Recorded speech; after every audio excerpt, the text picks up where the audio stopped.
Christine, you do the start of these.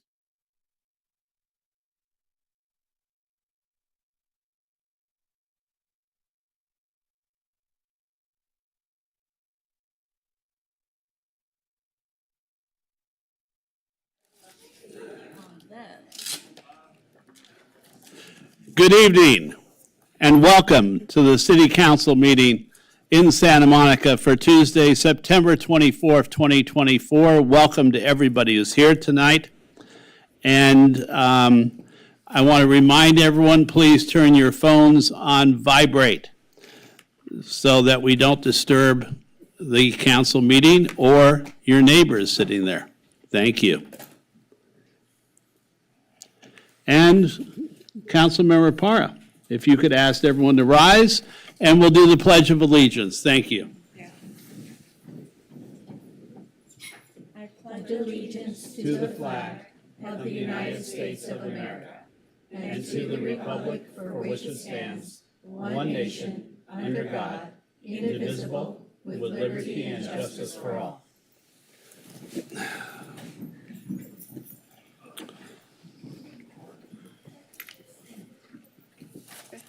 Councilmember Zwick? Here. Councilmember Parr? Here? Councilmember Davis? Here. Councilmember Terosis is absent at the moment. Councilmember De La Torre? Here. Mayor Pro Tem Negrete? Here. And Mayor Brock. Here. I will now ask if any council members will be recusing themselves from any items on the agenda pursuant to the Levine Act. Hearing none. Mayor, did you want to do agenda management? Sure. I have a few items for agenda management, actually. First, I'd like to move special items 3A, 3B, 3C, and 3D to be heard before public input. Are there any objections? Need a motion. So moved. Thank you. Is there a second? Second. All in favor? Aye. Okay. And then I have an additional item. I'd like to move to continue 10A indefinitely, as I believe the direction to bring this was not as clear and concise as it could have been. I realize I supported something that I really should have listened better and understood the item better. So I'd like to move to postpone this. And I think it would, on a personal note, I think it would be better if something like this were brought by a 16 item, so we're all clear on what we're voting on. The direction related to gratuities, and this goes well beyond gratuities. So I'd like us to move that. Do we have a motion? So moved. Do we have a second? Second. And I believe we're going to have discussion. Councilmember Davis. Yeah, I'm a little unclear. The council gave direction, if I recall, Mr. City Attorney, to return with this at a meeting. I believe it was unanimous. There was no objection. So I'm not really sure. And then why continue it indefinitely? I mean, I'm not sure what the objection is to it. The council gave this direction. So I'm just not clear what's going on here.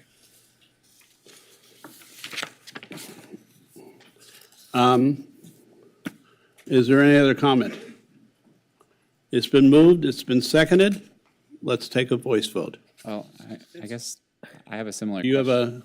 a, I don't have the ability to put myself in the queue. hold on.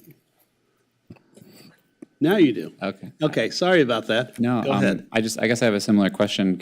Is there a reason? Can we hear a reason why we're doing this? On my part, I didn't this was a direction after the vote.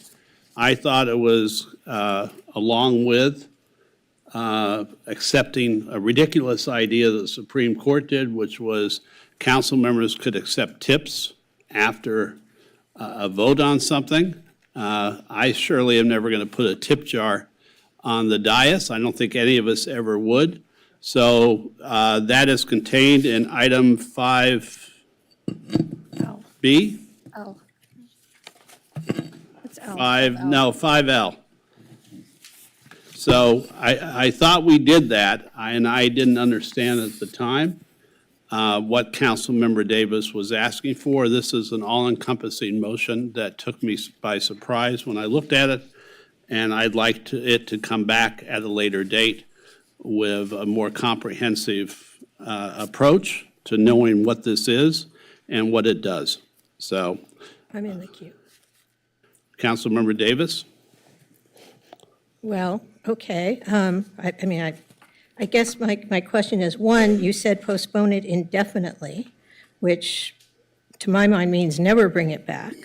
But also, I think it's pretty straightforward. We talked about it in connection with the Snyder decision from the Supreme Court, which said that payments made after an action was taken were gratuities, not bribes, and we corrected that, as you pointed out, with item 5L and that ordinance, but then we said, but that only related to favors, monetary payments, et cetera, made within a year after a particular action was taken. So if council did something and then within a year someone tried to, for lack of a better term, reward a council member for his or her vote, that's what was prohibited. This just keeps council from doing things like taking favors, taking money, even if there is no council vote. I mean, I'm not sure why that's unclear or why that's difficult. I don't think council members should be taking large amounts of money from anyone, whether it's in the form of cash or goods or free food or whatever. I mean, the whole idea of this is to try and increase the transparency and the standing of the council by saying that we can't be bought. And so I'm just not, it's pretty straightforward. It's like a 3-page ordinance. I just don't know what the objection is. I mean, if you want to vote it down, that's fine, but just postponing it indefinitely, I don't understand what the point of that is. My view, if I could answer that really quickly, is that I believe that we don't have enough information on this. This seems overly restrictive. The way I interpret it, and we don't want to get into a whole discussion on this because it's about postponing, that possibly the better idea would be coming back with a 16 item that explained more thoroughly what you were trying to do. Councilmember Parra, and then let's take a vote. It says on the queue, I can't. I can't hit the mic. I can't turn myself on. What am I doing wrong? Okay. So I understand what the basis is for Councilmember Davis, what she was trying to achieve. I didn't understand it at the time that we voted after the motion. I thought it was in regards to monetary gratuities in terms of tips. I thought that's what the direction was. I didn't realize that she was directing the city attorney to come back with this all-inclusive, and I agree, I'm not trying to take any bribes or anything, but when I looked at it, when I looked at the way that it was written, my question then became like, okay, I'm a blue-collar worker, I'm not someone with means, and so when I go, for example, to a conference and I get invited by LA Chamber of Commerce to a reception, can I not go and network and partake in that unless, I mean, does that mean then that I cannot partake in that without paying for it? Because would that be considered, if I eat the food there, drink the drinks there, if other people have to pay for admission to attend, but I got invited by, the sponsors of that event, what does that mean? Does that mean that I have to pay out of pocket for that event and for the food and for the drinks? So those are my concerns, because if that's the case, then I would never be able to attend any of the networking opportunities because I can't pay out of pocket for those opportunities. So those were my concerns. But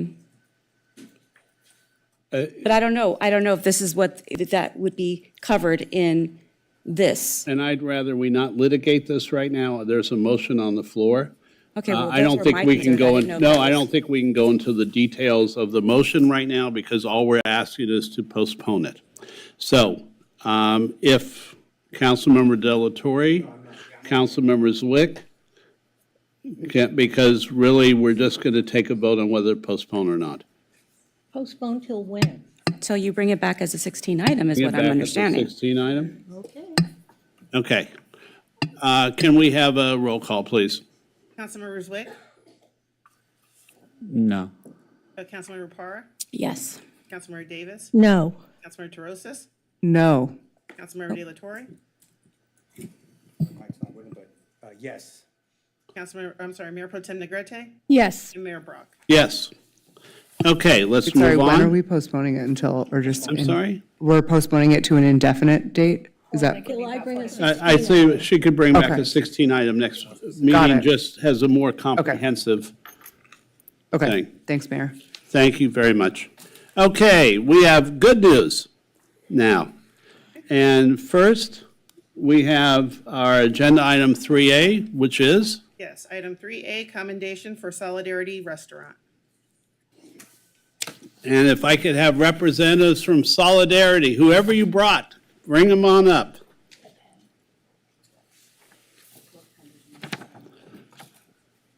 Wow. The future heir to the Solidarity Restaurant. I hope she likes pierogies now. Go over there.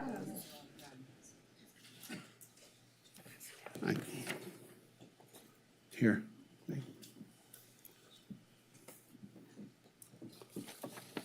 Hi. Hello, everyone. Okay.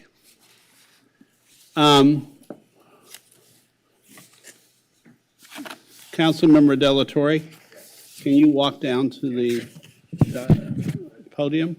Since you're close to, I think you're all Samuel High grads over there. Go Vikings. There you go. Okay, let me first read the commendation. Whereas Solidarity has been a beloved fixture in Santa Monica since its opening in 1979 by Polish immigrant Elena Oleg. Oleg? Okay, Oleg. Offering the community an authentic taste of Polish and Eastern European cuisine that blends traditional recipes with modern influences, and whereas Elena moved from Poland to Berkeley in 1968, opened her first small Polish restaurant in 1972, serving her own recipes and personally waiting on customers while holding her infant daughter, Natasha, and later moved the restaurant to Santa Monica to establish it as Warsawa in 1979. And whereas Natasha Russler, who grew up in Santa Monica, attended Grant Elementary, John Adams Middle School, and Santa Monica High School, later pursued higher education at Smith College and built a career in Silicon Valley, always with the dream of returning to Santa Monica to carry on her mother's legacy. And whereas Natasha fulfilled that dream by taking over Warsawa, rebranding it as Solidarity, and infusing the restaurant with her vision to create a space where the community could come together, even adding a secret bar. Wait, that's still secret. To enhance the dining experience. And whereas Solidarity has maintained its legacy by offering a welcoming atmosphere where patrons can experience the warmth of Polish hospitality, and a menu that includes classic dishes such as pierogi, kielbasa, stuffed cabbage, alongside contemporary creations. And whereas Natasha's mother, Elena, passed away in November 23. But her legacy endures through those who continue to run the restaurant and prepare her cherished recipes, which will be memorialized in a cookbook to be published in spring 2025. Now, therefore, I, Phil Brock, Mayor of the City of Santa Monica, on behalf of the entire City Council, do hereby commend Solidarity Restaurant on the occasion of its 45th anniversary for its contributions to preserving and celebrating cultural heritage, and for consistently providing an exceptional dining experience.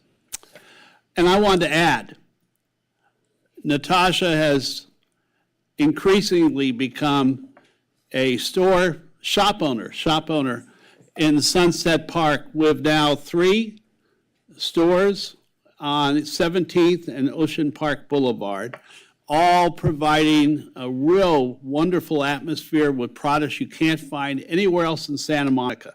And we love that dedication to that neighborhood in Ocean Park that is just blowing up day by day. And I want to thank you for also being involved in our city. And I believe you graduated with Vice Mayor Negrete as well, and from Santa Monica High School. And that's an amazing class because Ben Allen? 1 year off, well, within a couple of years. Ben Allen, Greg Morena, former Mayor Pro Tem, our current Mayor Pro Tem, and you, a future council person, alongside Oscar De La Torre. And I see your daughter is ready to start serving pierogies right now. So thank you very much. And Natasha, the microphone's yours. Thank you, Mayor, and the whole City Council for this great honor, and thank you to the members of the Santa Monica community, of which I am born and raised, and I'm very proud on this day to represent my mom's legacy, truly. She's the one who immigrated to this country and started the restaurant almost 50 years ago, actually, in Berkeley, California, and so we're just really honored that you guys would honor us, and she's no longer with us, but we honor her spirit, so thank you so much. Good. And if, why don't you come down? And no, you're not done yet. Oh, the photo op. Photo op, and Vice Mayor, Samuel High grads are all gonna get here with as well. Hi. Do you want me to move this or? No, it's fine. Can you see it? I'm behind the kids, so I'm in good Okay, shape. okay, good. Make sure that Lee can be seen.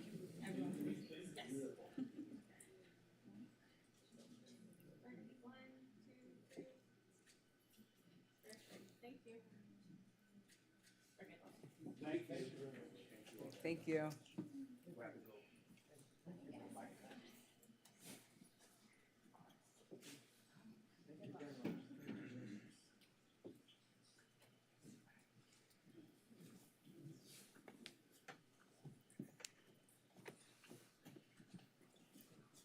Item 3B, proclamation for Suicide Prevention Month.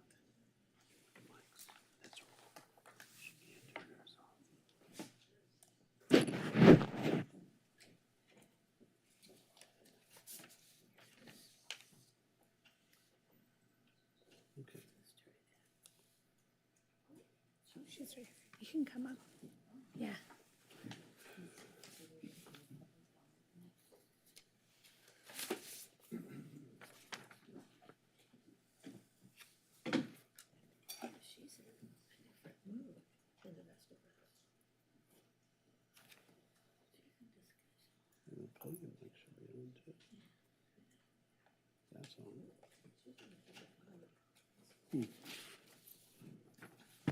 Okay. Our next item? Did you read it already? I apologize. Whereas September is known globally as Suicide Prevention Month, it is important to speak openly about mental health and the impacts of suicide to prioritize the issue, decrease stigma, and raise the visibility of available mental health and suicide prevention resources in our community. And whereas suicidal thoughts can affect anyone, regardless of their age, gender, race, sexual orientation, income, or other characteristics. And whereas in the United States, suicide is the 12th leading cause of death in 2022, with an estimated 1.6 million suicide attempts. In California in 2021, suicide was the 13th leading cause of death overall, and the third leading cause of death for youth. And whereas suicide most often occurs when stressors exceed the coping abilities of someone struggling with their mental health, and if someone can get through the intense and short moment of active suicide crises, they are likely not to die by suicide. And whereas the stigma associated with mental health conditions and suicidality works against suicide prevention by discouraging persons at risk from seeking life-saving help, and further, traumatizes survivors of suicide loss and people with lived experience of suicide. And whereas the 988 Suicide and Crisis Lifeline serves as an invaluable resource for those grappling with emotional turmoil or suicidal crises. Trained crisis counselors can offer confidential support and resources 24 hours a day, 7 days a week through this lifeline, providing a beacon of hope in times of distress.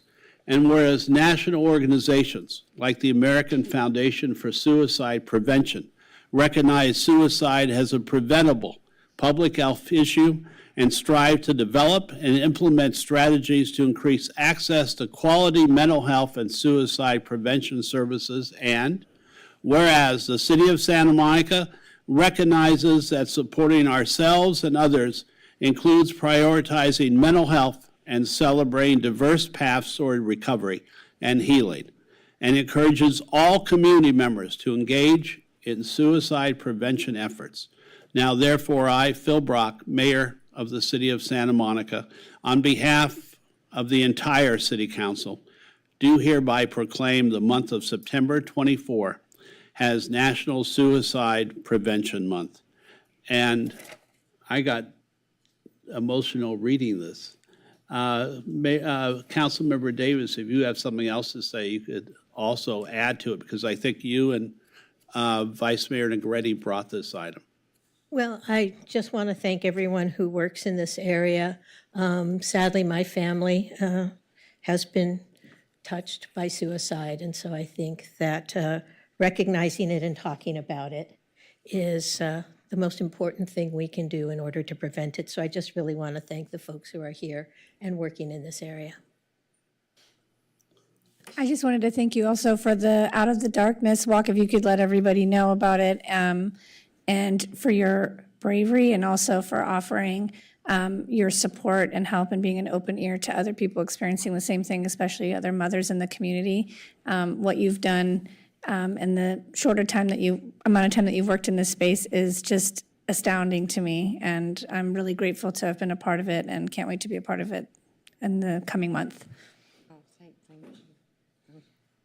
Thank you, Mayor, Vice Mayor, City Council, Gleam. Thank you, everybody. My name is Bridget McCarthy, and I'm co-chair for the Santa Monica Out of the Darkness Walk. And this is Stisha Moore-Pavish, who is my co-chair. I'm here because in September 16th, 2020, I lost my son, Riley, to suicide. He was 16 years old. He went to Santa Monica High School. We lost a middle schooler just a little while after, and we've lost too many. So on behalf of all those we've lost to suicide and the American Foundation of Suicide Prevention, thank you for this. Yes, we actually have a big walk coming up, and thank you everybody for your support. It's October the 19th, Saturday the 19th, on the Santa Monica Pier. And you can find out about that at afsp.org/LA Walk. And all of the funds that we raise go towards education right here locally in our area. Yes, as the mayor said, it's the third leading cause of death amongst youth, but it's actually a higher risk. It's about 3 times higher if you're part of the LGBTQ community like my Riley was. So it's really important. Thank you for this. We can save lives, and that's afsp.org/LA Walk. Thank you. Okay.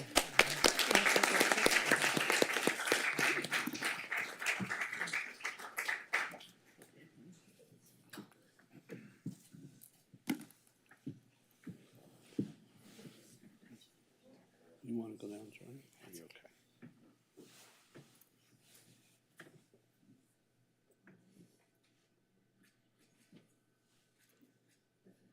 Feels bad to be smiling. Thank you for coming. Thank you for what you're doing. Thank you so much.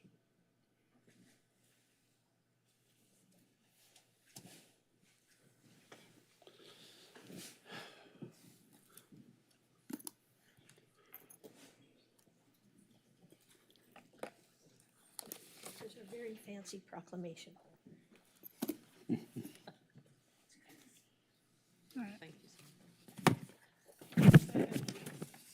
Next item is item 5C, Breast Cancer Awareness Month, proclamation for Breast Cancer Awareness Month. And I'm going to have Vice Mayor Negrete read this important proclamation as well. If you're from the Breast Cancer Foundation or American Cancer Society, if you could come up. So we are in September, but October is just a few short days away. I can't believe it. And I'm going to go down there and bring it after. I'm just reading it from up here. We're just honoring these things that are happening in the month of October. Obviously, this is extremely important and personal to me as I was diagnosed in February. And I want to say that these two women, along with this organization, made it possible for me to continue to be on council and to do everything I'm doing, besides holding on to my hair through chemo, but being able to get up every day knowing I had amazing women like you in a community that I didn't think I wanted to be a part of, but now I couldn't imagine my life any different. You were some of the most powerful and amazing people in this community. And I just want to thank you for all the work you do. Over 111 years, American Cancer Society has been raising awareness and funding so that people like me can survive and still see my kids graduate college. And over 30 years, the Making Strides for Breast Cancer event has been happening, raising more local awareness, and I'm excited to be a part of that on October 27th, and I hope all of you will, if you don't join my Tough Titty Committee team, and you can join a team of your own. All right. Whereas October is recognized nationally as Breast Cancer Awareness Month. I'm so sorry, I did not know I was going to get this emotional. A time dedicated to raising awareness about the impact of breast cancer and the importance of early detection, education, and support for those affected by this disease. And whereas breast cancer is the most diagnosed cancer among women in the United States, with over 310,000 new cases expected in 2024 alone, underscoring the ongoing need for increased awareness, research, and access to screening services. And whereas the American Cancer Society plays a vital role in the fight against breast cancer through funding, groundbreaking research, promoting education about the benefits of early detection and prevention, and providing critical support services to patients and their families. And whereas the City of Santa Monica is committed to supporting the health and well-being of its residents, working alongside organizations like the American Cancer Society to connect individuals with local resources, including mammography services, community outreach programs, and survivor support networks. And the City of Santa Monica recognizes the importance of early detection in saving lives and urges all women, especially those in high-risk groups, to undergo regular screenings, which have been shown to significantly reduce the risk of breast cancer-related mortality. And whereas Breast Cancer Awareness Month serves as a powerful reminder of the strength and resilience of breast cancer survivors, the dedication of healthcare professionals, and the importance of community solidarity in advancing the fight against this disease. And whereas by raising awareness and encouraging action during Breast Cancer Awareness Month, we can inspire collective efforts to reduce breast cancer rates, support research advancements, and continue fostering a supportive environment for those impacted by this illness. Now, therefore, Phil Brock, the Mayor of City of Santa Monica, on behalf of the entire City Council, we do hereby proclaim the month of October Breast Cancer Awareness Month in the City of Santa Monica, encourage all residents to take part in activities that raise awareness and support those affected by breast cancer.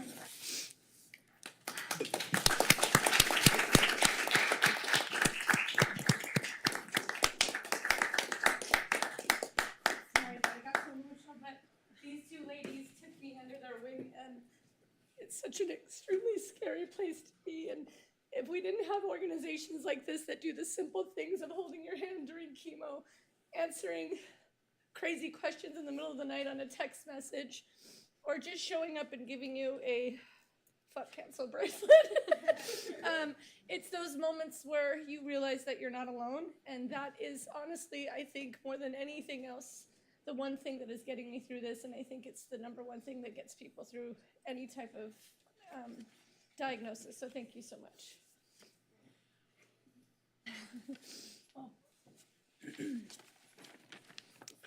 Good evening.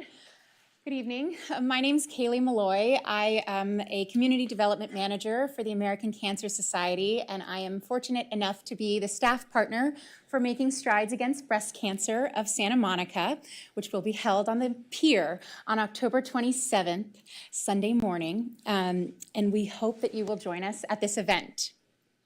I would like to express my deepest gratitude to the community of Santa Monica and to the Vice Mayor Negretti and the City Council for their commitment to making lasting change across the cancer continuum by investing in research and programs that will improve the lives of people with breast cancer and their families through advocacy, research, and patient support. In 2024, for the first time ever, the United States is expected to surpass 2 million new cancer diagnoses. This staggering figure includes the 1 in 8 women who will receive a breast cancer diagnosis in their lifetime. While breast cancer death rates have declined by 42% as a result of early screening, increased awareness, and breakthrough research and treatment, there's still work to be done.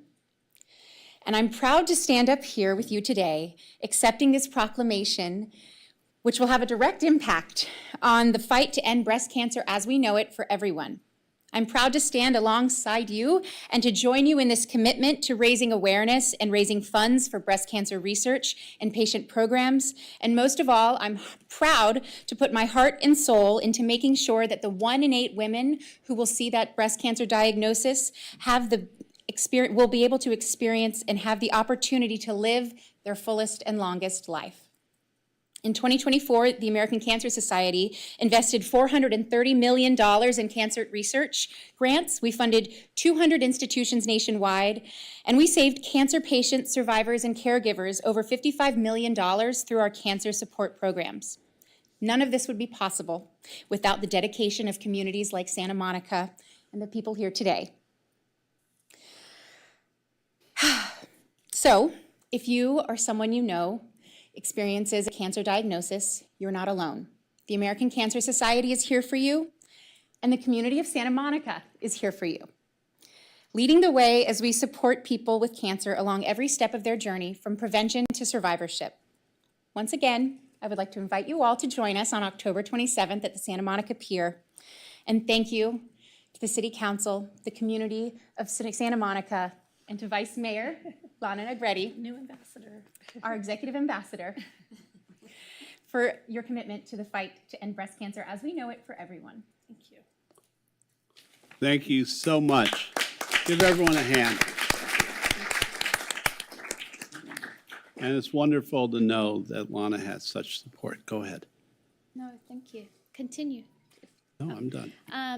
Mayor, Vice Mayor, and City Council, I am truly honored to be here representing the American Cancer Society today. My name is Charlotte Martin. I'm the Director of Philanthropy. And just a few months ago, I had the honor of meeting Lana. I met her husband before she had started treatment. And it's truly been just my privilege getting to know this incredible woman, seeing her strength get through her treatment. This is a really exciting day, not only for our community, but for the thousands of patients and families we proudly serve at the American Cancer Society. As a 5-year breast cancer survivor who was treated right here in Santa Monica, this proclamation is deeply personal. It represents both the progress we've made and the awareness we continue to build around this disease that is impacting more and more younger women. I am honored to work for the American Cancer Society, that is the leading cancer organization with a vision to end cancer as we know it. We hope to see you all for our walk in October at the end of the month, Making Strides Against Breast Cancer. And please remember us as a resource for anyone you know that's been newly diagnosed. Thank you. Thank you so much. Lana, if you could guide them into the well.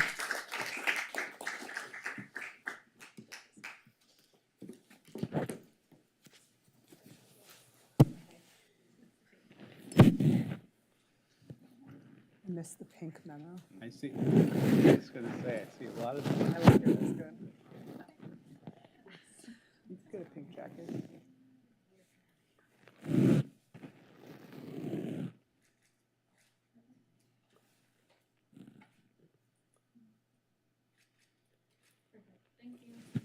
Thank you. Thank all. you. Thank you for your work. Appreciate that. Thank you. It's good to see you.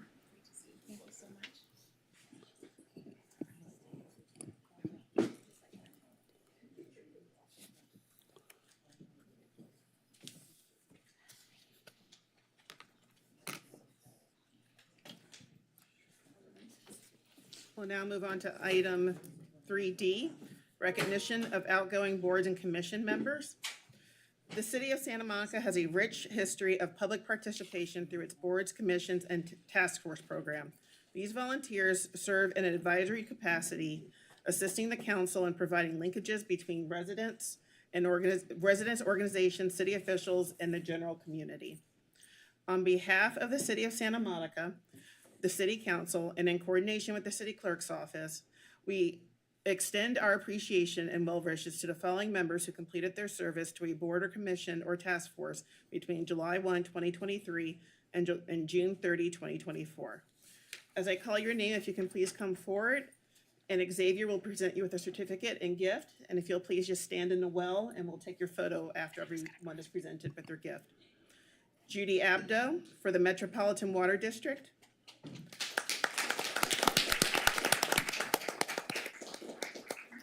Michael Baroff for the Arts Commission.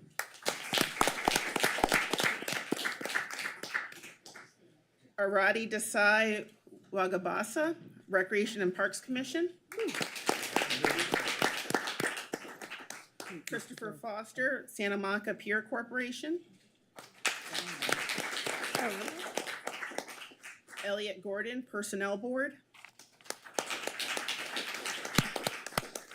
Jeffrey Jarrow, Santa Monica Pier Corporation. Erica Leslie, Downtown Santa Monica. Nancy Link Ellis, Disabilities Commission. Lucian Plazolis, the Santa Monica Library Board. Ellis Raskin, Planning Commission. Barry Snell, Downtown Santa Monica. And Peter Trin, Downtown Santa Monica.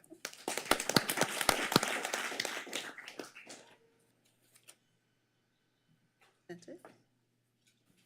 Photo op, You want to do a picture? everyone rise. I want to stand behind Jeff and do bunny ears.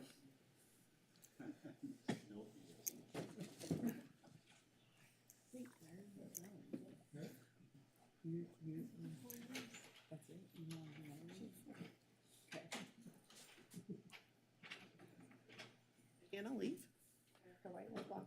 What happened to our? What happened to our photographer? I would need stilts. Oh, Yeah, I don't know.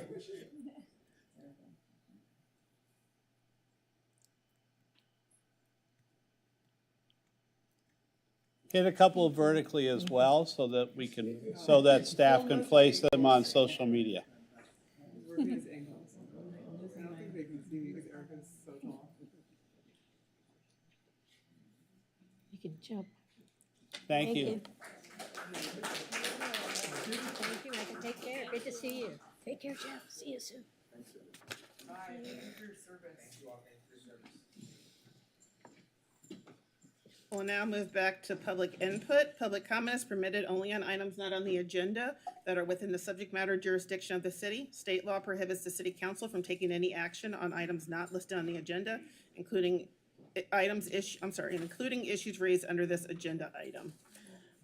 And we have about 15 speakers. We have some students here with us, so according to council rules, I'm gonna move them to the beginning.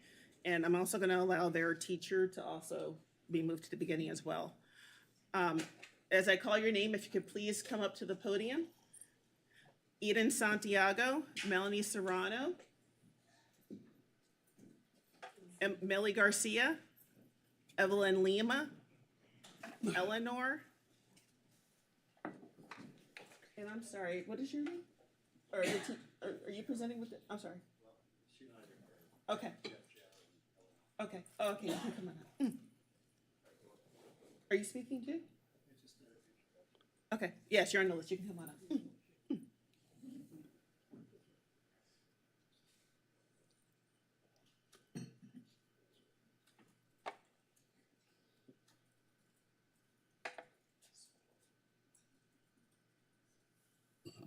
Did you want to did you want to start, or do you want to? Okay, so the first name is, sorry, Eden Santiago? Okay, you have 2 minutes. Honorable members of City Hall, my name is Eden Santiago, a junior at Santa Monica High School, co-president of Mariachi Juvenil de Santa Monica, and a proud member of Llegado Latino, representing the Hispanic, Latino, and Latinx communities of Santa Monica. We would like to thank you for recognizing Hispanic Heritage Month as a holiday in our city last year.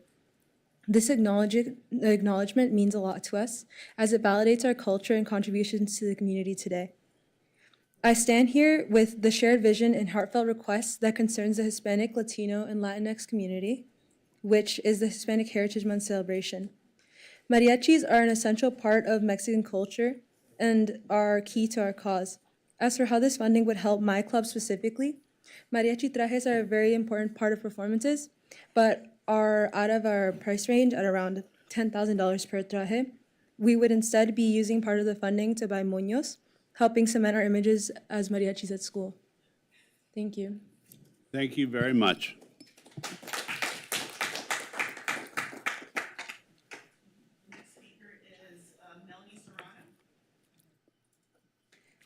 Honorable members of City Hall, my name is Melanie Serrano, a senior at Santa Monica High School, a proud member of Legado Latino, and president of the Chicanx Club at Samo High.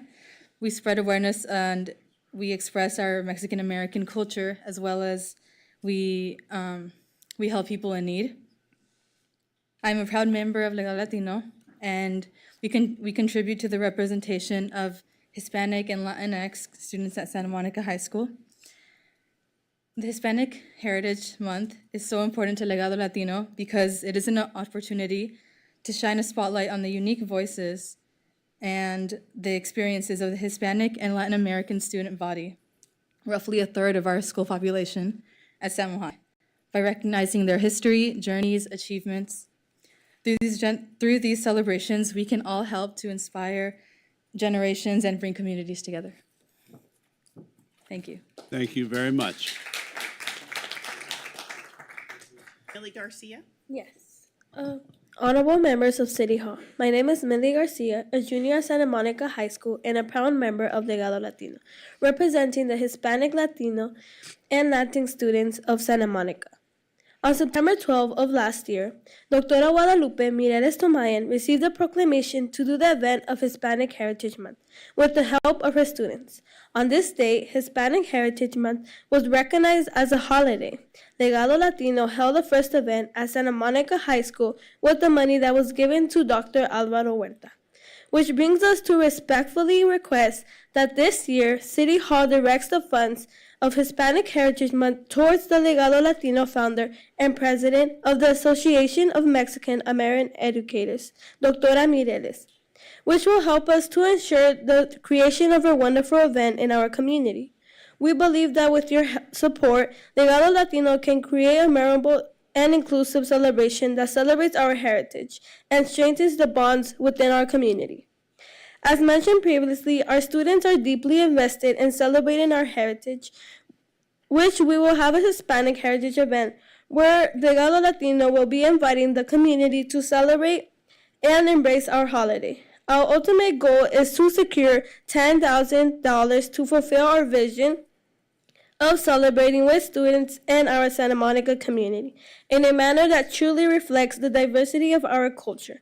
These funds will be used to buy food, entertainment, music, and more, which will make us this event very memorable to our community. As Doctora Mireles says, it is important for my students to be aware of the diversity of our community and validate the richness of each culture. Thank you for your attention and consideration.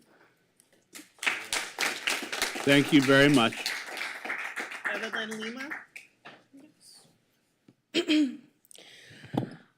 Honorable members of City Hall, good evening.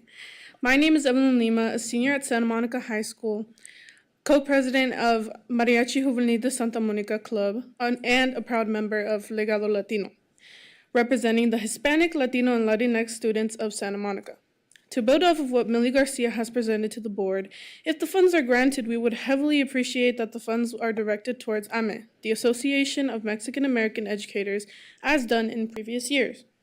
The Association of Mexican American Educators is a professional organization dedicated to supporting and advocating for the needs and interests of Latino American students. It focuses on the issues such as educational equity, cultural diversity, and community engagement within the field of education. I'm sure all of us have been impacted by the major increase in inflation. And with that, I think all of us would agree that some prices have been a little tricky with our own personal spendings. We request this because having the funds directed towards AME would ensure that we would have direct access to cover the expenses required for ordering materials promptly before our deadline. We appreciate your consideration and time. Thank you. Thank you very much. Eleanor?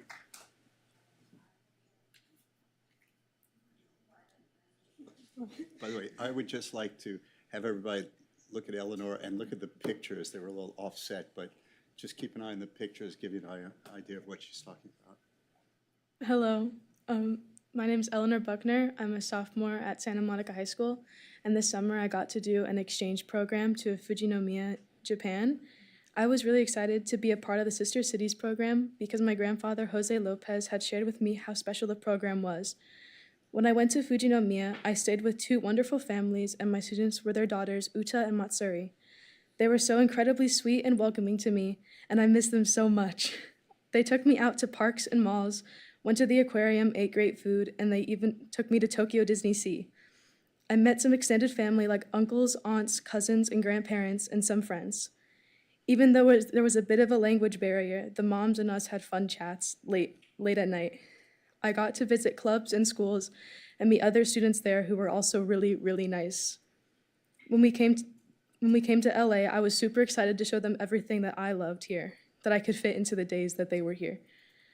The beach, malls, pier, and Hollywood, and our own Disneyland, and they were just as excited to be here as I was to be there. I miss them so much, and I'm so grateful to have been able to do this with them. The other Santa Monica students and the other Fujinomiya students. One of my favorite things that we did overall was whenever we would get to hang out together as a big group, such as the festival in Japan, Eon Mall, and the pier. Thank you everyone involved in helping this happen, and thank you. Thank you very much. Go Vikings. Go Vikings. And my best to your grandfather. Thank you. Jeff Gerald, and before you get started, Mr. Gerald, I'm going to call some more names on the list. Denise Barton, Mara Emily Merkin, Ann Potenza, Robert Nothoff. You may proceed, Mr. Gerald. Hi, everybody. Jeff Jarrow, President of the Santa Monica Sister Cities Association. We were hoping that the other seven students that went would be here tonight, but a lot of them have football practice, basketball practice, track. Everybody is doing something, but I promise to bring more students here so the council has a better idea of what Sister Cities is all about, and going beyond Bitcoin, just maybe another element of this. It started back in '61. Our first city was Mazatlan. 69 was Hamm, Germany. 75 was Fujinomiya. Next year is our 50th anniversary. And recently, Kizugawa, a few years ago, like 4 years. I'm getting the dates mixed up with COVID, but it was pre-COVID. We signed with Kizugawa. And Kizugawa is also in Japan. And last summer, we went to sign on Brighton in England. And that's everybody thinks you turn a switch and you become a sister city. No, it takes a while for it to get into the deeper meaning of it. So they're not quite sure what to make of this, and this coming year we'll get it in place. But you could hear from Eleanor the experience she had, And all the students had great experiences, and they just sent me a box. They were in a pottery class in Fujinomiya, and we just received it today. So exciting stuff. And if you go into the, I guess it's the mayor's office, right down the hall, you'll see all the gifts from our sister cities. And I'd like to do one of those in the, lobby downstairs. So when people come in, they could see our activity with other sister cities. And we're doing great stuff. We have 2 visitors from Germany now, older college students from Hamm, and they're interning at the Sea Aquarium. So it's a great program. We're getting ready to build a park outside for Sister City Park. So keep an eye out. We're doing lots of great stuff. Thank you very much. Denise Bart. Okay, so generally, we did clapping for our students, and now we need to go back to a quieter way of expressing ourselves. Thank you very much. Denise Barton. Good evening. In listening to your discussion on the Supreme Court's grant pass decision, I found it very interesting that you avoided the white elephant in the room, illegal immigration. I mean, it's one of the voters' top issues in the election this November. And we're all aware that this invasion of illegal immigrants has been facilitated by the Biden-Harris administration. And might it appear that Gavin Newsom was in on it the whole time with the unit number increases? I mean, wouldn't it make sense? And would the increase in homelessness be due to the illegal immigrant invasion? That would explain the homeless services costing almost $50 million, especially when so few people are housed through any of the programs, and they just keep coming, as well as due to the city having no statistics or goals for achievement or accountability in this area. The city just keeps doing the same thing, expecting something different. But what is happening actually is that 67 of police calls involve the homeless, meaning they are unavailable to respond to crimes such as shoplifting in a timely manner, leaving retailers victim of the criminal class. The city manager and city council has chosen to value over the residents, businesses, property owners, and visitors. Thank you. Thank you very much. Mara Emily Merkin. Hello. For many of us, ICE at Santa Monica has been more than just a rink. It has been a home, a place where children learn to glide for the first time, where families spent their weekends Actually, if I could pause you, that item's not coming up until later in the evening. You signed up under general public input. Oh. This is for items that are not on the agenda. It's not on the agenda. The ICE item is on the agenda. We saw roll. I saw roll. Oh, okay. Yes, it's for ICE. Oh. Sorry, apologies. Go ahead. Sorry. I'll reset your time. Sorry. Do I start over? Go ahead. Oh, sorry. Okay. For many of us, ICE at Santa Monica has been more than just a rink. It has been a home, a place where children learn to glide for the first time, where families spent their weekends together, and where lifelong friendships were forged in the cold air under a warm glow of holiday lights. ICE has always been a place where dreams took place on the ice, where laughter echoed, and where the magic of winter brought our community closer together. ICE has been the most important place to me to go as a community, not only for me, but for so many others. I was raised in Brentwood and started my figure skating journey at a very young age. I remember the first time I ever came to ICE, and it was like a winter wonderland. From the very first step on ICE, at ICE, I never looked back. As I grew up, I would always look forward to the winter months because it meant I got to see my friends and the staff members I was lucky enough to call family. During my high school years, I lost a passion for skating and went through a dark time. And the one thing that really kept me going was that ICE at Santa Monica was going to be built soon, and I'd be able to spend every Friday, Saturday, and Sunday at the rink with the people I called family. I would go almost every day after school to see ICE get built, and I was always so happy when the season would finally open. It was not just the friends at the rink that made the ICE feel like a family.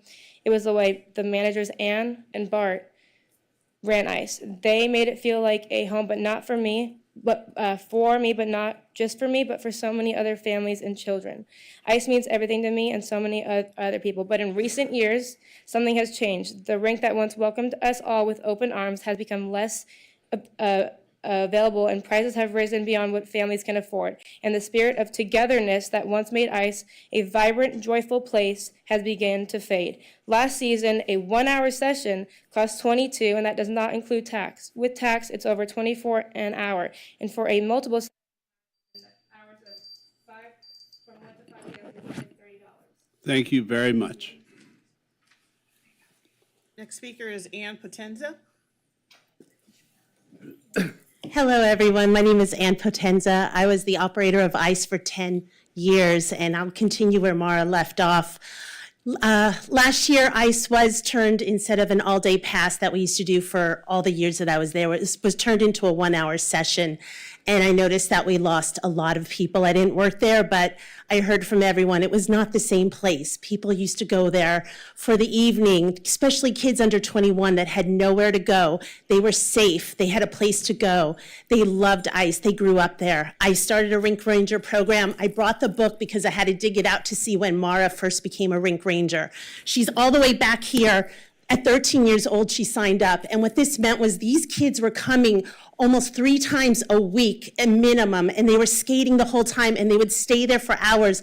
They would have some hot chocolate. They would have pizza. They would just form a community, and it helped kids that didn't have places to go, or kids that just needed somewhere, something like when Riley's mom spoke about, we were a place for people like Riley who didn't have another place to go.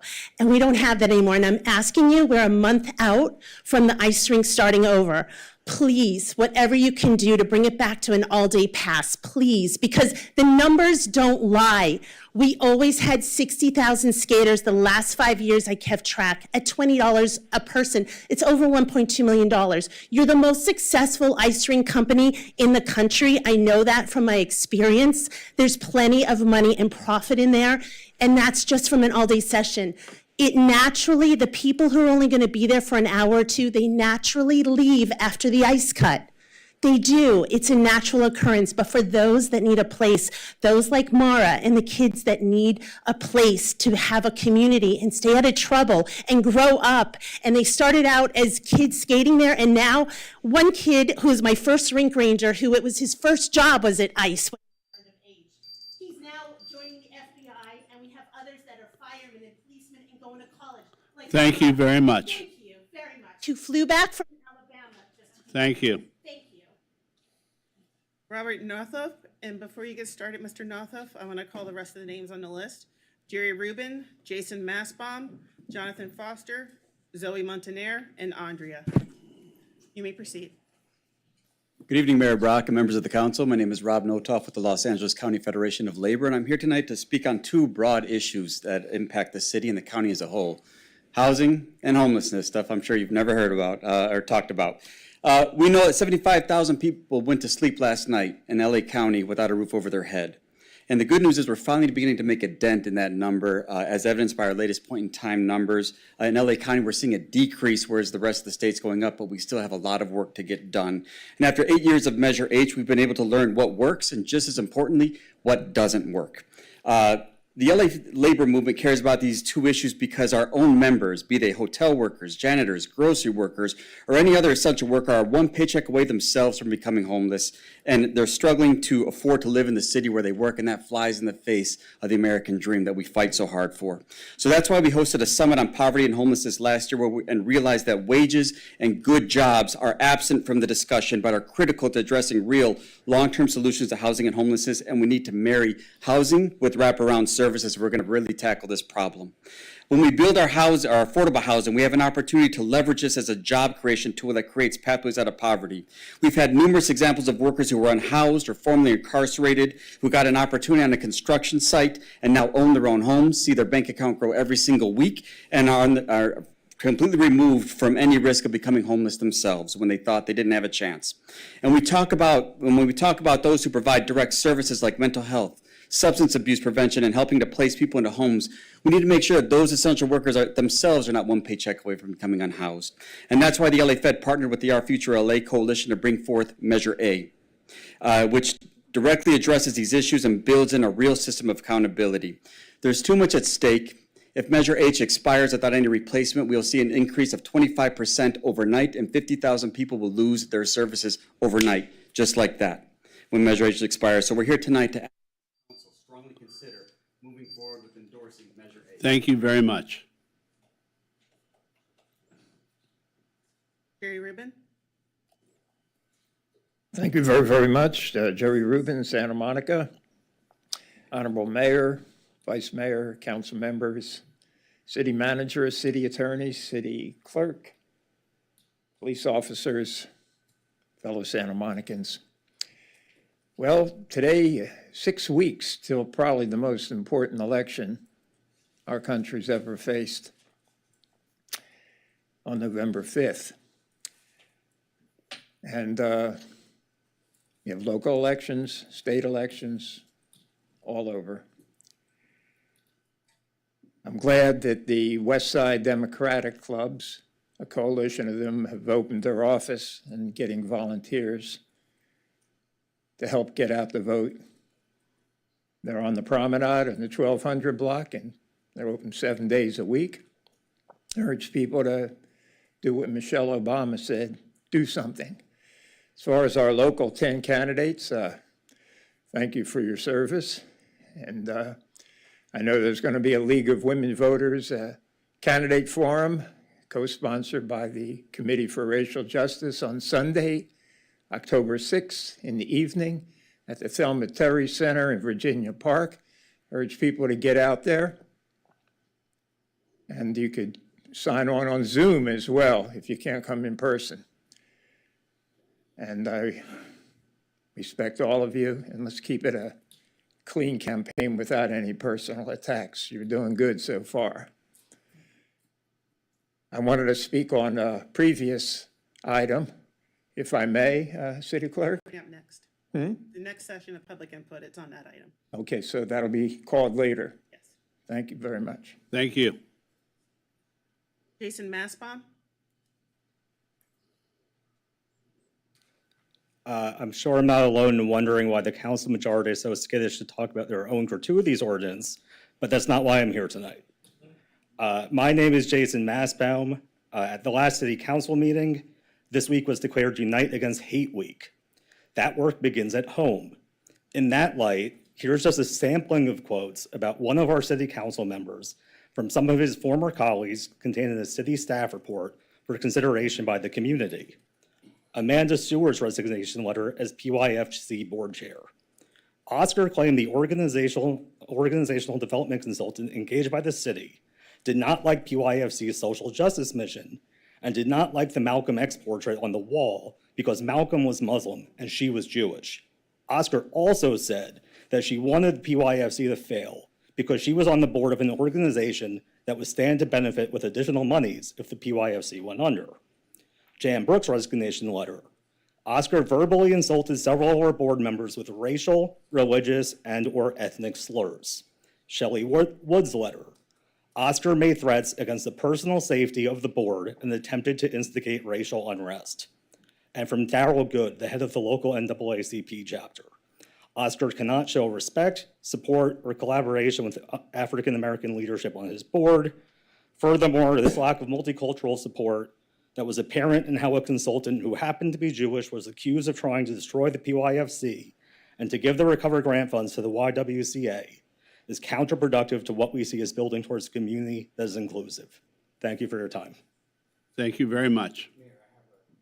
Personal point by Councilmember Delatorre. Yeah, you know, it's amazing to hear someone come and say all of this about the Pico Youth and Family Center. And it's very misleading. You know, the organization we started, our motto is promoting peace, unity, and social justice. Peace, unity, and social justice. And we did that. We've saved many lives. A lot of people came here. A lot of young people came here. You weren't here. I don't know where you were. You probably weren't in this community. You didn't witness any of that. But for more than 20 years, this organization has been in the forefront saving lives. We had a gang violence problem in the city, 68 homicides since 1982 in an 8-block radius in the Pico neighborhood. And this city neglected that. And we addressed it, and we don't have that problem anymore. So for you to come up here and speak on something that's old history, and to take all, you know, try to make it sound like I'm anti-Jewish. I mean, that's what you're trying to allude to in your comments. That's despicable. Sanford Berlin, rest in peace, supported the Pico Youth and Family Center. We worked in partnership to create this organization. when this organization, all the funding was taken away from this organization, you want to talk about hate and racism, institutionalized racism? Peggy Bergman signed off $1.6 million to keep the organization afloat. Peggy Bergman is a Jewish woman in this community that made that happen. So the history of the Pico Youth and Family Center has been an amazing partnership between people in this community of various different ethnic backgrounds, African American, Latino, Asian, white, Jewish, Christian, Catholic. And we did this, we worked together to save lives. That's the story of the Pico Youth and Family Center. So I just want to correct the record, because what you're trying to put out another story for political purposes that's offensive to many people in this community. And it's sad that you would do that for political purposes. Very sad. Thank you. Thank you very much. Next speaker. Is Jonathan Foster? I don't see him here, but is he in the hallway? He's right. Oh, okay. All right, you're next, actually, Sorry. Jonathan. She told me that I wasn't. Hello again, Jonathan Foster. Here's your $10 you gave me, Brock, on 3rd Street. It's a nice donation. I didn't spend it yet. I probably won't. You know, I like I said, I do love you, but I got to put you in jail. You know, I talk about this a lot. I don't have the power to do so. I'd like to see the power to do so. Love, you know, and this doesn't mean I don't like you. I think you're kind of exceptional, but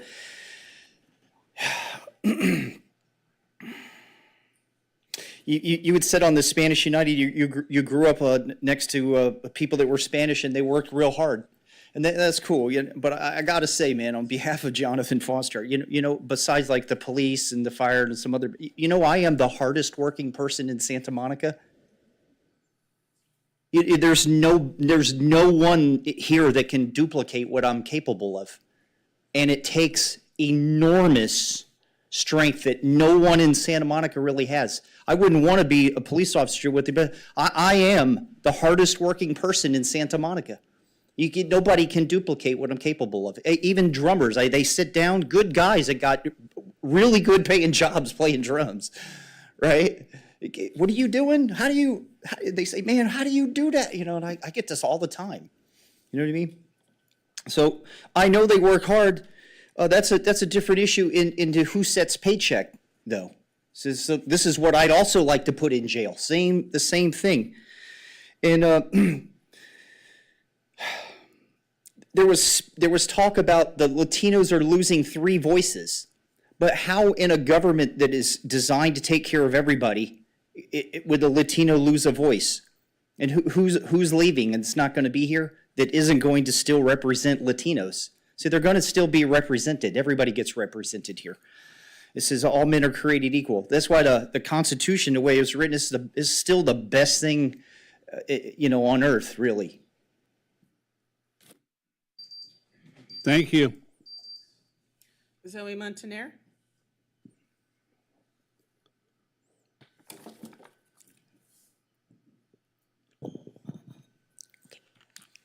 Thank you.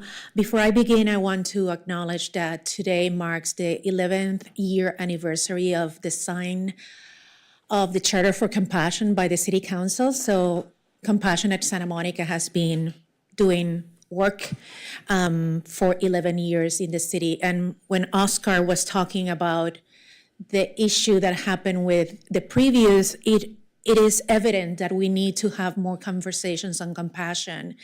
And I invite you to read the Charter for Compassion, because I think that will be the key to begin to have those conversations and avoid what just happened. But I'm going to speak about something else. The First Amendment promises are part of the cornerstones of democracy and the foundation of this country. I assume those promises are protected by Santa Monica government. It should send chills down the spine of every resident in the city that a landlord will use free speech in this very, that a tenant will use free speech in this very chamber and then was penalized by it by a landlord putting an order of protection and a restraining order and claiming that I came to this very chamber to speak about it. The city has not sanctioned or prosecuted Marty Kaplan and her attorney, Abraham Sinai. Regardless of your opinion, you must protect citizens against dubious claims designed to harass, intimidate, and chilling effects where individuals refrain from engaging in free expression for fear of running about the law and regulations. Restraining orders should be used for real issues. Protections to emphasize the Thank you very much. And Andrea.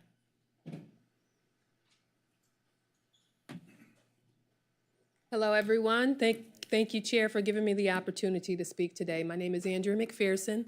I'm a resident of Santa Monica and advocate for the disabled, for the unhoused, those of us who become unhoused, and also mental health as well. And I've been doing a lot of work.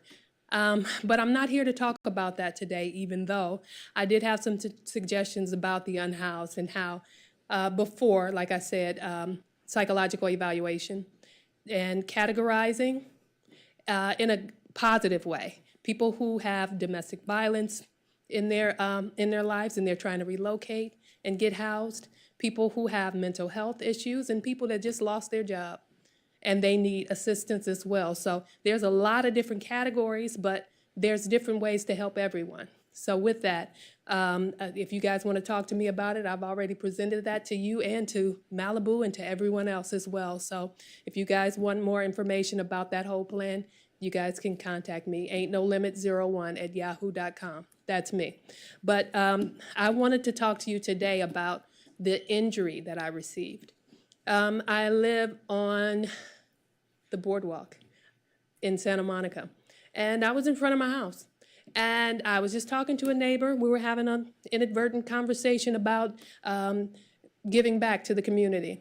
And someone came and he was on a skateboard. He was doing a trick at 8 o'clock.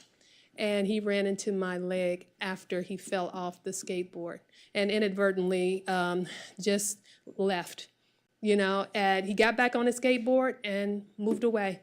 Now, with that, I'm still walking around with a fracture in my ankle.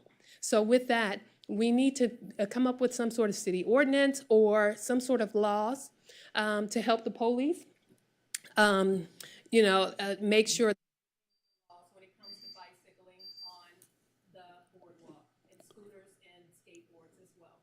We need to work together. Thank you very much. I hope you recover soon. That concludes public input for tonight. We'll now move on to public input for agenda items under closed session, special agenda items, consent calendar only. No public input is permitted on ordinances for second reading and adoption. And we have approximately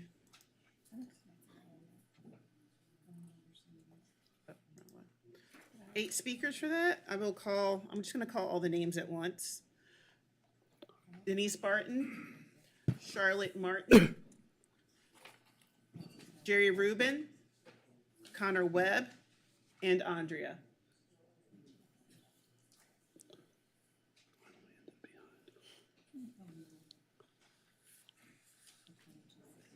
I'm going to repeat the names while we're waiting. Denise Barton, Charlotte Martin, Jerry Rubin, and Connor Webb, and Andrea. You may proceed. Good evening. On item 5B, I have to wonder why the Water Division feels the need to be defensive in representing the city's water programs, especially in the amount of $100,000 a year. Would it be, as I stated before, that the tap water is blue, saying to me that it is not clean, or would it be because the city is not using the most current up-to-date standards? Then on item 5E, I wonder why the Department of the Interior would give you any grant funding considering your wastewater reclamation doesn't meet the most current up-to-date standards either. And would anyone want to address the blue coloring of the water? Might it be toilet bowl cleaner or pharmaceutical residue? And on item 5F, why would the Los Angeles County want your support for their water plan, especially because you're injecting the blue-colored water into the groundwater? The question here would be, are you contaminating the groundwater? I even inadvertently did a flower test, putting flowers into water and cutting the stems every 2 days. The flowers put into tap water last about 5 days, whereas the flowers that were put into bottled spring water lasted about 10 days or twice as long. And anybody here tonight can see for themselves. All you have to do is go out to the fountain in front of City Hall, where the water that pools around and below the fountain, you will see is blue. And you can see it for yourself, and I hope you do. Thank you. Thank you very much. Charlotte Martin? Oh, Charlotte Martin. Jerry Rubin. Thank you again, Jerry Rubin, Santa Monica. I wanted to just briefly comment on the item that you had previously, 3D, the recognition of the outgoing board and commissioners. I was very pleased that you did that because, well, I've attended probably hundreds of boards and commission meetings in the past 40 years. And it wasn't until I was honorably appointed to the Urban Forest Task Force that I really realized how much work goes in there, how wonderful the people are. They're like free consultants for the city. Sometimes the meetings aren't well attended. I wish they were. I wish they were publicized more. And certainly I don't really think they're really appreciated as much as they should be, even though you respectfully did something today. My gosh, they do so much work. Take Judy Abdo, our former mayor. She served on the water board. She's the longest serving woman on the water board. They even named a trail after her. She started our environmental task force many, many, many years ago. And so many other people are so involved. Take Ellis Raskin. He was honorably for the Planning Commission, but he was a chair of the Urban Forest Task Force that I'm on right now. Barry Snell, my gosh, serving on the Downtown District Board, but also honorably on the Santa Monica College Board of Trustees, the Santa Monica School Board, and many other things. Erica Leslie, same thing, Downtown District Board, but also our Rent Control Board. Thank you very much. Thank you. Thank you very much, Mr. Mayor. I really appreciate it. And Thank you. Connor Webb.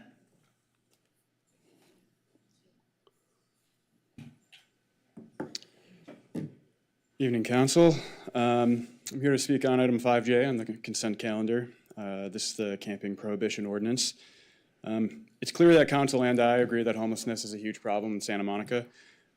However, this ordinance would simply criminalize. I'm sorry, you can't do public comment on second reading.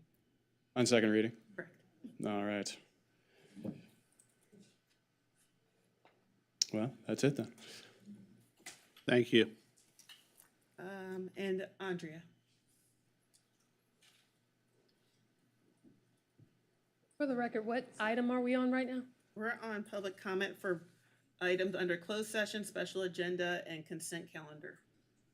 Okay, I'm not quite sure what's under closed session, but with There is that. nothing. Nothing's on closed session tonight. Okay, all right, so with that being said, I believe a great system for, to help Sorry, the ma'am, are you unhoused. speaking on an agenda item? It's public input, agenda items under closed session. I know. No. Are you speaking under, there is no closed session. Are you speaking under consent or are you speaking on a, well, that's it, either consent or a special agenda item? Yes, so either one, that would. But which one? Because it doesn't sound like you are. Either one that's relatable to the unhoused. Yeah, there's nothing at this time. That would be speaking after we return from a brief break, and then that item would be a 16 item. Okay, so what about agenda suggestions? Sorry, there's nothing right now. I apologize. Okay. Thank you very much for coming. Well, thank you. Okay. And that concludes public input on that item. Okay, so we're adjourned temporarily. And Oh, city manager's report. We're not adjourned. You're very close. Good evening, Mayor, Vice Mayor, and City Council. There's a lot going on in our great city, so I have many, many things to share this evening. At the last meeting, we heard a proclamation for Hispanic Heritage Month, and I wanted to mention that the Santa Monica Public Library will be hosting a number of activities celebrating the month, and you can learn more on our website, santamonica.gov. And it's hard to believe, but it's officially fall, and that means it's time for a beloved event in our city, the Virginia Avenue Park Mini Fall Festival. This event will be on October 5th from 10 a.m. to 1 p.m. for fun activities, a pumpkin giveaway, and of course, the infamous glass pumpkins made by SMC students will be for sale. If you want a last bit of summer, though, I encourage you all to join us for our final Americana in the Park concert series, and this year has been absolutely fabulous. It'll be this Sunday from 4 p.m. to 7 p.m. at Gandara Park. In other exciting news, the police department is offering another installment of its Community Academy starting on October 9th. This 10-week course provides a comprehensive overview of the department's operations and fosters stronger ties between our officers and the community. For more information and to register, please email community.affairs@santamonica.gov. Last week, we launched Phase 2 of the airport conversion project. From now through October 16th, the community is invited to visit the project website at smacproject.com, where you can watch the new virtual training session and take a news survey to help us prioritize the future options for the airport site. You can also stop by and chat with our amazing airport conversion team at pop-up tables at upcoming community events. And we'll soon be wrapping up Sustainable September. Thank you to everyone who participated in events throughout the month celebrating the 30th anniversary of our Sustainable City Plan. If you weren't able to catch the solar-powered Ferris wheel at Pacific Park showcasing 30 years of sustainability in person, you can definitely check out a video of it on our Instagram page. Lastly, September is National Preparedness Month, so please use this last week of September to make sure that you and your family are ready in case of a natural disaster. We've seen a lot of earthquake activity recently, including a startling 4.7 magnitude earthquake centered in Malibu.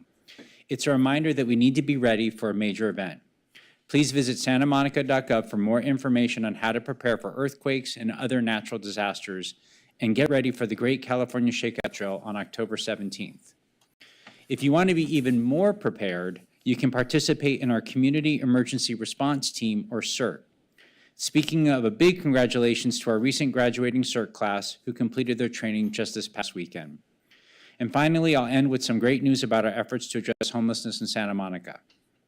Next week is going to be a very exciting week with the grand opening celebration for the Laurel Permanent Supportive Housing Development. This beautiful new city-funded building is home to 57 residents who are experiencing homelessness or at risk of homelessness in our city. I encourage everyone to head to our YouTube channel to watch a very, very moving story about one of the Laurel's new residents. And I look forward to meeting many more residents, and I'm sure you do as well, and highlighting their stories as they get settled into their new homes. Thank you. Thank you very much. Okay, we will take a brief break. We'll be back at 7:35 p.m. 7:35 p.m., we will reconvene. Thank you. Depends how much you eat.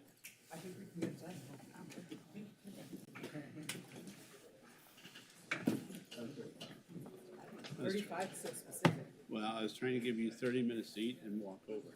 Oh, appreciate it. Yeah, let's do that. Yeah, I might have all my non-alcoholic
First, we have your video.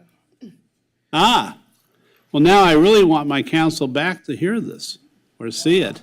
I don't think it's your council, but okay. We'll do it when we get to consent.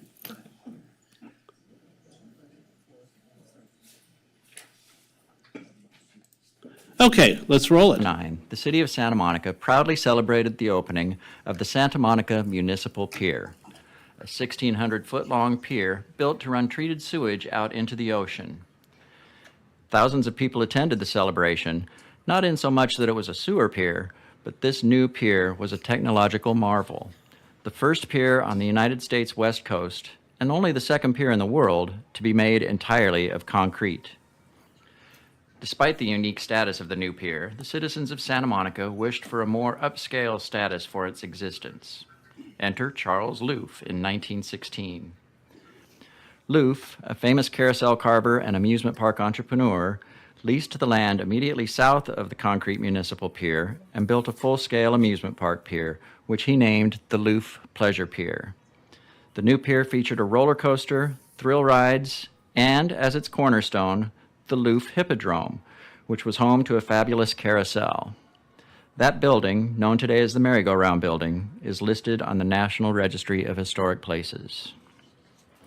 In 1924, the Loof family sold their leasehold to a group of Santa Monica realtors who then upgraded the amusement pier offerings by extending that portion of the pier and building the La Monica Ballroom, billed at the time as the largest ballroom in the world. As fate would have it, though, the timing of this venture suffered due to the Great Depression just a few years later. By 1930, the ballroom's purpose went through several forms of reinvention, and the adjacent amusement park was completely removed. While the financial strain of the Great Depression ended the original amusement park chapter of the Santa Monica Pier, it surprisingly opened the door for another great use. In 1933, the city of Santa Monica built a breakwater to create Santa Monica Yacht Harbor. The yacht harbor was completed and opened in August of 1934. In the summer of 1941, an arched neon sign was unveiled at the entrance of the pier, announcing the area as Santa Monica Yacht Harbor. During this period, Santa Monica Pier and its surrounding beach became the birthplace of phenomena that continue to be incredibly impactful today, including the original Muscle Beach, doubles beach volleyball, and paddleboard racing. By the 1960s, though, the pier and harbor became a financial burden upon the city and was often referred to as an eyesore. Santa Monica City Manager Perry Scott proposed building a man-made island with a resort hotel, convention center, and other amenities 300 feet off of the end of the pier. The City Council liked the concept, placed it upon the ballot, and Santa Monica voters overwhelmingly defeated it. But that didn't deter City Manager Scott, who quickly found a development company to build the same project without any need for taxpayer funding. The City Council recognized this as the best path forward and green-lighted the project. The local community rebelled and entered into an intense fight against City Hall to save Santa Monica Pier. Subsequently, no City Council member who voted to demolish the pier was ever reelected to office. 10 years later, Mother Nature demolished over a third of the pier by way of a series of El Niño storms. This proved to be a silver lining, as the city was still in the process of trying to find ways to make the pier more viable. With a new, clean slate to work with, the dream for a family-friendly pier, complete with the first full-time amusement park in 66 years, came fully into fruition. The Santa Monica Pier today serves as an international icon, a reflection upon a wonderfully unique past, and that very special ethereal experience that every soul needs.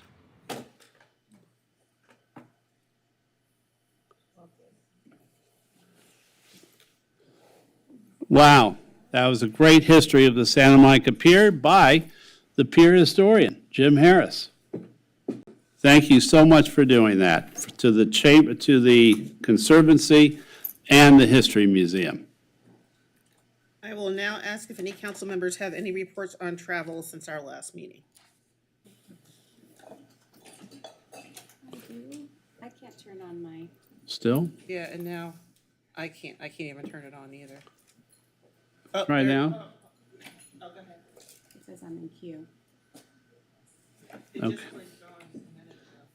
Yeah, I changed those up here to RTS mic control. Yeah, hers is just not adjusting when you change the control. Is yours turning on, Jesse? Turn on your mic, Jesse, And and then then she give it can to just lean Christine. into it. mine won't turn on now. Oh, Try it again. Yeah, there you go. now hers is on Okay. too? Okay. Magic. Oh, you gotta turn it back on again.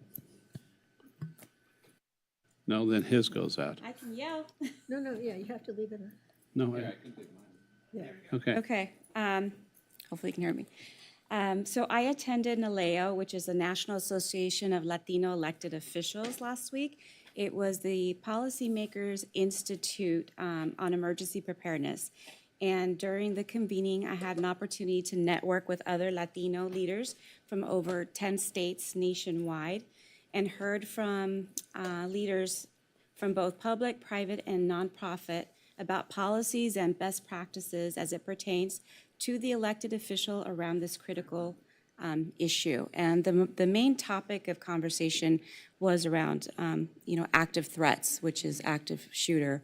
And, but one of the things that was really important that we talked about, we always talk about mental health and we talk about crisis, how first responders deal with crisis, or after a crisis event, and we talk about the importance of making sure that they have access to mental health and counseling. And after some of the electeds spoke about some of the events that they were unfortunately a part of in their respective cities, one of the participants asked the elected, so what do you do after these types of events, and because the elected, was choked up and, talking about the event and how it affected him and his family, because, you're still living in the city that you serve and you're still seeing the supermarket or the bank or the gas station or the where events happen. And so we had a lot of conversations around the importance of, counseling and mental health for everybody, for electeds, for our first responders, and for people that deal with or work with around crisis. And so just really important conversations that I'm going to be sharing with emergency management here at the city and across my other emergency managers. And but I also wanted to share that I was invited, this was a scholarship, and that any other incidentals I paid for out of my own pocket. So, thank you.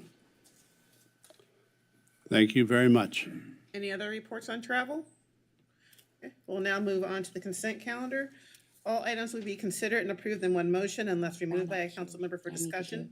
In accordance with Charter Section 615, the adoption of all ordinances and resolutions shall be by reading of title only unless a council member present dissents. No public discussion is permitted on ordinances for second reading and adoption. And at the request of staff, we're asking that item 5J be removed from consent. This item did not receive a unanimous vote at the last meeting, so it should not have been placed on consent.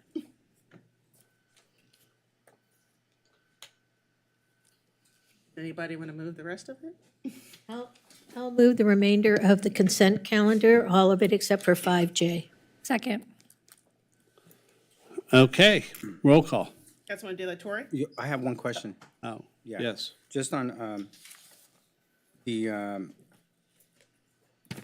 item 5D, award established a short list of pre-qualified consultants contracts for on-call transportation planning and engineering design services. Are we requesting to pull this then? Oh, can we pull that really quick? I have a question. You're requesting it to be pulled? Yes. Sure. I just have one quick question. That's fine. Yeah, 5D. Is that, Do we need to move the rest first? reminder, we're supposed to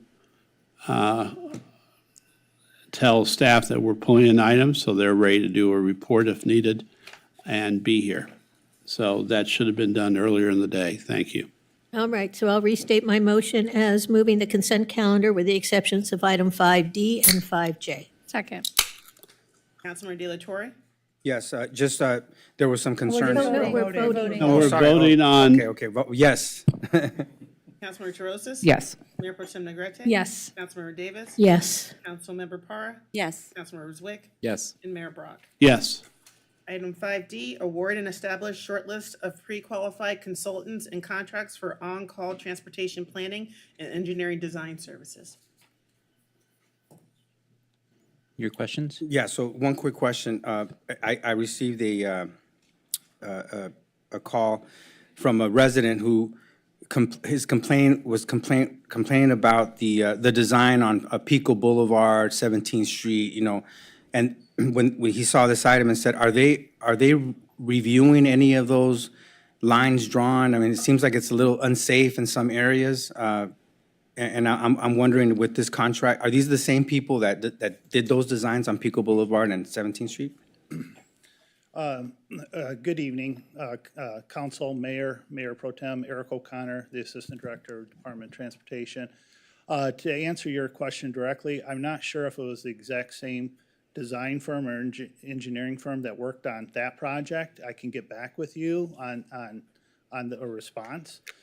But these on-call contracts are in place to deal with issues that come up that we need to address, that, you know, the community might have concerns about. Okay, great. So there is an opportunity to review some of the work that's been done in the past where maybe there's some issues of safety, for example, that these folks would be the ones in charge of overlooking some of those? So I think if anyone has any concerns about Pico and 17th or any transportation improvements, you should send them my way so that I can get them in touch with the appropriate staff person to evaluate their concern. And we're more than happy. And as we've seen with the 17th Street improvement project, we've definitely evolved over time and have added features in response to community feedback. So I think the best bet is get them in touch with myself, and then I'll get them in touch with the right staff. Okay, great. Thank you very much. That's all. Thank you. And the other item? Or is that the only one at this point? Someone needs to move that. Yeah, I'd like to move the item. Okay, never mind. Thank you. Second, please. Second. Seconded by Zwick. Motion by Delatorre. Councilmember De La Torre, Yes.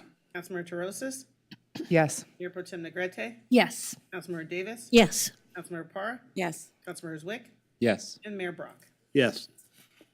Item 5J.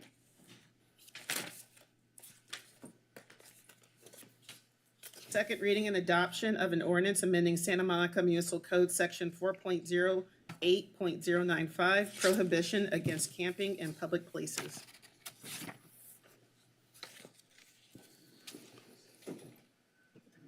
Just need a Is- motion.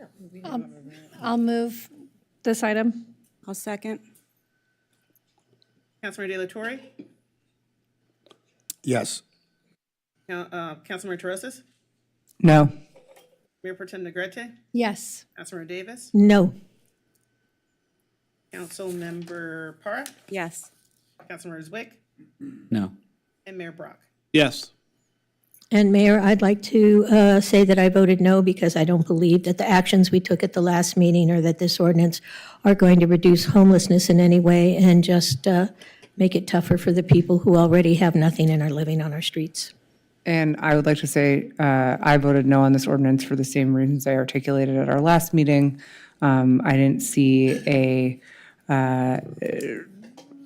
compelling argument after all of the evidence was presented at our last meeting that this does anything other than make it harder and push people around. We need real solutions to end homelessness, and I don't believe this is one of them. Thanks. Thank you very much. We'll now move on to public input on remaining agenda items. I'm sorry. I have a request from Councilmember Parra concerning the Brown Act. So I have a Brown Act cure that I need to read. So there has been a Brown Act violation that needs to be disclosed. Around June 25th, 2024, I privately shared information with Planning Commissioner Nina Fresco about a 16-item I brought for a zoning ordinance to allow R2, R3, and R4 zones to increase front fence, wall, and hedge heights to 72 inches. Commissioner Fresco shared our conversation with Commissioner Raskin as confirmed during a council meeting and later confirmed to me by Councilmember Terosas that Commissioner Raskin had told her about the discussion. Since I had already spoken to Council members Brock and Negrete about the issue, this became a serial meeting involving 4 or more council members. Thanks.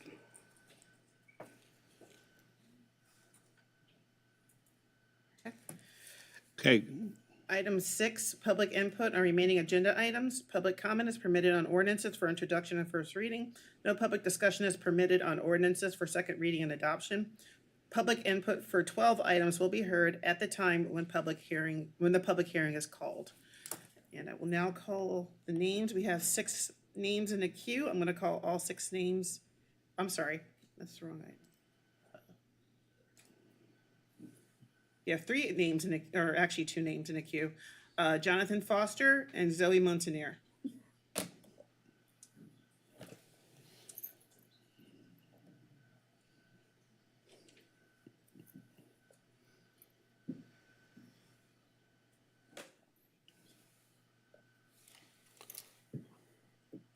Oh, go ahead. I don't see Jonathan here.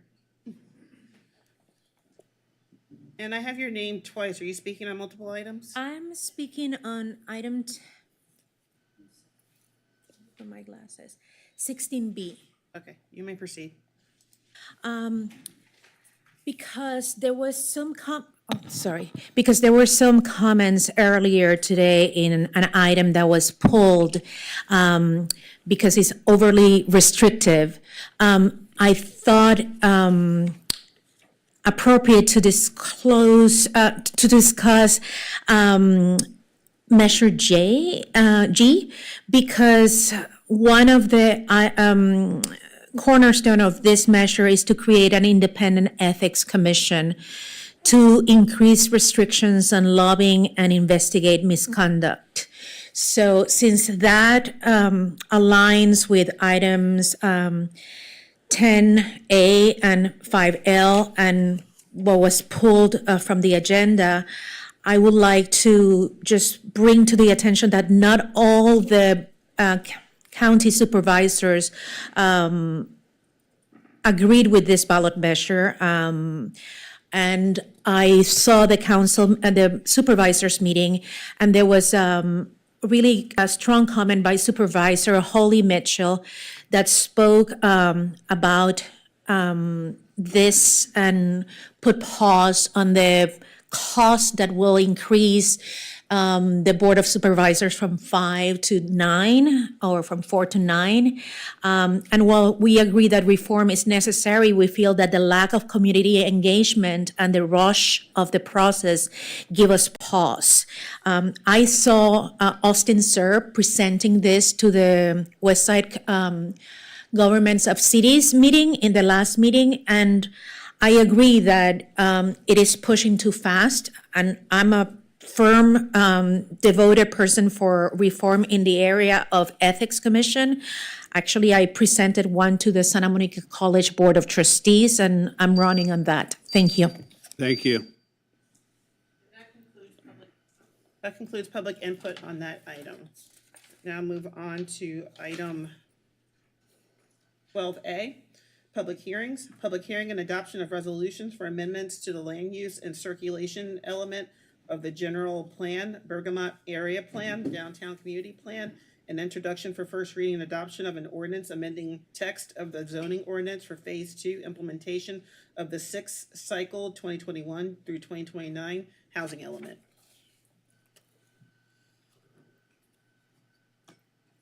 Okay. Hi, good evening, Mayor and Council. Jing Yo, Planning Manager, here with the housing team with the second phase of implementation of the housing element. So as you recall, last spring, you adopted the Phase 1 implementation, which was largely around a rezoning throughout the entire city, so an increase in height and FAR across the whole city to accommodate housing for consistency with the certified housing element. So that is in place, and none of that is proposed to be changed here tonight.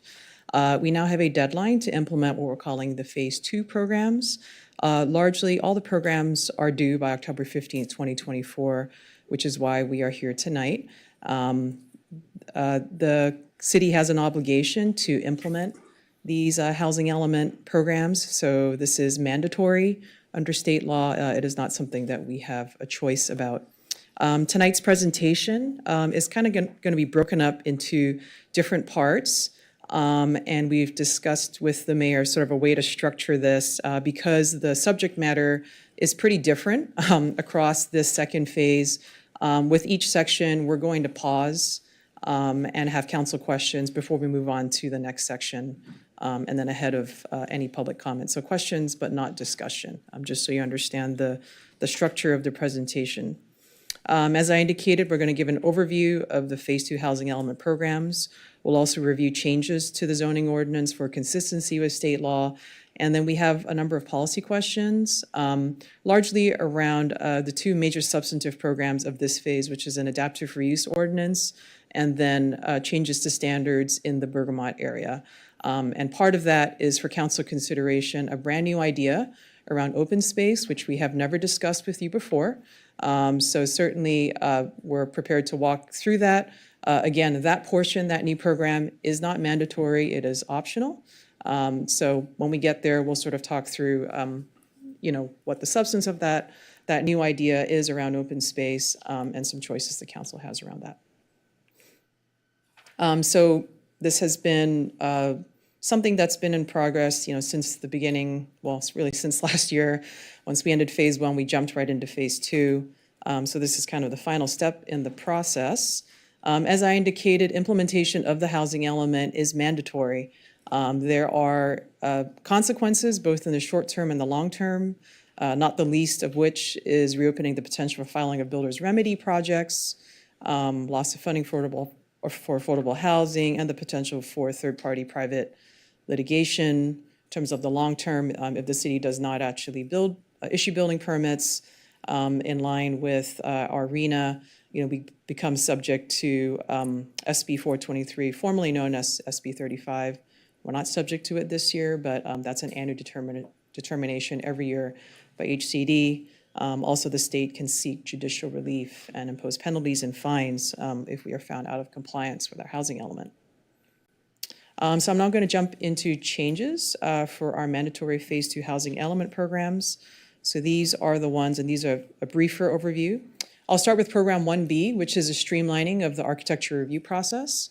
This is something that's actually working very well. We have been tracking our timelines for design review since last summer, when council gave us direction to do that. Largely, most projects, by and large, are getting through the design review process within about 60 days on one hearing. So that's from application, submittal, to approval of that. So these changes are really kind of, I would say, implementing what is current practice. The ARB process does not reduce density or have the effect of denying a housing project, and that there's a three public hearing limit, subject to state law. SB 330 puts a limit of 5 hearings. And it's not just public hearings, it can be community meetings and the like after a project is submitted. So those are the changes to be consistent with this program. Program 1I is about a construction innovation, and the zoning changes here relate to updates to support factory-built housing, otherwise known as modular housing, really modernization of that section. It's pretty out of date relative to requirements under state law. The city really doesn't have a lot of say, because the state approves a lot of those modular units. It's also reducing plan check fees, again, to be consistent with state law. Program 2B is the obligation to explore the possibility of a right of first offer ordinance. This comes on the heels of Senate Bill 1079 that created a sale process for foreclosed properties of 2 to 4 units. So the obligation here is not to adopt an ordinance, it is the obligation to explore the possibility. There's an attachment to the staff report that is an informational memo that provides kind of case study highlights of some select cities that have implemented programs like this. And what it is that it allows nonprofit affordable housing providers to become more competitive in the land buying market by giving them kind of advance notice of, when properties go for sale. However, what we've seen in jurisdictions that have a program like this, to make it successful, it has to be paired with a funding source. And obviously that is not something that the city really has, in great abundance right now. Also needs staff resources, to be able to administer a program, provide oversight and the like. So it's not something that's recommended for moving forward at this time. But we went through the process of exploring best practices from other cities. If there's interest in pursuing that in the future, that's certainly, the information is there and it is available. Program 2C was a further exploration of whether any further tweaks to the city's affordable housing production program. This is the program that requires inclusionary units, affordable units to be included in market rate housing projects. Since that housing element program was adopted, there have been many evolutions of state density bonus law that provide a very, very strong incentive for on-site affordable units. As the council may recall, the Planning Commission had made a request of council to explore sort of, expansion of maybe providing off-site units, similar advantages to projects that have on-site units, and council did not direct staff to pursue a program like that. Given, the state of state density bonus law now, it appears not necessary to expand the alternatives for other ways to produce inclusionary housing units. So that's not something that is recommended at this time, just because those strong incentives are there. Instead, what we have are sort of mostly cleanups, just to clarify provisions of the AHPP and to align with provisions in state law. Program 2I and 5B have to do with updating, this is kind of a wonky thing. We have land use classifications, for what are residential and non-residential uses in the code. Really here is looking at fair housing law that, changes over time. We're always trying to keep up to date with that and making sure that our definitions in the zoning ordinance are not in violation of fair housing laws. So you can see here definitions of household and disability, and reasonable accommodation. Those are very important things that we need to make sure that the city is not acting in an illegal way. And as required by AB 101, we are required to identify in our zoning code low barrier navigation centers. This is not a brand new use classification in the city. This is really very much declarative of the way that Santa Monica provides emergency shelters and connections to services. It's actually already a permitted use in the code. However, per the state law, we have to use those terms, low barrier navigation center, in our zoning code to be able to show to the HCD that we have implemented the housing element, even though, so again, that use is not new. It is permitted on our code, but it's under a name called social services centers and emergency shelters. So, and that would be a permitted by right use in mixed use and non-residential zones. Program 3A is to restrict the removal of rental units. So these are the residential unit replacement requirements that are required under the Housing Crisis Act, SB 330, as amended by SB 8. And council gave us direction, June 11th, 2024, to require replacement units in certain situations to be rent controlled instead of deed restricted for lower income households. You also gave us direction where we have sort of particular situations, where someone is, purchased, two side-by-side units and they want to combine them together. Someone wants to demolish their backyard office that maybe was permitted as an ADU, technically a dwelling unit. These are all, these situations really were not contemplated, or maybe intended in sort of that no net loss law within state law. We did ask the question of HCD. They deferred it back to the cities. So this was a, sort of local choice that we have. And so the amendments in the code reflect that council direction. And so with that, I'm going to stop and see if there are any questions on those housing element programs so far. Council? Councilmember Para. So you just said something very interesting. So regarding the accessory dwelling units, restrict the removal of existing rental units. So if someone does have an ADU unit that's been registered as a rental unit and they want to take it or demolish it, they have to replace it? Yeah, if it's a protected unit as defined by state law. So we have some instances, we've probably had kind of a weird concentration of questions recently where people registered units with the rent control board when rent control law came into effect. But, maybe anyways, they're there, you know, whether they were occupied or not. protected unit, Yeah, okay. so it's a protected unit as defined by state law. And in those instances, you know, we don't see, there's no exception in state law, you know, as long as it was a registered rent control unit, you have to replace that. Okay, Council, that was the key word, protected. Okay, thank you. Councilmember Zwick.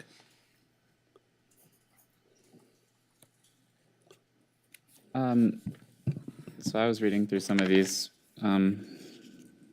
with interest. Program 1I that you said had to do with local regulations to support innovation in construction technology.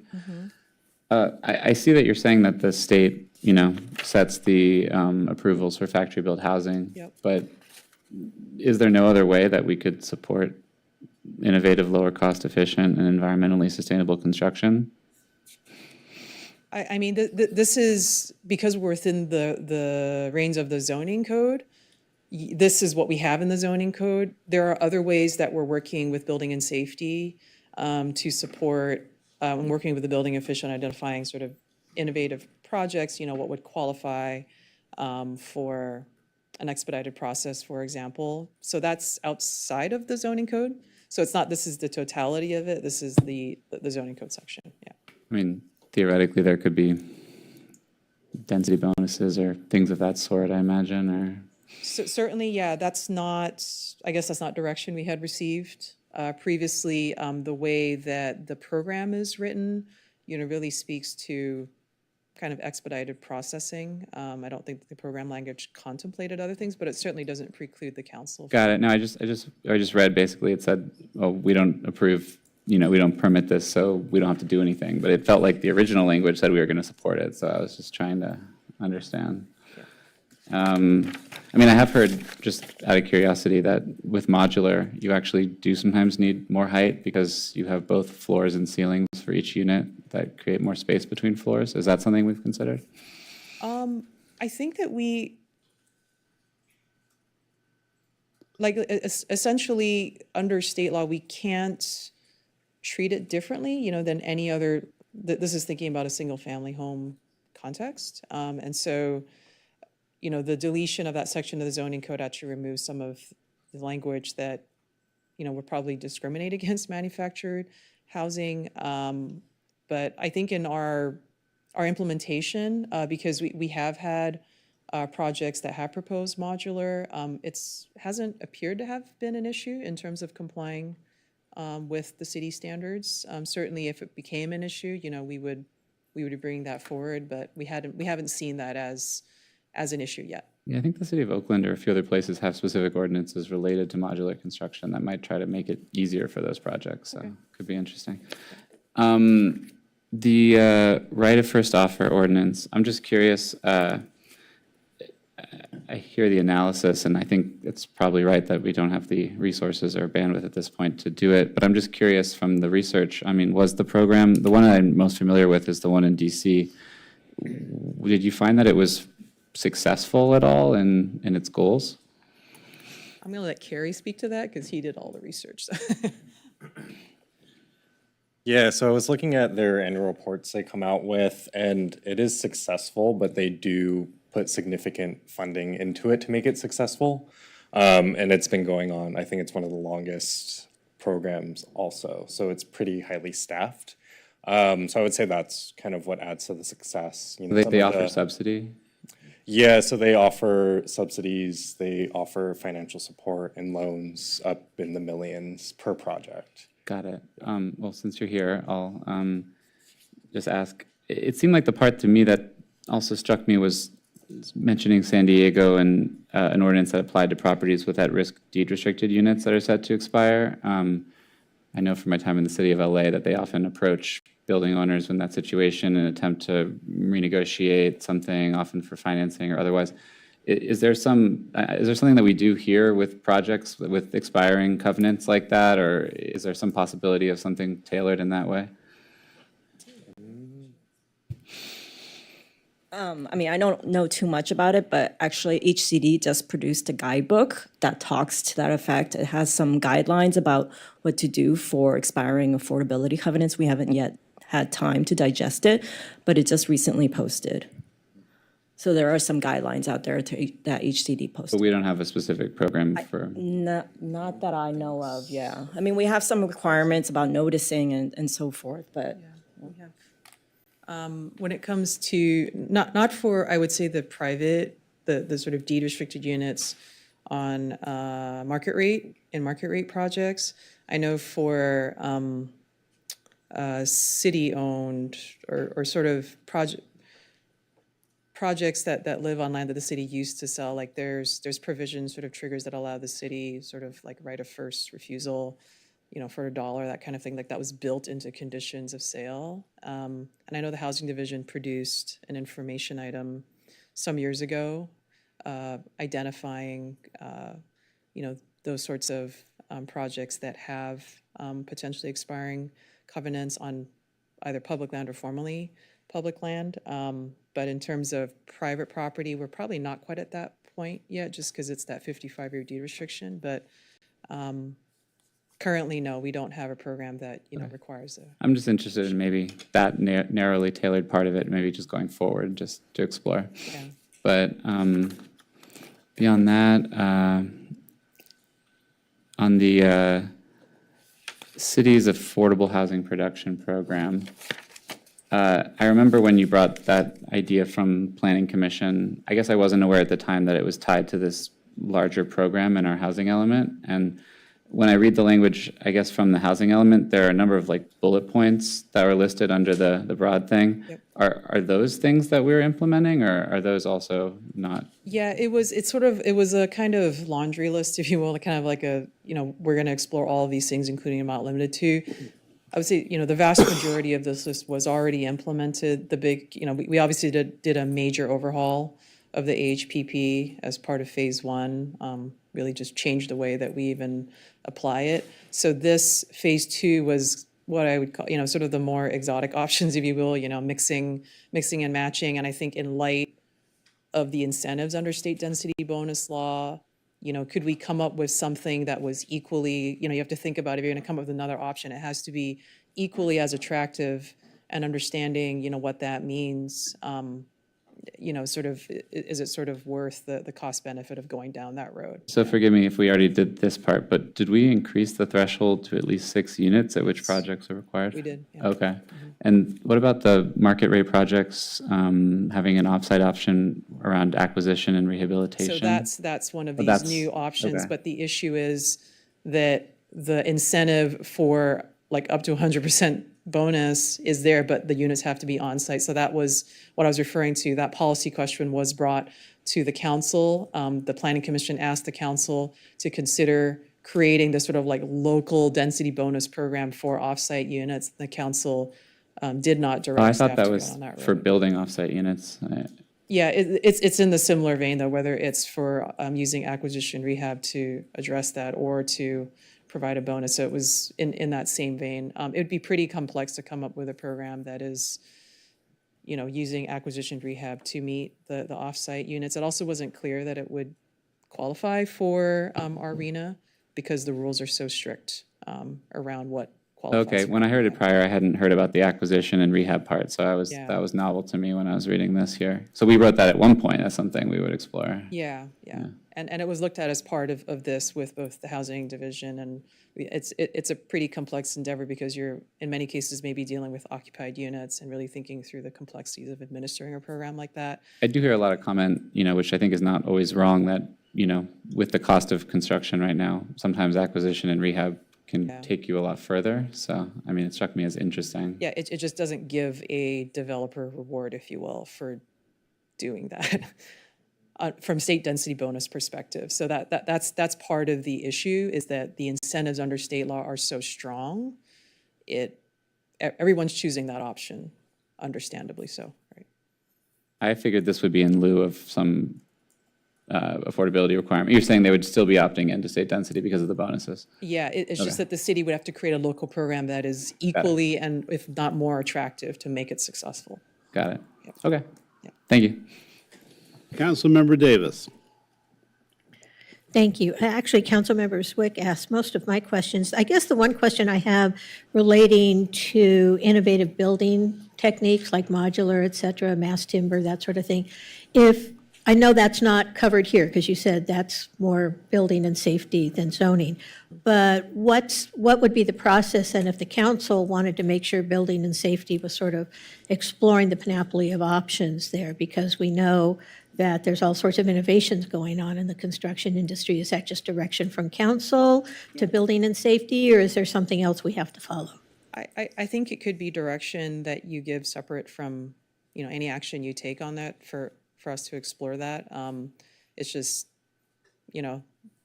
we're trying to prioritize the things, that we have to do, but certainly we could look at that.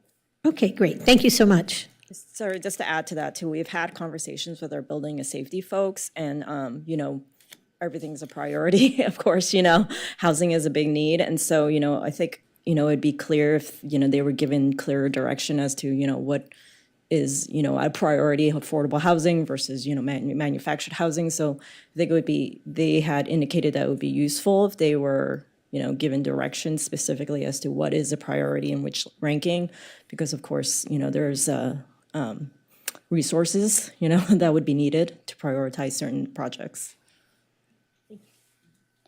I had a question. Can you do me a favor?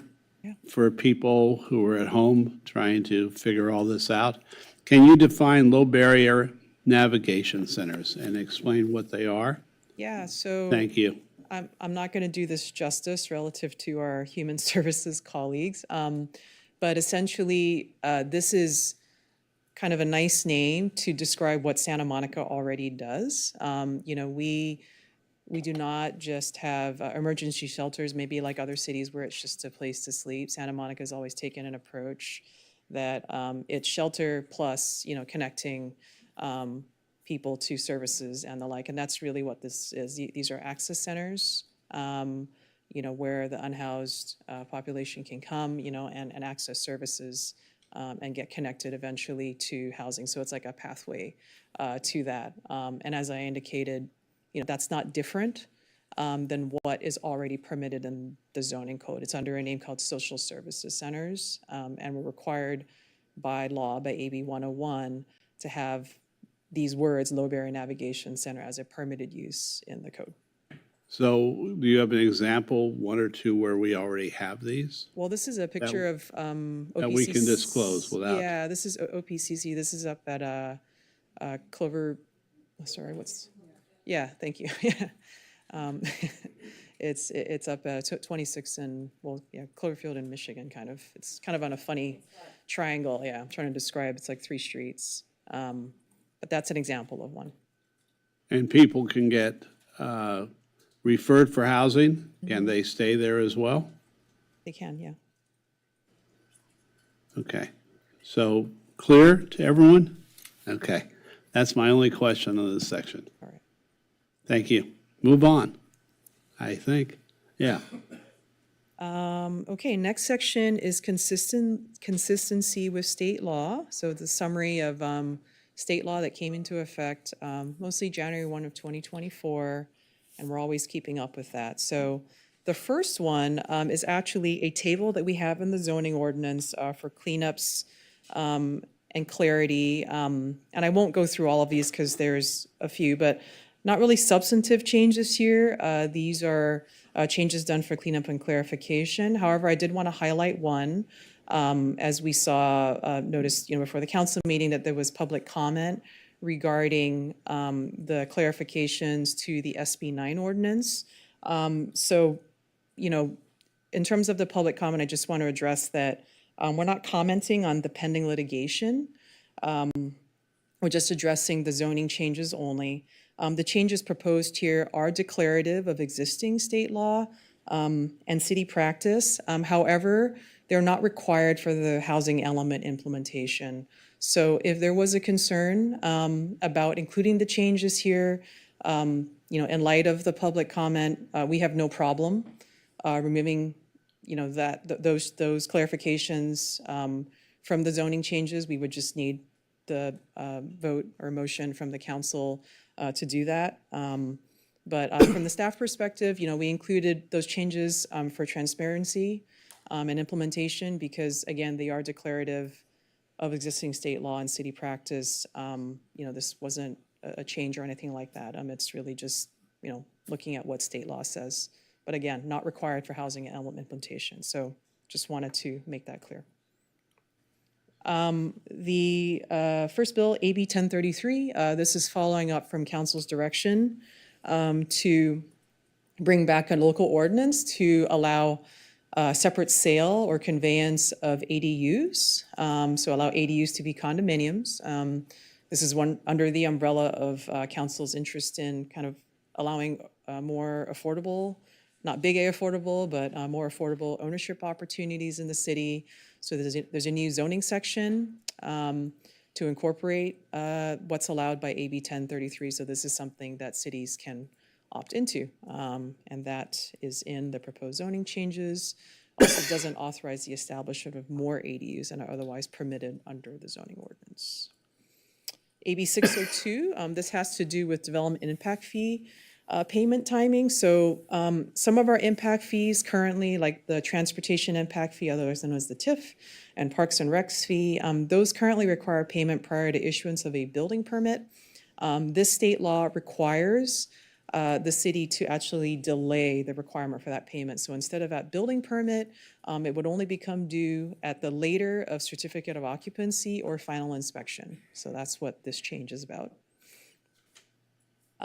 This here is not a bill, but it is consistency with Government Code Section 65583.2. We were alerted to this by HCD staff. They're kind of making their way through cities to make sure that the language from state law is verbatim put into your zoning code. And this addresses what's called the lower income shortfall. And what that is, it's the difference between the lower income units that could have been achieved through the zoning prior to the housing element upzoning and the RENA. So that difference, that 1,884 units, the lower income shortfall in our housing element is being addressed by city-owned sites that were identified for that purpose. The criteria for those sites are that the lower income shortfall must require at least 50% residential use, has to be 20% affordable, and it must be approved through a ministerial process, so no public hearing. So the changes in the zoning ordinance clarify that process piece to say that it's no public hearing for housing projects on city-owned sites identified in the housing element to address that lower income shortfall where at least 20% are affordable to lower income households. And so that's what this change is about. This implements Program 1K in the in the housing element that specifically says city-owned sites are being used to address the lower income shortfall. SB 684, this is a streamlined process for ownership housing of 10 units or less. So normally, any condo project would need, something called a subdivision map that creates the real estate airspace, that can be sold. So those normally go to the Planning Commission as a public hearing. This bill would require that there's no public hearing and that those subdivision maps have to be approved within 60 days. In addition, it reduces the minimum side and rear setbacks to 4 feet or allows a project to retain existing setbacks if the building is reconstructed within the same footprint. That's not dissimilar to the rules for ADUs, actually. Normally, side and rear setbacks in multi-unit zones are 8 feet and 15 feet, respectively, so that would be reduced to 4. It also allows jurisdictions to prohibit ADUs and JDUs in SB 9 urban lot splits. Since no council direction has been received regarding expanding that provision, the zoning changes proposed prohibit ADUs and JDUs and SB 9 urban lot splits when a project utilizes this SB 684, so the ministerial process for condo projects of 10 units or less. And that comes to our first policy question on this, because it creates a kind of funny difference between condo projects and rental projects, so they have different setbacks. From an implementation perspective, we think that would be confusing. So our question is, should rental housing projects and multi-unit districts have the same minimum setbacks as ownership housing projects? So making condos and rental projects the same for setbacks. Yes means you're agreeing with the PC recommendation, which is to have consistency in implementation. So 4-foot side and rear setbacks for both ownership and rental housing projects. No means you're going to have 4-foot side setbacks for condo projects and then the 8 feet and 15 feet for rental housing projects. And we would recommend that you choose the yes. And then I will pause here. That's the end of this section. Councilmember Zwick. Thank you, first of all, on bringing the local ordinance to correspond with AB 1033. I was excited to request that a year ago, and I hoped we would be first, but I think San Jose has already passed theirs, so we missed making the news. But thank you for that. Second, SB 9, I just want to clarify something. You're saying that the only changes that are being contemplated are declarative, and my understanding of what that means is we're not changing anything per se, we're just clearly stating what is the law now. Is that correct? That's right. Okay. And while we're there, though, I did want to ask one question. It's come to my attention that generally in single-family and I think also multifamily zones, we permit roof decks. But in the case of building a duplex now in the R1, the zoning would only allow 1 roof deck per 2 units. And I'm just curious about that. Yeah, so when SB 9 standards are silent, it will always default to the underlying zoning district. So in the R1, we limit 1 roof deck when there was always only 1 dwelling unit allowed. So there is not anything in the code that would allow a second roof deck, given now that you can have more than 1 unit in an R1 zoning. But logic might stand that if you had 2 units, you could have 2 roof decks. It would just require a revision to the R1 standards to allow, let's say, 1 roof deck per unit instead of just 1 roof deck total. Got it. Well, I mean, I don't know if this is the moment for it or not, but that's something that makes sense to me. Third, just quickly on the issue of setbacks, I saw nestled in that discussion that it said the city has not had any rental housing projects in the multi-unit residential districts in the last 10 years. So that's saying that not a single lot in any of our R2, R3, or R4 zones have been, any developments have been proposed in over 10 years. Rental Right. housing. We've had Condos. quite a few condo projects. Got it. But not rental, yeah. Is there a reason for that as you would understand it? Well, we have the R2, R3, and R4 zones have the greatest concentration of our rent control units.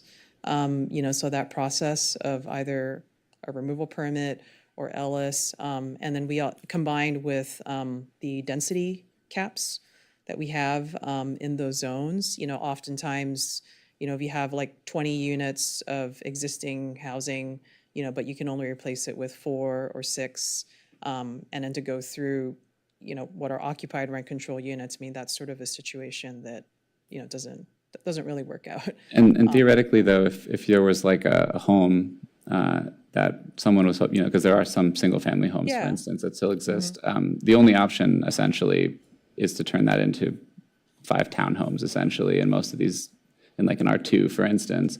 Yeah. So I there's mean, not it really has like, to- At the end of the day, if someone wants to develop something, ultimately has to make money. right, but I'm saying we don't allow them to, say, build a 10-unit apartment building. I mean, previously, if you're talking the last 10 years, no, that was not the case. So we're effectively requiring that the housing that comes from redevelopment be more expensive. In the past 10 years. With the changes in state law now, it allows more units, whether it be through ADUs or, other bills, that would allow more units than perhaps in the last 10 years. But our density caps are still, how do they interact with that? Yes and no, because in many cases, especially in the R2 zone, there is a inconsistency between the maximum allowed in zoning versus the loose, probably by maybe a unit or 2 in some cases. So the 29 units per acre in the loose, because of the way that it was implemented in zoning amongst tiers, actually has a lower maximum potential. But there is state law that requires that where you have that discrepancy, it defaults to the general plan maximum. Okay, thank you. Councilmember Davis. Thank you again. So I just want to, I know you said this in response to Councilmember Zwick, but I just want to be clear. There's nothing in what you're asking us to do tonight that changes anything about our current SB 9 ordinance, is that correct? No. So there's no reason not to do it because it doesn't change anything. Yeah, the changes here are declarative of existing law and city practice, so there's not a substantive change, if you will. However, we just wanted to raise the issue, given public comment that's been raised, and to be clear that if there is concern, it is not necessary to make those changes for implementing the housing element. Okay, because essentially they're not changes, they're just declarations. Yes. Okay, and then just last week, the governor signed SB 450, which are changes to SB 9, and I've conferred with members of the city attorney's office, and that will all come back as part of probably a package to address what's in SB 450. Would that be the Yeah, case? that's correct. The governor just signed 21 new bills, so it always takes us a moment to digest all of it, and we do a ledge update kind of, beginning of the year, and then bring forward changes if necessary to implement that. Great. And then you said that in terms of the low-income shortfall, we've designated city sites to make that up. What if we didn't use the city sites to do that? What would happen to us? Well, it's good to go back to the conditions is that part of the reason that the city sites were chosen is these were directives from HCD back in 2022 as part of their comment letter and consultations, and they, they're like, well, these, you need to show how you're going to make this real, and there were certainly legal concerns about imposing these requirements on just any random private property. Unlike some cities, we don't have like a specific plan area or something like that, where you have a big master landowner where, we can guarantee, that there's a discussion with an owner to do this. So the city-owned sites were identified for that reason because it allowed the certainty of the city being able to say, we impose a residential use on ourselves, and we know that we fund affordable housing because we've always done it this way, and that there'd be no public hearing, which was already something that was part of the process. So HCD required the city to be very clear about how we would address the lower income shortfall, and it really gave the city no choice in sort of going down this road and demonstrating, how do you get to those number of units on city-owned sites, and those very particular criteria, makes it challenging to just impose that, and it would be like spinning a wheel on, which private property you're going to choose in the city. And the rules of the suitable sites inventory, that form the basis of the housing element, don't allow us just to pick anything at random. You have to have justification and reasoning of, why do you think, that's the property that's going to turn over for that reason. It's just very strict in that regard. And so that's why the city-owned sites ended up, being chosen. So essentially, we've promised HCD that we're going to use city property to meet that low-income shortfall. Yeah. And if we were to renege on that, we would get into trouble? Yeah, for the purposes of the housing element, yes, it's a city-owned sites. Now, if other sites happen to come up, that, we didn't plan ahead for, but, fortuitously they happen, we can absolutely take credit, for that.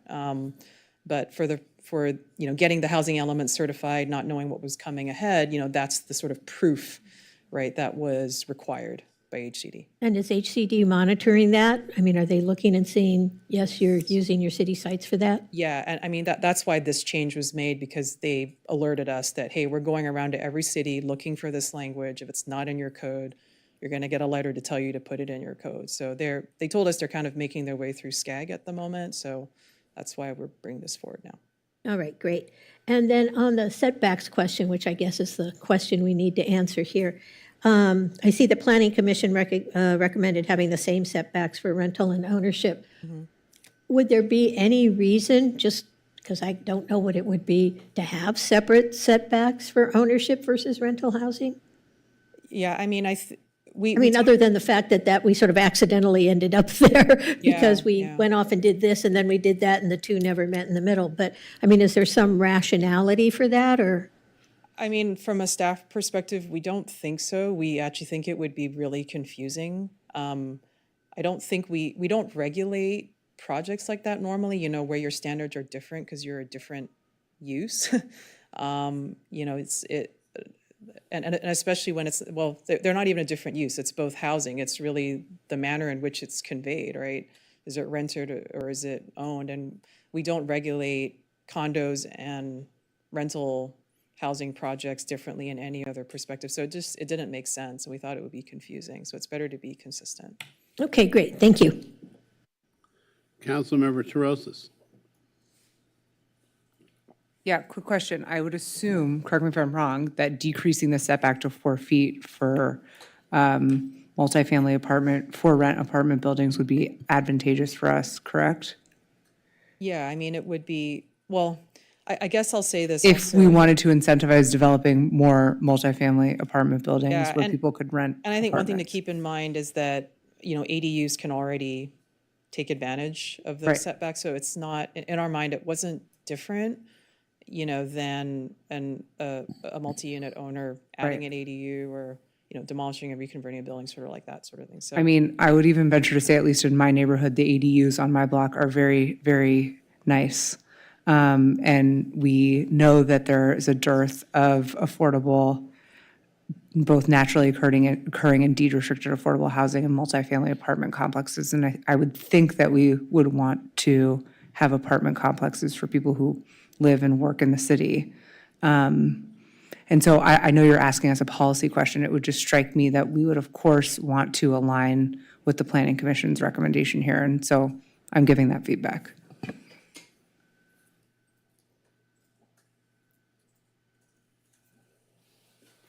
Okay, I'm not sure if I'm in the right section or not.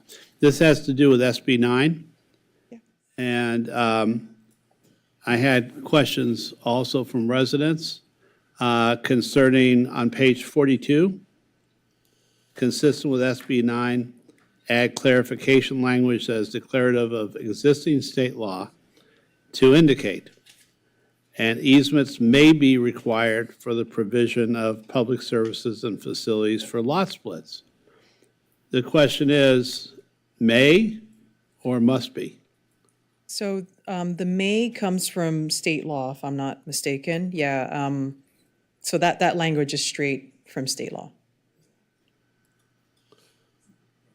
Yes? Yeah. It essentially allows, I mean, in any instance, you know, where it's needed, the city has always required that. So it just authorizes the city to be able to exercise that Okay, right. so that's state law, there's no discussion Right, about that that. language is taken from state law and it authorizes the city to require those easements. Okay. We were asking, or Councilmember Zwick and someone else just mentioned the 4-foot setbacks, Councilmember Terosas. But we have larger setbacks for apartments, correct? No, Can we go back to that Yeah. slide? So currently, the setbacks are the same for condo and rental projects, you know, before this state law came into effect. It is generally 8 feet for side yards and 15 feet for rear yards. And what this state law does is it reduces that side and rear yard setback to 4. So in other words, we have no discussion points about that because, see, I'd rather have a larger setback so there would be more room for sidewalks and gracious, I guess, walking and Well, bicycling. these are side and rear setbacks, so not the front of the So building. you're, basically, the 4-foot is the fire code to make sure there's space for fire personnel to get in between the lots. Yeah, essentially, yeah, Okay, and hopefully not have fires bleed over. right. Well, there's, building, there's like, Huh? there's like fire ratings for walls as well, but that's, But you know what, I mean, that's, I mean, yeah. at least that's the old definition. That's why you have so many feet on each lot from the other lot, Mm-hmm. is to prevent what they used to have in Europe and back east, which was fires all the time. yeah. And for clarity, these are side and rear setbacks, so unlikely to be right next to a sidewalk. They're on Got it. the sides and the back. I understand, thank you. I guess you can move on. Or do you need an answer on the SB 684? I think that you can include that as part, or we just wanted to highlight it. You can include it as part of your motion later. Okay. Adaptive reuse, so come on up, Rachel. All right.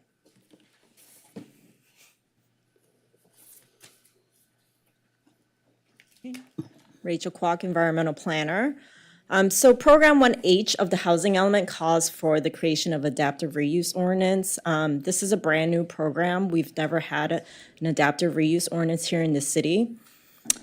And I just first want to thank Givney, who was our adaptive reuse modeling consultant that did a lot of work for us, as well as our technical working group that really provided a lot of great input into formulation of this adaptive reuse ordinance.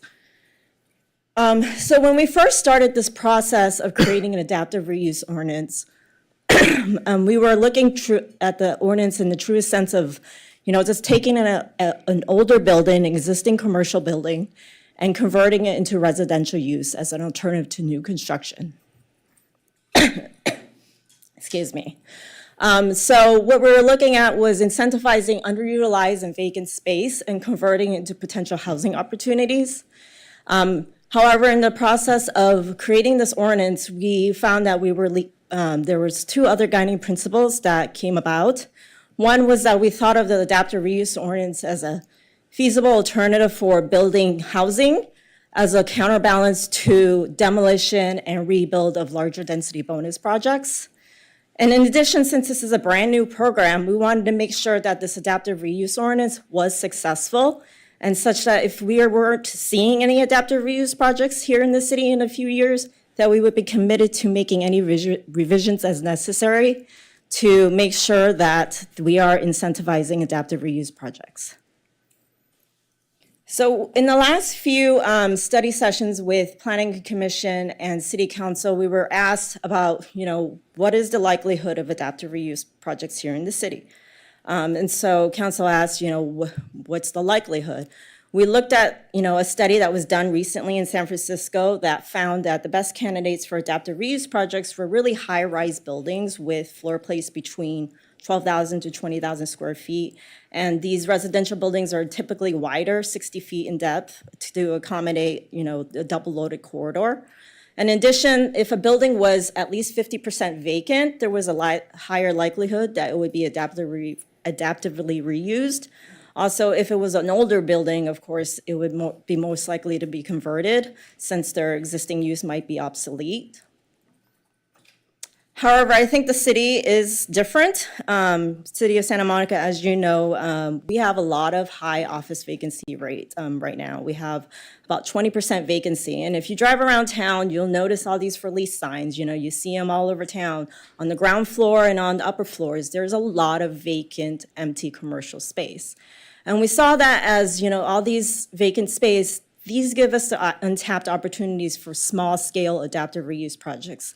In fact, since we started this process of the adaptive reuse ordinance, we've gotten a lot of inquiries from property owners and the general public about, how can I convert some of this underutilized vacant space into housing? They might not be fully committed to taking the entire building down or converting the entire building, but they were looking at opportunity to really, revamp some of their empty spaces.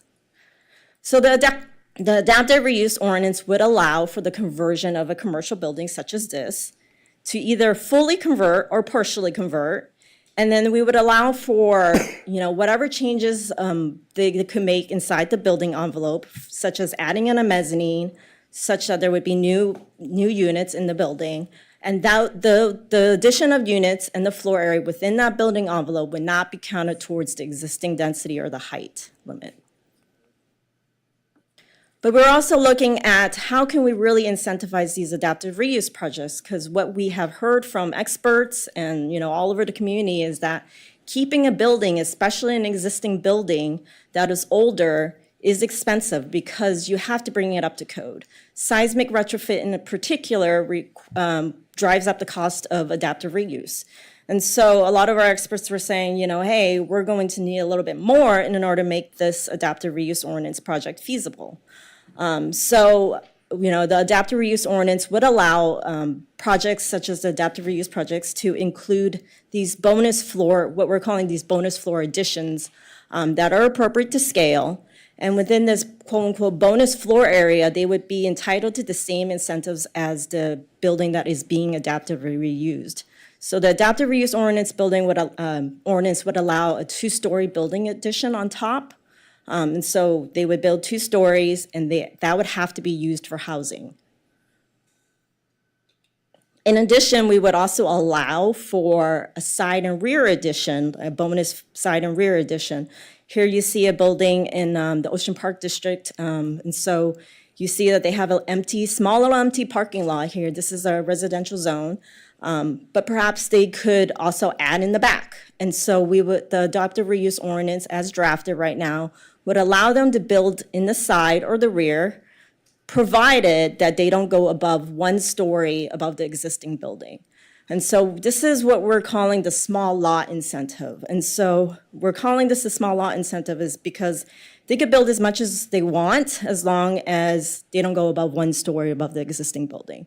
And so this small lot incentive, ideally we think would be used in a lot of our smaller parcels, such as what you see on Main Street in Montana.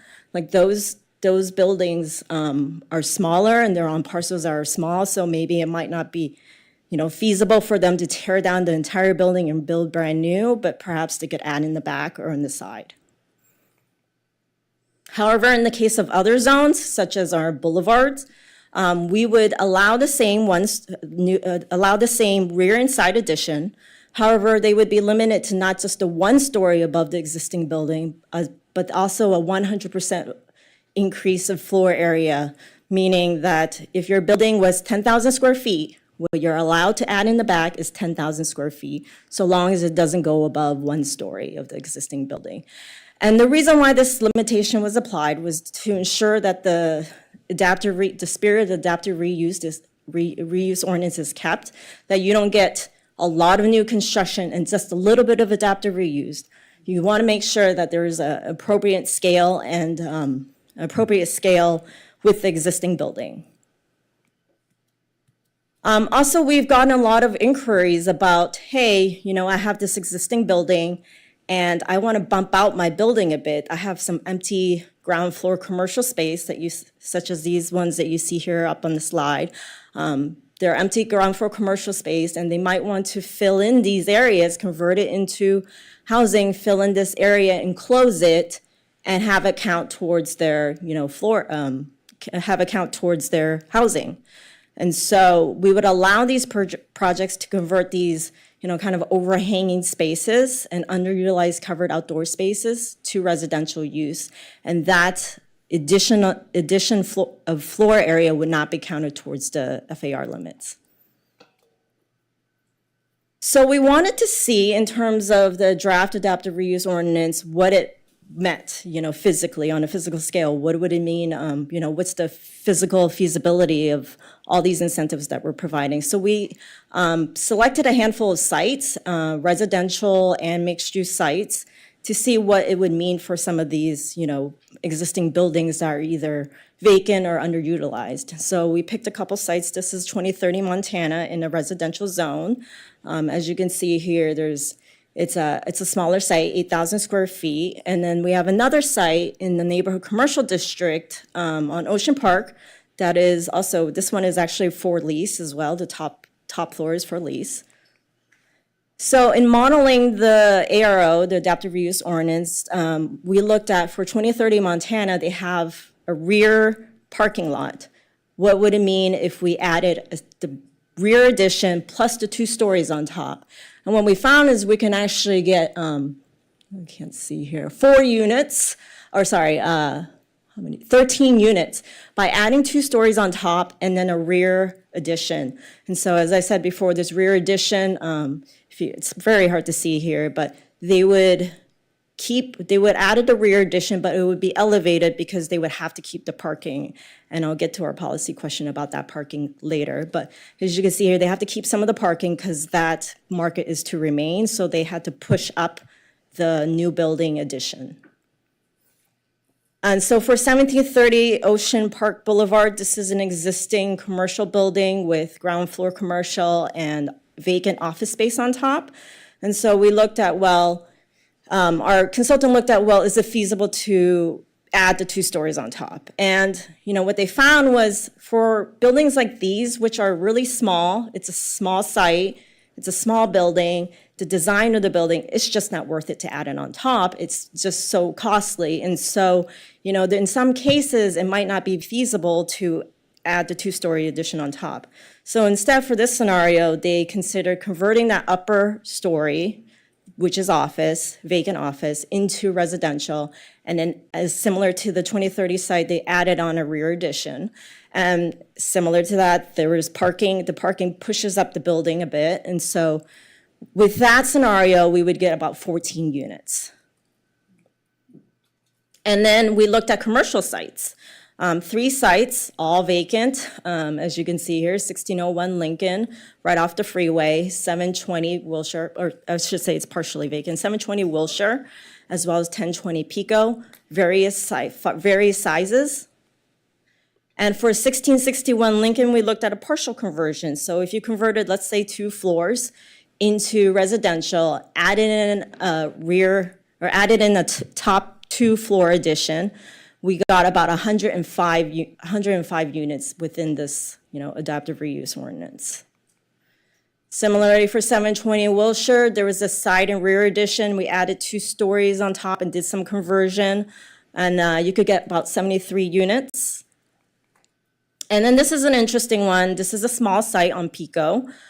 So this really, goes to show you how much, in terms of preservation you can do with the adaptive reuse ordinance. With this building, I think it was actually a residential, converted into a commercial, and now we're looking to see about converting it back to residential. And it's currently a vacant commercial office building, and if you did all the conversion, you can get about 9 units with some 7 units on the bottom floor and then 2 units in the mezzanine. So all in all, when we did the scenario modeling for the adaptive reuse ordinance, as I said before, the feasibility of top additions, the 2 stories on top, really depend on the building type and the type of construction. If a building is small on a smaller parcel, it's just not worth it. The cost of it just drives it up way too much. And where there is space, the side and rear additions do increase the financial feasibility of adaptive reuse projects, but ideally they might need to be detached. This is to allow for light and air as well as, access, like emergency building access and building and safety requirements.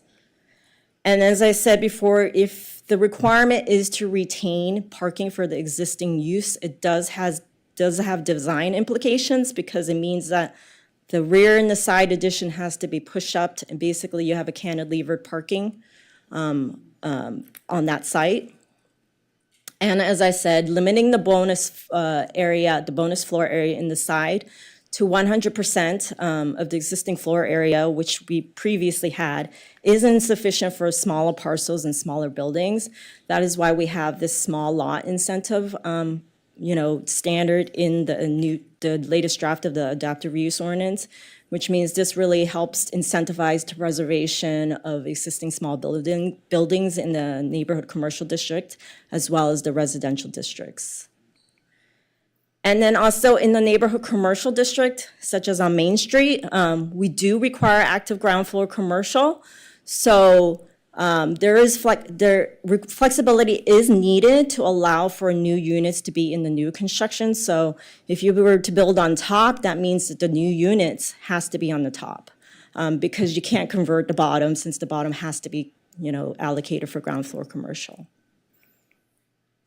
So based on that modeling, our adaptive reuse ordinance is drafted to with these standards, with the eligibility, the applicability stating that the adaptive reuse project must occur within the existing building envelope and it can't result in demolition per our zoning ordinance.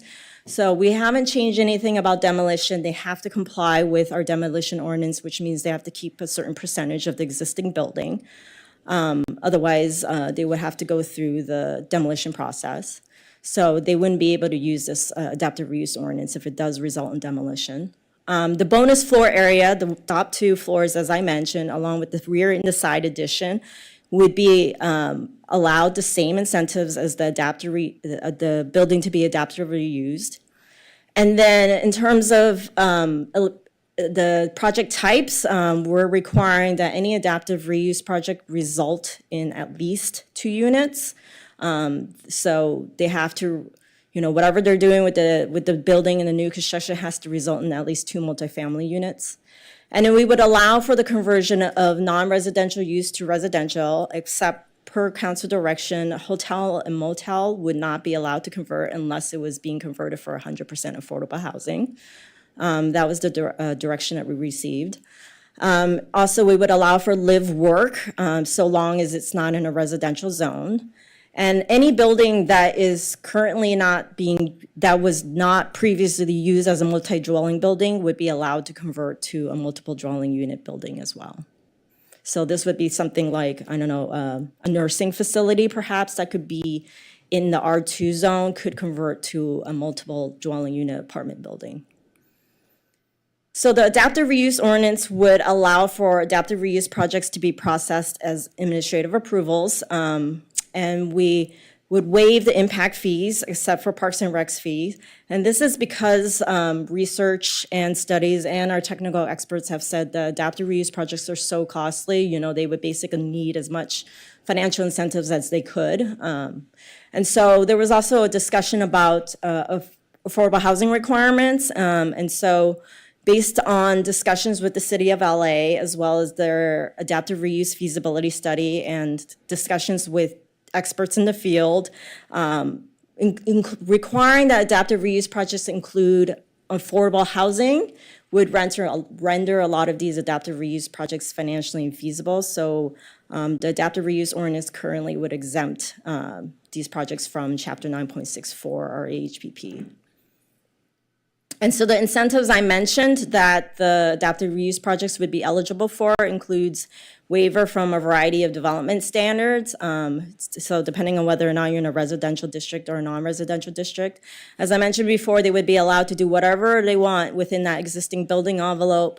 They would be able to waive the setback and step back requirements and then not have to provide open space requirements. And then they would also be able to waive the bicycle parking requirements as well and unit mix requirements. So these are the various standards they would be allowed to waive. So as the policy question that we have for the adaptive reuse ordinance is the question I mentioned before, as you've seen in the modeling that was done, requiring that the existing parking be retained for an existing use that is, still existing on the site.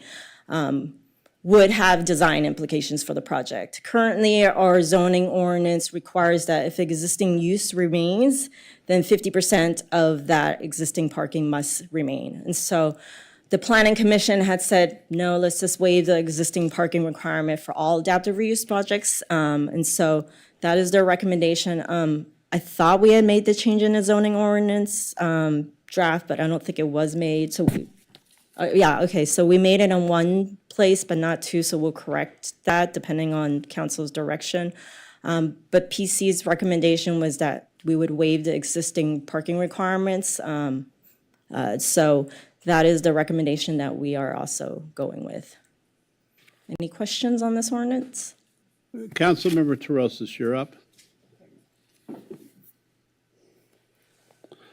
So in reading your staff report, it looks like you estimate that there are about 67 buildings throughout the city that you think would be good for this these adaptive reuse incentives.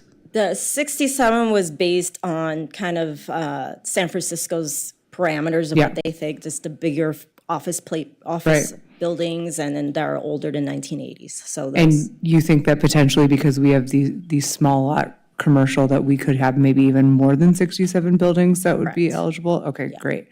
And we've just stated here that we have about a 20% vacancy in our commercial buildings across the city, right? So it would seem to me that we, for economic recovery purposes, for increasing revenue in the city, for making our budget more robust, we would want to incentivize as much adaptive reuse as possible, right? So it would seem to me that requiring 50% of the existing parking to be maintained after we've stated that it would curtail our ability to incentivize folks through adaptive reuse and potentially forego some of these design elements would be maybe not as great of an incentive as we could make it if we didn't require 50% of the parking to be replaced. Is that correct? Yeah, I mean, certainly waiving the existing parking retention requirement would give these projects more flexibility incentive. Right. So to me, I think our city budget needs, our economic recovery needs would outweigh the retention of the parking, especially if we're talking about commercial and adaptive reuse, but that would just be me. Councilmember Davis. Well, I'm going to follow up on the parking a little bit. Just because we waived the parking requirement, sort of as now where we have a lot of projects, there's no parking required, people still build parking, right? Because that makes it more leasable, rentable, purchasable, whatever, right? Yes, that is correct. What we've heard from developers is they will figure out whatever they need or however they need in terms of parking because they don't want to make the existing use,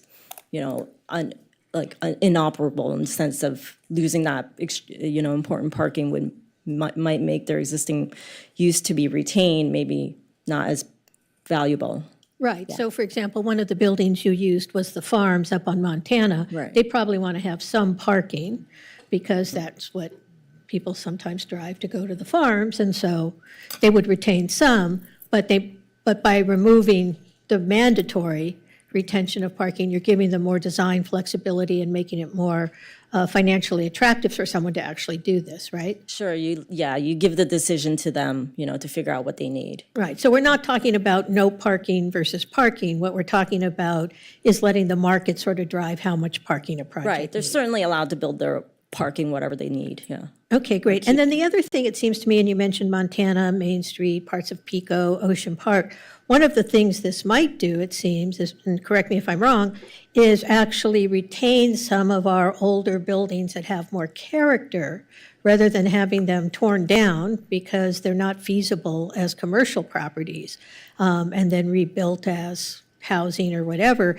It's a way to preserve some of that, for lack of a better term, I'm not coming up with the right word, but conserve the character of the street by maintaining the existing buildings and just adding to them. Is that right? Yes, I mean, and that goes to our second principle that these types of adaptive reuse would be a counterbalance to just full demolition and building, state density bonus projects that may be larger in scale than the rest of the neighborhood. And a lot of these properties, as I mentioned, in the neighborhood commercial districts are smaller, they're more narrow, they might, they may be owned in a family trust, and so they can't consolidate these parcels and build a giant building with access to underground parking and so forth. And so this allows a different mechanism for these, smaller properties to keep the existing building and still, utilize it, in a way that is efficient. So in a way, it's a way to sort of conserve some of these Right. older, what we might think of as historic properties. Yes. And you actually sort of anticipated my next question, is one of the things this does is because you don't have situations where the whole block is owned by a single person, it might give some of these smaller property owners who have owned the property for generations and therefore aren't carrying a lot of debt on it or whatever, an opportunity to build more housing and actually as a small developer, for lack of a better term. Yes. I mean, adaptive reuse ordinance used to be just for historic preservation. I think we've evolved from more than just historic preservation. It's, as Councilmember Sarosa says, it's also economic recovery, preservation. It's, ensuring that the existing buildings remain to scale, appropriate scale to the neighborhood. And where they've done this, it's been quite successful. I'm thinking about like the old Bank District in downtown LA, which is bigger buildings. Those were old financial office buildings. But they took a bunch of old financial office buildings and converted them to various types of housing. And this neighborhood just sort of blossomed up around them. They built art galleries on the ground floor, and the residents got together and put in a dog park. So it actually kind of helped become glue for the community by putting residents in what was sort of a, for lack of a better part, sketchy part of downtown. And by putting those residents there actually caused the whole neighborhood to flourish. Right. Okay, great, thank you. Councilmember Negrete, Vice Mayor Negrete. My question is on the same thing. I mean, I've always loved the idea of adaptive reuse, but I've heard from many developers that they say it's just not feasible and it doesn't work. So, but on that note, when you were specifically where I live in Sunset Park, you're talking about the Ocean Park area, I was thinking about two things. One, when it comes to parking, I realize what it does by not requiring it, and obviously, like we mentioned earlier, that, you know, developers understand that there will be some parking needed, but if there's still retail on the bottom or commercial use, my concern is what happens if there's no minimum, there's no way to word it at all so that at least that commercial use has parking, because then what happens is people spill into the neighborhoods. And I'm just using that as an example, for certain neighborhoods like the Pico neighborhood and Sunset Park, where we're next to the college, we're already, I mean, you cannot find parking because most of the apartment buildings, like, people are 2 and 3 in a unit and everyone's using parking passes. So is there no way to at least say it so that there's still flexibility, but there's... So don't forget that state law has taken away a lot of our control already over parking. So technically they can demolish the existing building and then build brand new and not have to provide any parking per state law. So what this question is a little bit different in the sense that, you know, since state law is silent about what to do if there's not a full demolition and a rebuild, you know, right now, our zoning ordinance requires that they replace 50% of it. And so the question that we have for council is, do you want to keep that requirement? As you know, as we said before, most property owners will choose to leave as much parking as they needed, because they don't want to make the existing use basically not operable or not, you know, because they want customers to visit their existing use, and so they will likely leave as much as they think they need to keep the existing use viable. Yeah, we would hope, but We would hope, I yeah. guess that's the point of these things. If we don't have those, like, rail guards around there to make sure that that is happening, at least for, I'm leaving it flexible, of course, but at least saying, you know, if commercial space is on the bottom, that, you know, there's an adequate amount of parking for those businesses. And then second, I mean, I think I know the answer to this. I don't know how you do construction while you still maintain. Maybe it is possible for some of these buildings, existing businesses to continue, but there's no protections for these small businesses that are existing in these spaces, I imagine. No, I mean, that's nothing in state law or our local code. And there's nothing we can do locally for small businesses. Can we create some sort of protections the same way we do for tenants? Because I mean, I keep going back, like Pico and Ocean Park specifically are where some of our small businesses really thrive, because the landlords are able to offer really affordable rents. And that's why we had earlier, one of the businesses we were talking about, she's got multiple stores, because that little strip you guys were showing kind of on 17th and Ocean Park there, those are affordable spots. And I just, you know, the neighborhood talks a lot about the fact that if this adaptive reuse, which would be great, what happens to all those businesses? Because then they all go out, and I imagine then rents would be quite different if they move back in. Yeah, so within the context of the ARO, that's what we talked about, like flexibility to allow those businesses to remain and not like require that the housing units be within and replace those commercial uses, but to address your issue of, like, you know, how do you protect them, incentivize or protect, you know, these existing businesses to have them come back? I mean, there's always never a promise of that, but, you know, those tools probably exist outside of the zoning ordinance. These would be more along the line of economic incentives that the city provides to businesses for doing things like that. You know, whether it's a tax rebate or something of that nature to say, you know, hey, if you have this one, come back. I mean, it has to be a financial motivation, you know, for that property owner to have that commercial tenant back in, but that's not really a land use tool, per se. There's kind of other tools that the city would have to be looking at to provide an incentive, for retaining or providing sort of like affordable rent, to commercial businesses. Well, I mean, because if you have a business leave, man, that just doesn't work. Yeah. And then have them come back. It's not the same like with. Yeah, no, somebody's housing, absolutely. but- And that's what we're saying is, those are tools that would exist outside of, a land use bucket, if you will, Right. right? They're more like economic. But to be clear, there's nothing in here that protects those businesses. Even though we're No. talking about leaving it retail at the bottom, but doesn't mean it's the existing retail that's there. And then in terms of the parking, the bottom would still be for commercial use. But if we vote on the planning commission's recommendation, that would mean we hope that they would provide parking, and we think that that would be the case. But there is the possibility that there would be no parking, and then. Yeah, I mean, in theory, it does allow, for example, let's say you have a 1 or 2 story existing commercial use, and let's say they have a surface parking lot in the back. There's nothing to say that that commercial use is disrupted.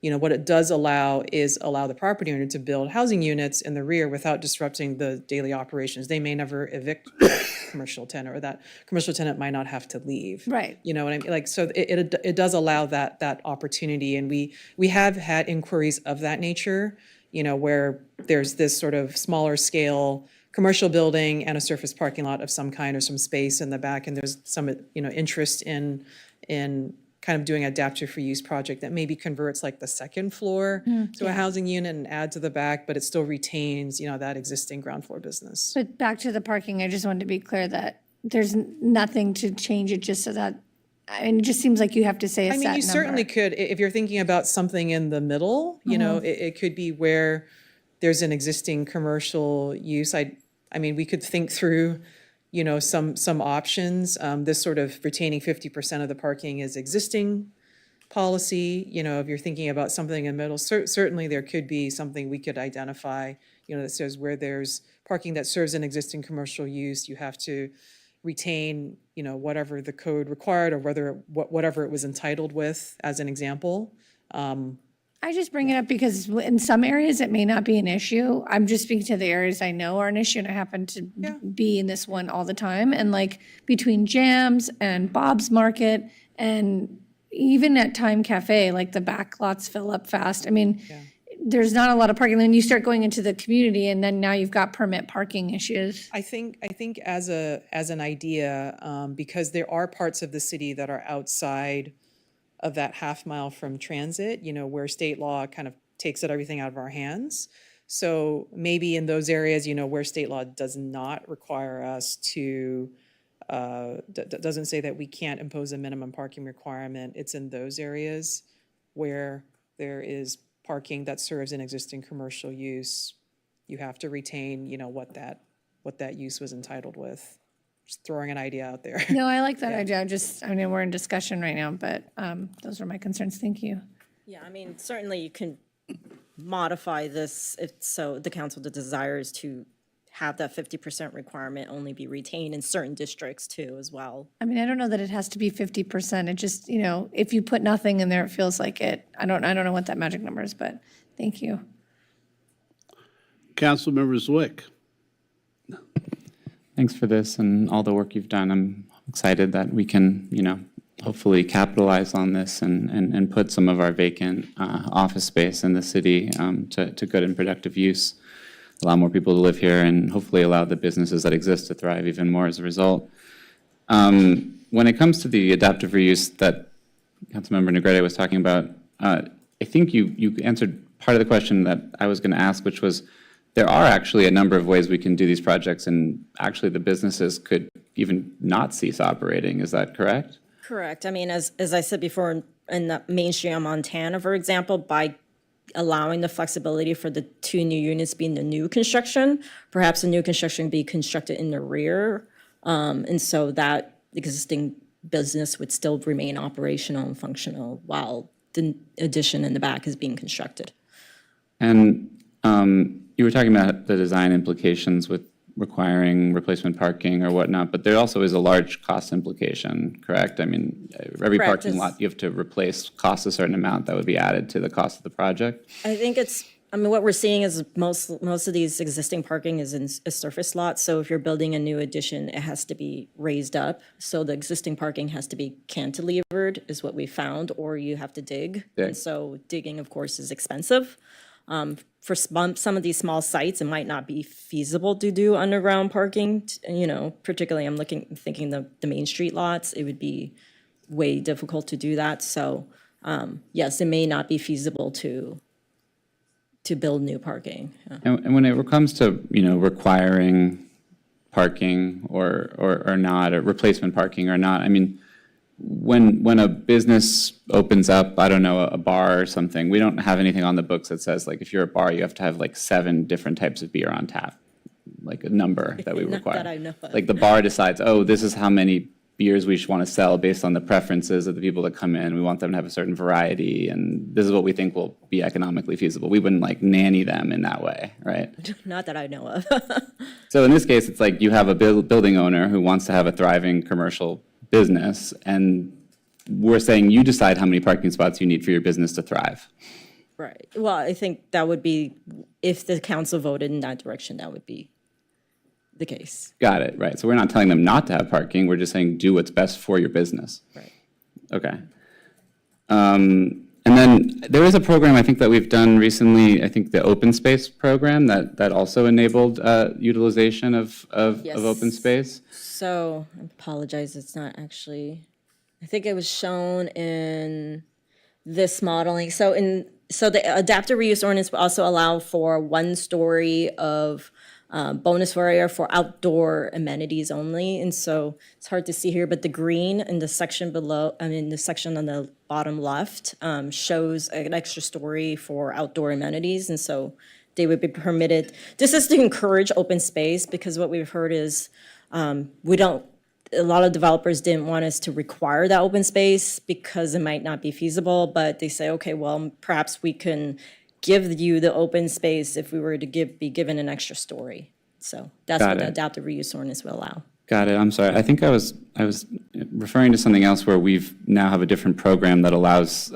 businesses to utilize their parking lots for other uses. Oh, that is the open, outdoor open space program and. For outdoor dining or Yeah, other outdoor things like dining, that. yes. And there's no requirement there that we replace that parking, correct? Correct. And there hasn't been any, I mean, that seems to be working well. There haven't been complaints like, oh, you took away the park. I mean, it seems like it's a good program, correct? Yeah, I'm going to let Carrie speak to this. Just from my perspective, I haven't heard any comments from that program at all. Right, yeah, there have been no complaints or anything about these programs. A lot of the businesses that we're seeing coming in with applications have already been in place from the COVID temporary program, where they have taken over existing parking spaces. Right, there's a lot of places, Gilbert's otherwise, that have a bigger patio, et cetera. And so essentially, we allow no replacement parking already for certain uses like outdoor dining or things like that, and we all like it.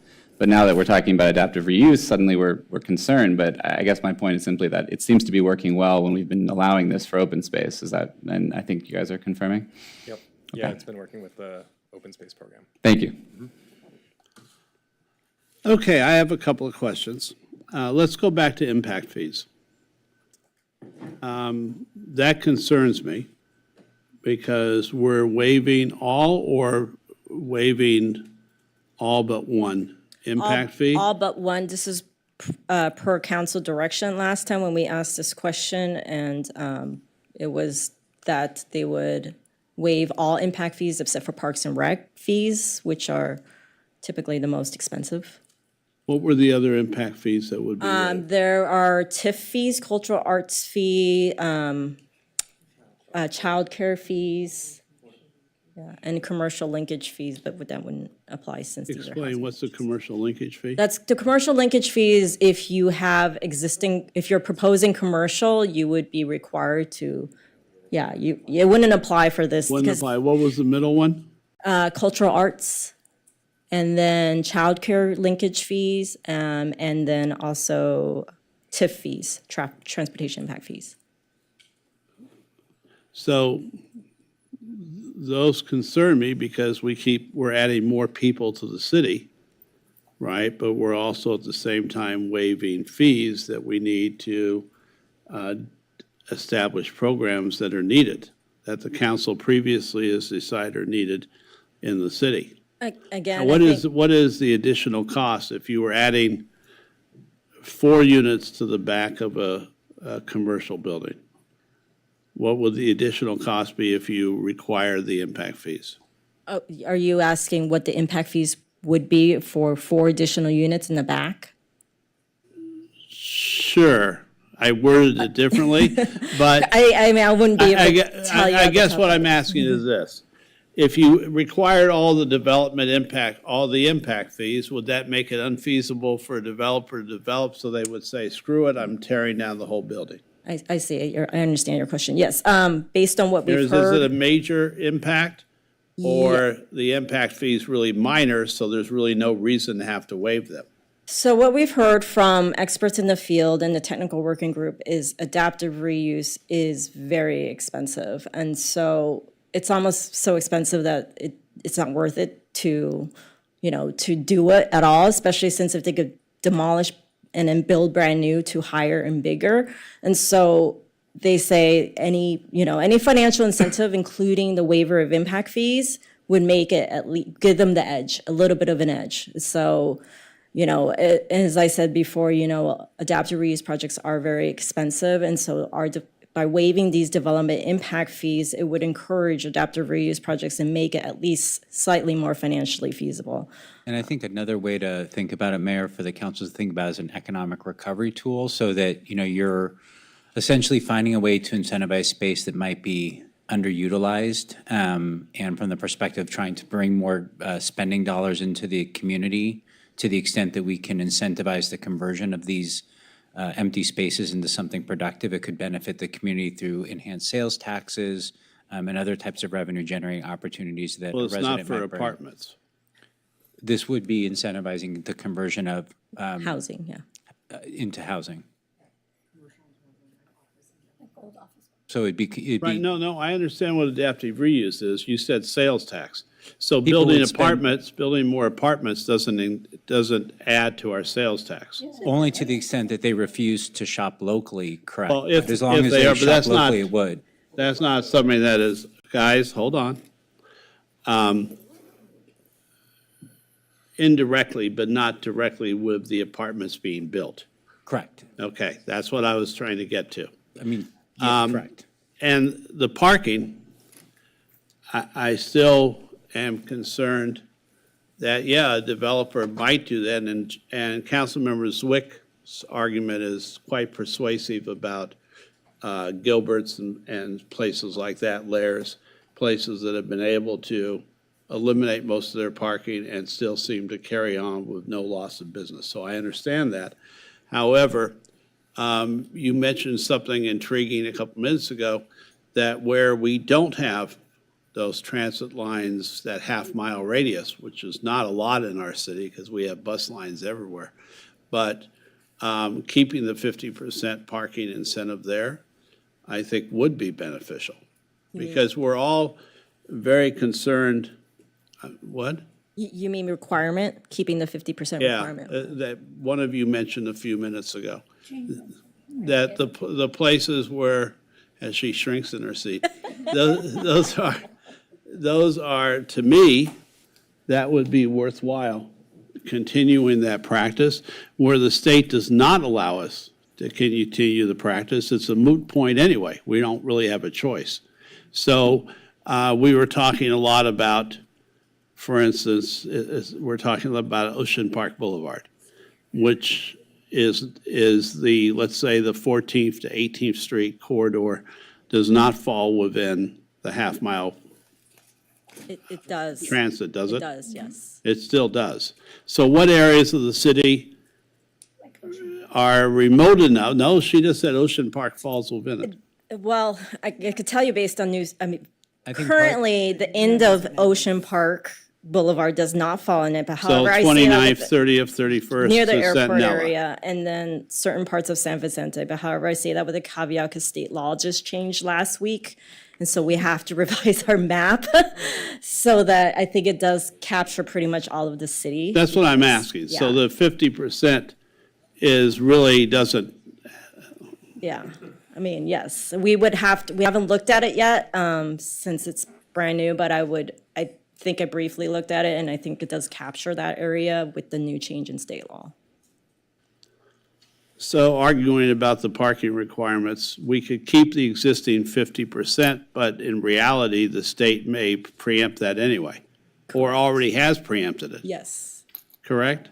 yes, I mean, based on my knowledge, yes. Okay. So we're having an argument about pretty much nothing, or a discussion. Okay, I'll rest then, because it sort of seems silly to beat a dead possum. Okay, Mr. Zwick. I mean, as you said, there are limited parts of the city that 2097 doesn't apply to, but to the extent that there are those parts that are too far from transit, then, you know, that would be a compromise that would make sense to me for those areas. Okay, I'd like to pursue that. All right, so I think we have the direction that we need, or the comments, so I'll pass it over to Susan. Okay. Next section. I don't know if anyone's ever beat a dead possum. Okay. This is our last section on the Bergamot area. Thanks for hanging with us. All right. So Program 1E, this is a revision to the Bergamot Area Plan standards to support housing production. And we want to clarify that we're talking about, when we talk about the Bergamot Area Plan, it does include, show a map here. Well, it includes basically the area that is roughly from Cloverfield to Centinela, Colorado, to Exposition. I know there's been some confusion in the community that we're only talking about like the Arts Center, but this is not that. The Arts Center is a city-owned property subject to, you know, a future process and what have you. The standards here are we're really thinking about, if you will say, like north of Olympic Boulevard, you know, where we see some activity where much of the new construction privately held property is. So we thought it'd be helpful to clarify that. The changes here are really removing Chapter 5 from the Bergamot Area Plan, which was the land use table and development standards, and then bringing back that into the zoning code, and updating the land use classifications to align with the zoning ordinance as it is today. The reason for doing that is that the plan was actually adopted in 2013 when the zoning code update was in development. So unfortunately, in implementation, there are classifications in the BAP that are undefined in the zoning code. The words are a little bit different. It makes it very confusing from that perspective. And the development standards, obviously, that's required by this housing element program to create new standards, to update the design requirements, and to support housing production. So as I said there, you know, we've updated the land use table, aligning it with uses in the zoning ordinance, really simplifying the land use review consistent with our economic recovery efforts, you know, so what you see in the Bergamot Area Plan for land use isn't different, you know, than what you see in other areas of the city. And there's updated standards that the council has seen before in 2023 when we brought forward draft standards as part of the SB 35 objective design standards. So, you know, those are things you've seen before. Those are being carried through here. And what is new is the focus on open space and taller building standards in response to proposals that we're seeing and really council's discussion and direction to maximize open space as much as possible. So we have Susan Ambrosini from AECOM here, who has been instrumental in helping us work through these standards, providing illustrations and modeling. So I'm going to turn it over to her, and then I'll kind of finish out this section. So Susan.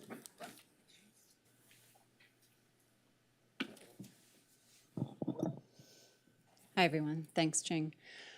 So council gave us direction to look at taller building standards, things like maximum podium height, footprint, maximum tower footprint, minimum tower spacing, open space.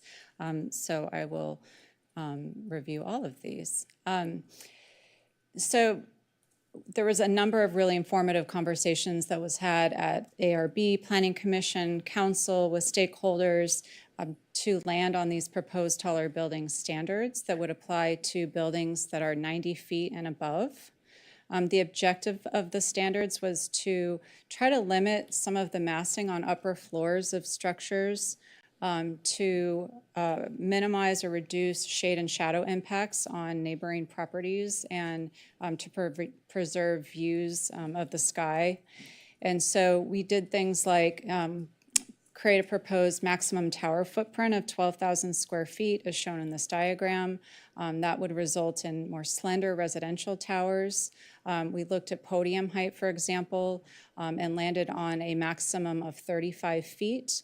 This is because taller podiums can also create shade and shadow impacts that we wanted to prevent. A maximum podium footprint, and this is really to ensure human scale design and allow for supporting open space on the ground floor to limit that podium footprint. And we also looked at tower spacing, so requiring an 80-foot spacing between towers, or if completely offset, 40 feet. So this slide shows an example and diagrams of the tower spacing requirement with the intent to allow light and air between buildings. Several cities have implemented tower spacing standards that have been in effect for several years now. 80 feet is a common requirement. Bergamot is a really unique area. As you know, it reflects its industrial past. There have been design conditions there. The block sizes are unusually large. The parcel sizes, most of them are unusually large compared to the rest of the city. There are limited neighborhood services in the area, things like retail and restaurant, and that impacts walkability in its current condition. The diagrams here on the left, those show the really large block sizes. On the right, you can get a sense of the parcel sizes. This is from the existing Bergamot area plan. But what you can see in the different colors shown there is the vision that was created at the time to try to improve the mobility between these large blocks through things like pedestrian pathways, shared streets, improved multimodal connections or complete streets with more pedestrian orientation. So the vision for Bergamot open space specifically really starts with that improved permeability and the urban design conditions that it's trying to correct for in this new vision to create a walkable neighborhood with social gathering spaces and key areas connected by pathways. The BAP vision at the time was intended to be implemented through developer agreements, however, which is no longer a viable, option to focus on for the city. So in thinking about the standards, we thought about how do we achieve some of this open space vision without development agreements. So the approach that we took is really two-pronged. So the first is through revised open space standards, which I'll talk about in a moment. The focus was really maximizing the amount of open space required and also trying to be strategic about piggybacking on requirements that are already there for example, service roads or access to help also embellish or improve the open space quality on the site. And the second is a special process incentive program, which you have not yet heard about. It would be a new process incentive program for housing projects on large sites over 1 acre but less than 3 acres, and they must provide certain project commitments to support the BAP vision, and we'll talk about that more in a moment. So with respect to the standard open space requirements, there's a few key components. One is what is the total amount of open space that's required? So that's based on the number of units being proposed in the project. So that helps determine a total amount of open space required. The second is the parcel size. So the amount of ground floor open space varies depending on the parcel size. So the larger the parcel, the more ground floor open space would be required. The diagram on the upper right gives you a sense of what that requirement is. For example, 12% of the parcel size in this case would be required to be ground floor open space, with a portion adjacent to the sidewalk. The open space can be used in a variety of ways, for example, for balconies, decks, rooftops, common open space and private open space within a particular development. And then, as I mentioned, the parcel size really drives this ground floor open space requirement, which also includes things like a minimum dimension for ground floor open space. And this is really important because we really wanted the ground floor open spaces to be functional, social, have certain amenities, so they don't feel like circulation pass through spaces or spaces where people don't want to hang out and gather. So there was a lot of attention to that as well. So in terms of creating this open space or meeting this open space vision, we're achieving this in a few ways. One is through this ground floor open space requirement. One is through a pedestrian pathway requirement. And this is to support better on-site circulation and connections to adjacent properties where feasible. This is a requirement for larger sites over an acre. And then also an incentive for open space to be located next to public streets. So the developer gets a little bonus in terms of meeting their open space requirement if they place that open space adjacent to the street. So another part of the vision, as I mentioned before, in terms of the BAP, is creating walkable neighborhoods. So there's a few ways that the new standards do this. One is the open space near the sidewalk that I just mentioned, but also addressing the sidewalk width as well. Creating that additional space that you need between the curb and the building to have that kind of pedestrian activity that you're looking for. So this additional, wider sidewalk space can be used for landscaping on the private realm, outdoor dining, et cetera. There's also new standards with respect to active ground floor use and design. And these are intended also to enhance the pedestrian experience and make sure that ground floor uses are neighborhood serving. So also with respect to implementing those wider sidewalks is done through building frontage lines. So that's what's shown on the map here. And so there's revised building frontage line standards that are being proposed. You can see, for example, Olympic Boulevard has a 15-foot curb to building face requirement. And as you can see in the diagram on the bottom right, that's how you kind of figure out what that space is. It's the measurement from the face of the curb to the building frontage. Where other streets where we're really trying to create that really wide sidewalk would have a 20-foot build-to line measured from the curb to the building. So this really helps us create that more active public realm and open space that we're looking for. And finally, we have some examples of the pathways. So I mentioned these pedestrian pathways that can help cut through large blocks. These are 3 photos that give you an example of what they could be. They can be implemented in commercial environments, in residential environments, or mixed-use environments. So the photo on the left, for example, is in more of a commercial environment. The photo on the top right is a wholly residential block. So they're really versatile and can be designed in a lot of different ways to help improve that mobility through the district. So now I'm going to hand it back over to Jing to talk about the special incentive that I mentioned.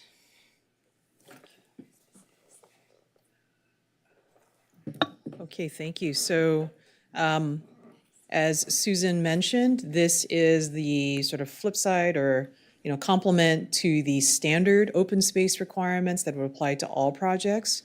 So this is the new idea that we were referring to that would be available for sites greater than 1 acre. As you know, for housing projects on sites over 1 acre throughout the city, those projects must be reviewed through a development review permit, which requires a public hearing at the Planning Commission and is appealable to the City Council. Projects below that threshold go through what's called an administrative approval process, which does not require any public hearing. And so, hearing the council's interest in finding ways to maximize open space opportunities and to really think through, how can we implement the Bergamot Area Plan vision for a series of open spaces, that are sort of sewn together by these network connections. This idea sprang up, which we've never discussed with you before. So we do want to clarify, this is not required for housing element implementation. So if there was, more discussion needed about it, certainly we're happy to just take this out and bring it back to you at a later date, if that's where we end up. And what it is that for sites over 1 acre, projects can opt in to a voluntary process where they commit to support the Bergamot Area Plan's vision for open space and connections by providing a unit mix. So the unit mix that gets waved away in pretty much every housing project, they could opt in to provide sort of like more family-size units. So this minimum 15% two-bedroom, minimum 10% three-bedroom, maximum 15% studio, sort of the unit mix we used to have. They would agree to provide more ground floor open space adjacent to the public street, and that open space must be dedicated for public use. And then third, they would implement essentially the street network that's adopted in the BAP. So if they would have to implement, one of these ground level pedestrian pathways or dedicate a street, again, for public use. These are all things that we used to do through, be able to negotiate through development agreements. And it is something that is a commitment here because it's a voluntary opt-in process, and again, only available to these sites over 1 acre. So that it's sort of an exchange, if you will. No public hearing process for providing these project commitments. So, really here for council consideration. When we brought this to the Planning Commission, there was a substantial amount of discussion from the Planning Commission around this. So I'm going to kind of walk through now what was presented to the Planning Commission and what their recommendation was with respect to the Bergamot standards. This first one is sort of not quite in the special program, but just talking about fences around private outdoor living areas. So these like residential patios next to a street, what's the height of the fence that would be allowed? What was presented to the commission was a maximum of 5 feet. But above 42 inches, it must be 50% visually transparent. This is the same as what's in the downtown community plan. The Planning Commission's recommendation was for fences around those areas to not exceed 4.5 feet. The reasoning was, it may be hard to kind of enforce 50% visual transparency, so it was the desire to like lower it from 5 feet to 4.5 feet. So make it lower, but it could be solid. We think that we should stick with what was originally presented to the commission, but that information is put here for the council's consideration. Now moving on to the crux of the commission's discussion around the special process incentive program. So the first piece they weighted on was regarding the parcel size eligibility, is kind of what are the limits of the program. Initially, when we presented it to the commission, staff, started obviously the site has to be a minimum of 1 acre, but we came up with kind of like a cap of 3 acres for program eligibility.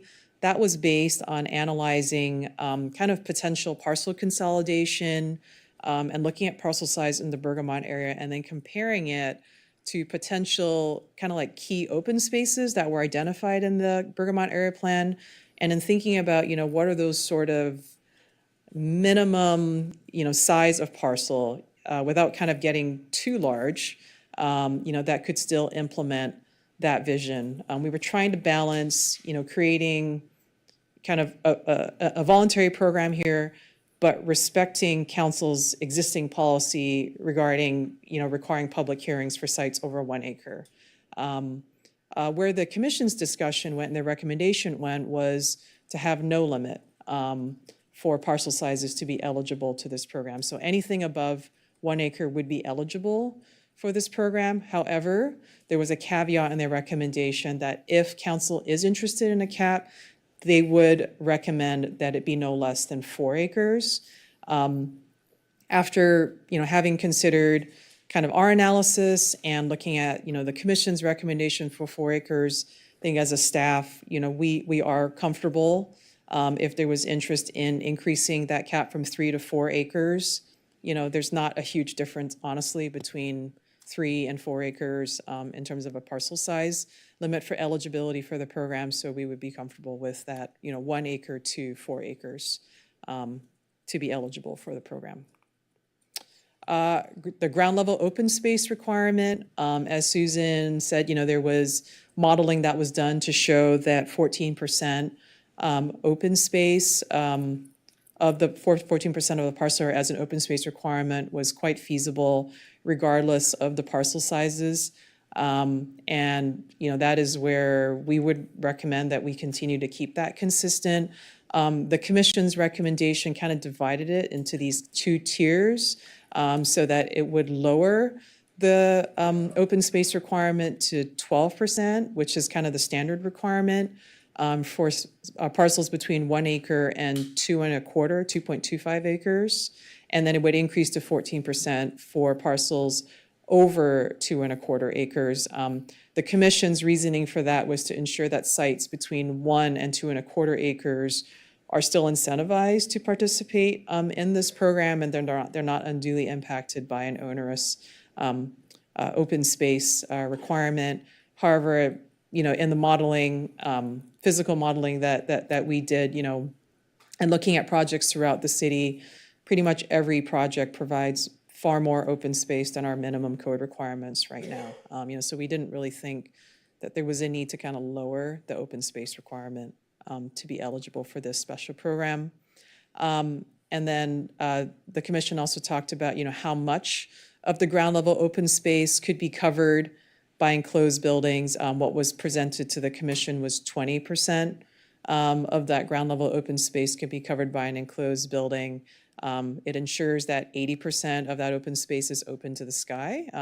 So light gets in, that's a really important concept. The commission wanted to provide an incentive for that clearance, that height of the open space, so the height clearance between the open space and the building above it to be a minimum of 20 feet, so it's a high volume open space if there's building above it, and to incentivize that, that 25% of the ground level open space could be covered as long as that height clearance is at least 20 feet. So that was the idea there. We would recommend, what was originally presented to the commission. So that brings us to kind of closing this out, the two policy questions for the council. One is regarding these sites over 1 acre in the Bergamot area. Should there be a cap on the parcel size to qualify for this voluntary program? We've put here really, the PC recommendation was for both, because it was initially a preference for no limit to parcel size to qualify for the program. But they did say that, if there was interest in a cap, they would recommend 4 acres. And that's where, the staff would also recommend that as well. And then finally, should there be other project commitments to be considered in this incentive program? It certainly provides flexibility in creating requirements because this is voluntary. We're not governed by state law or what have you, in this regard. But we want to, consider that we balance that with making sure that the program's actually usable. This is the intent to have these sites kind of implement the Bergamot Area Plan vision. So just things for consideration. That's the end of this section, so. Councilmember Zwick. Thanks for this. I'm excited by these future projects and our future robust Bergamot live-work area. Can you pull up, if it's okay, the map that listed the area by parcel size? This one? Yeah. Yeah.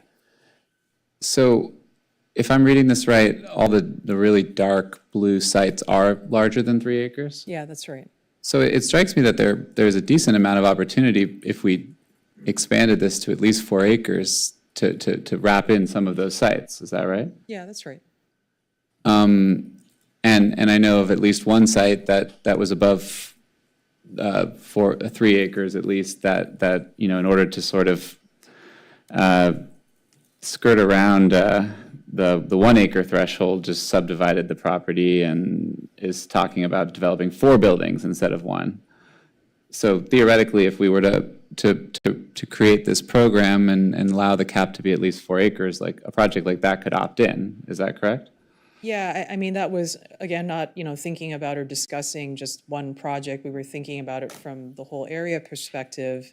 And, based on some preliminary interest, certainly to get below that public hearing threshold, people have been submitting projects, to get under the 1 acre threshold. And, this notion of the trade-off between height and open space becomes, very tangible when you have sites this large, because, maybe what might be multiple buildings, could be consolidated into, fewer, taller buildings and more opportunities for open space. It's kind of a concept that's been discussed, since the loose was adopted. It sort of becomes more viable, when we're seeing the heights that we are now. So theoretically, these projects could build on smaller sites and not include any of the open space, public open space that's contemplated, or the unit mix that we want. Right. Or we give them the opportunity to opt into this, and we get a lot of these things that normally we're not allowed to require. Yeah, and I mean, with housing projects now, there's really there's no discretion the city has when it comes to housing projects, and certainly not requiring things like new streets, new publicly dedicated open space. I mean, these are things that we can't ask for, unless it's a non-housing project. So this seems, very ingenious if we can find a way to bring in these sites in order to bring these things that I think this council's all talked about wanting from family-sized units to open space. So that's really exciting, and I would want to have it, as Planning Commission said, apply to as many projects as possible. Councilmember Davis.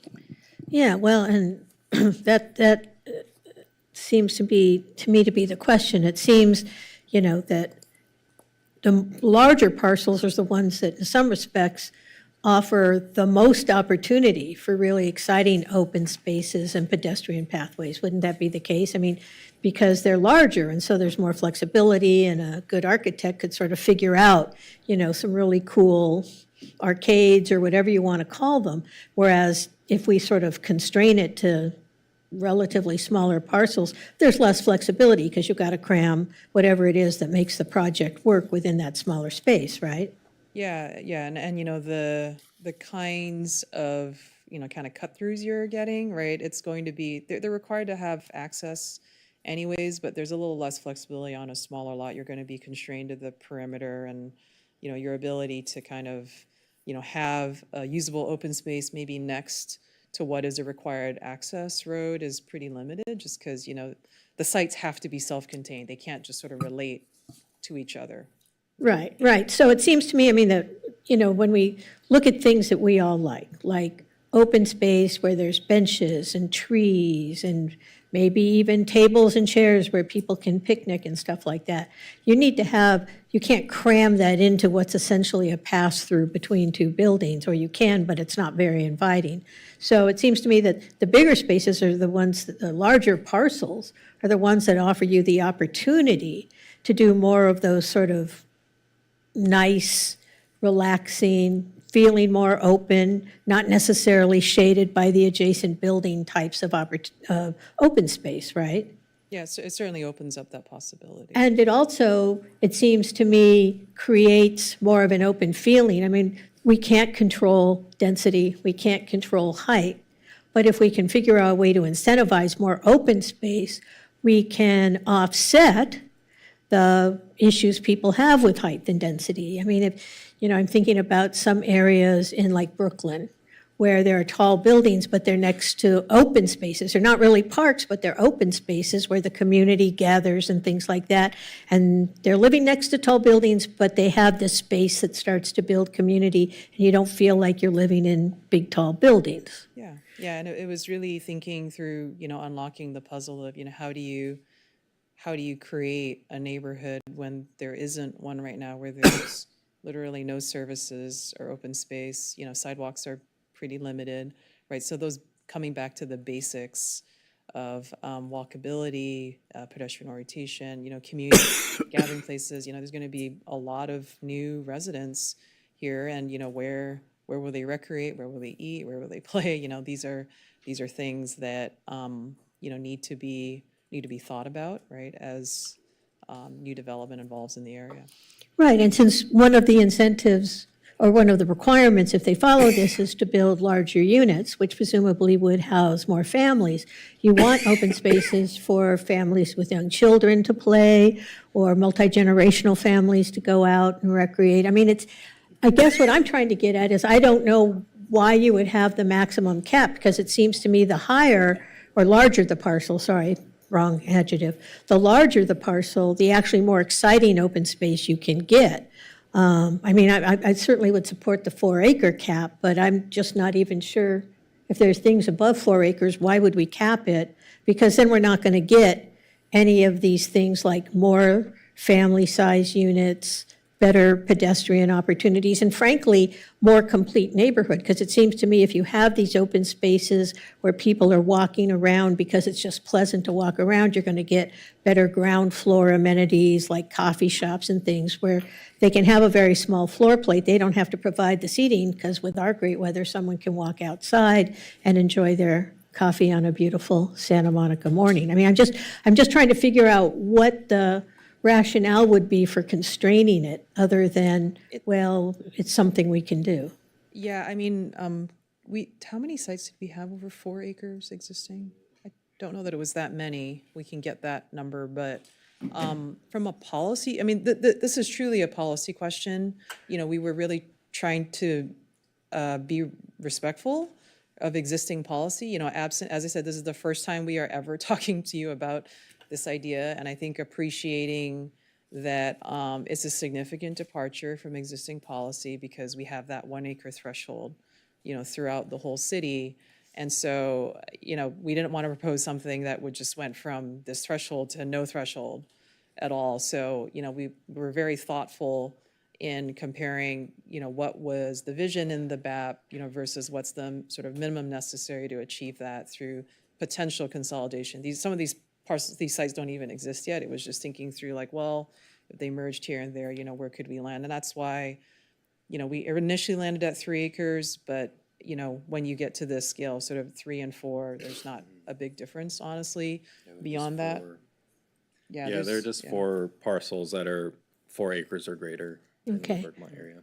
Well, because it seems to me, I mean, I'm having your presentation should come with a bit of a trigger warning for those of us who were around in 2015 and went through, you know, massive amounts of discussion of what the Bergamot area should look like. And there was this incredible promise. I heard the word Nebraska spine and I started to, you know, tense up just a bit, right? You know, because we talked about how do we take what is essentially a formerly industrial area and make it a complete community where people can live and have the amenities that nearby residents would want.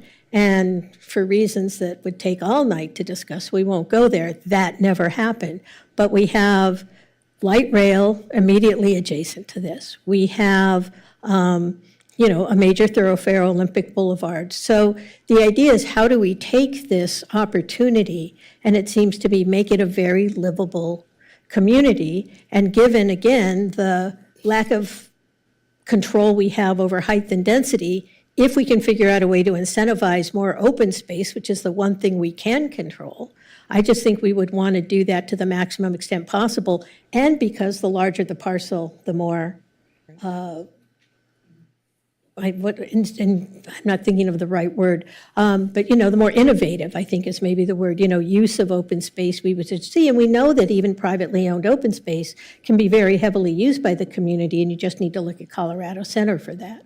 So, yeah, I mean, it seems to me that we should just sort of turn it loose and not put a cap on it at all, but that's just my opinion. Councilmember Terosas.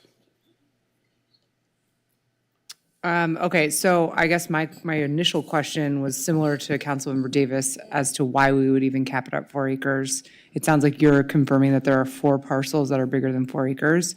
So I think that's artificially restraining our ability to do a complete community here. And I wasn't here in 2015, but correct me if I'm wrong, I believe the Bergamot area plan and these potential updates are trying to create a complete walkable transit-oriented community with ground floor commercial that activates the area, allows lots of open space. I mean, I understand that we are potentially putting a lot of our housing here, but that doesn't mean that we can't have commercial economic activity happening. And I would think that if we have these towers, it would enable us to actually have more open space between these towers that potentially might go here.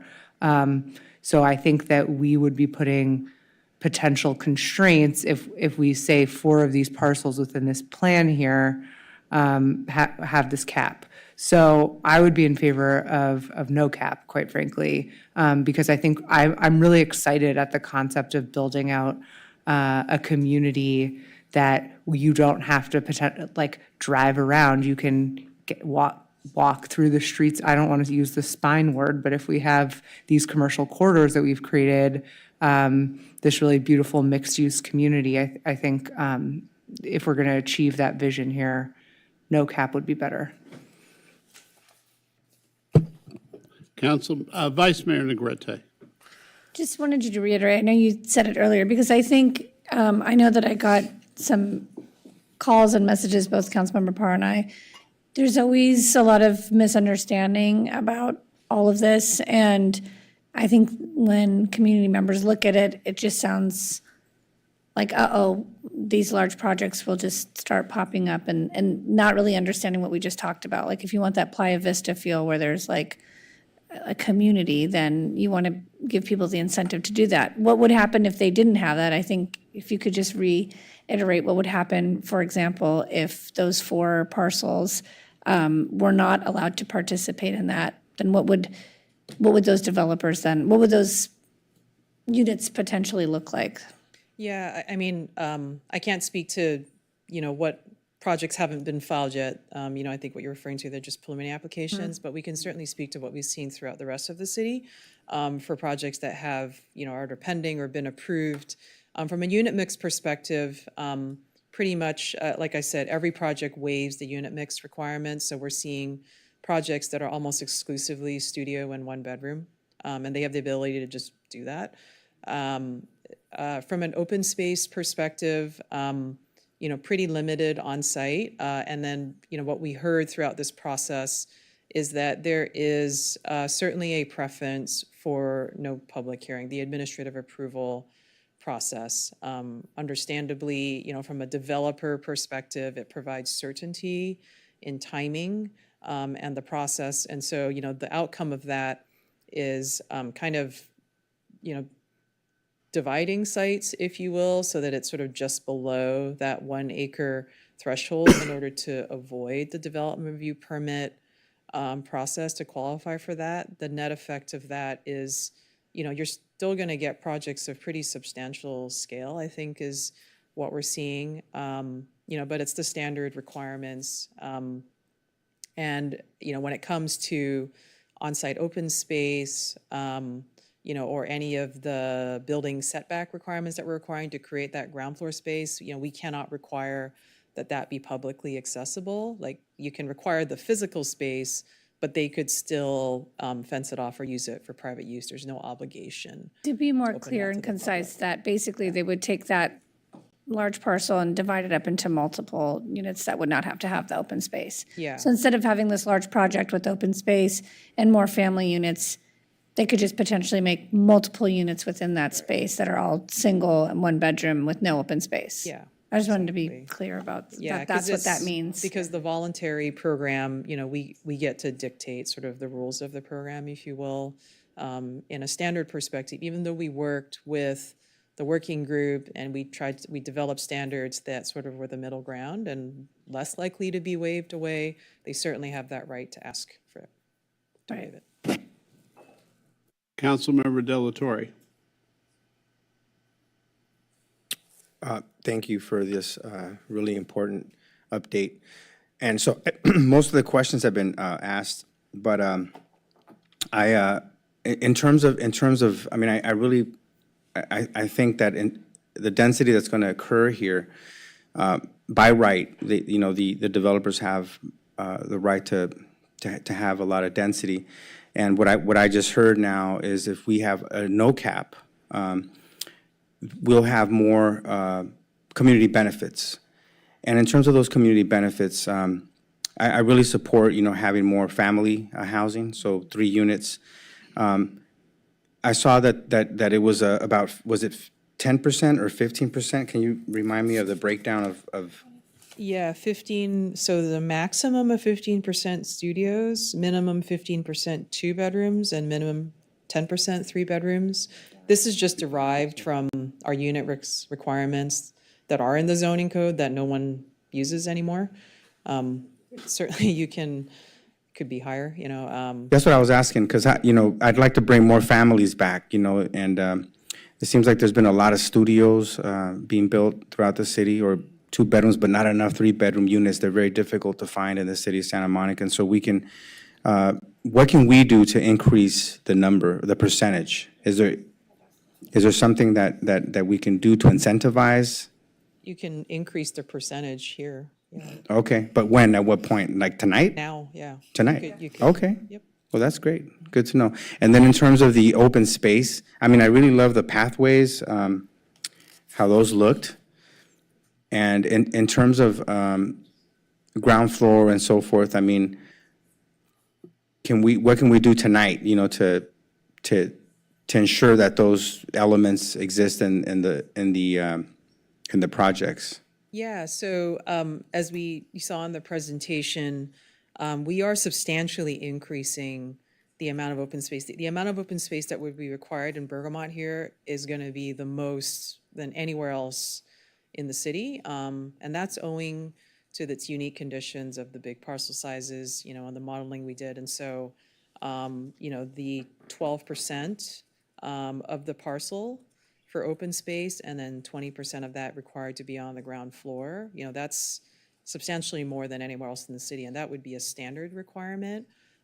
For these bigger sites, over 1 acre, the requirement would increase to 14% of the parcel size. So, you know, that's thousands, you know, of more square feet of overall open space, both for common open space for the project and ground floor open space. And the big difference here is that where it's ground floor open space, it has to be dedicated for public use, because we can require that it be adjacent to the street. So it's not sort of this courtyard buried in the middle of the building surrounded by, you know, more building and units. It would be required to be adjacent to the sidewalk, so it's visible, accessible, you know, from the street, and it has to be dedicated for public use. And in addition, they have to implement a pathway or a new street per that map that you see there. So it's like, those are pedestrian connections, street connections, and those street types can vary between what are called shared streets, you know, where you have bicycles, pedestrians, cars sort of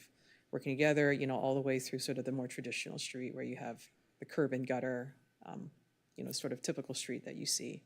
And that just, you know, depends on where in the Bergamot plan, you know, the site lands. They'd have to implement one of these connections. Yes, I mean, I'm familiar with that area, because that's my neighborhood, you know, across Olympic. And there are some interesting sort of restaurants that are popping up that are very successful. I think Bluey's is one of them. Bluey's, I want to say. Bluey's, yeah. And so that's a great little restaurant that I've visited. But and you know, there's the schools, right? New Roads, I believe, is right adjacent to all that. And so there are some, you know, new establishments that have popped up and are doing very well. It seems like, you know, studio use. There's a lot of cultural sort of you know, high tech use in those studios that I've seen. So it looks like it's a growing sort of, you know, city. Growing part of the city for those types of uses, and it's great seeing that type of activity. And I'm really happy to see that we can increase the number of 3-bedroom units to increase, you know, opportunities for families to find housing here in Santa Monica, and also the open space. And I just want to make sure that you know, I know a lot of times developers will talk about open space, but it's, you know, space, for example, like rooftops and balconies, and they count that as open space. And I'm sure staff is also looking, as you just explained, at, you know, common use open space, ground floor open space, which is great. You know, the pathways, all that is exciting in terms of, you know, those elements in the project. So Yeah, there's a minimum size requirement and dimension for the ground floor open space as well. So it's not, you know, some odd shape kind of spread out between buildings. You know, there was intention in developing the standards to ensure that it's, you know, a viable space, you know, that can be used for kind of those community gathering purposes, right? And, you know, it's going to be dedicated for public use. And in terms of traffic impact and parking and all that, that's something that's being considered by staff as well? And do we know, like, in terms of how many parking spaces we would need for the you know, the proposed projects? Well, so this is quite literally a stone's throw from the Bergamot Expo Line Station.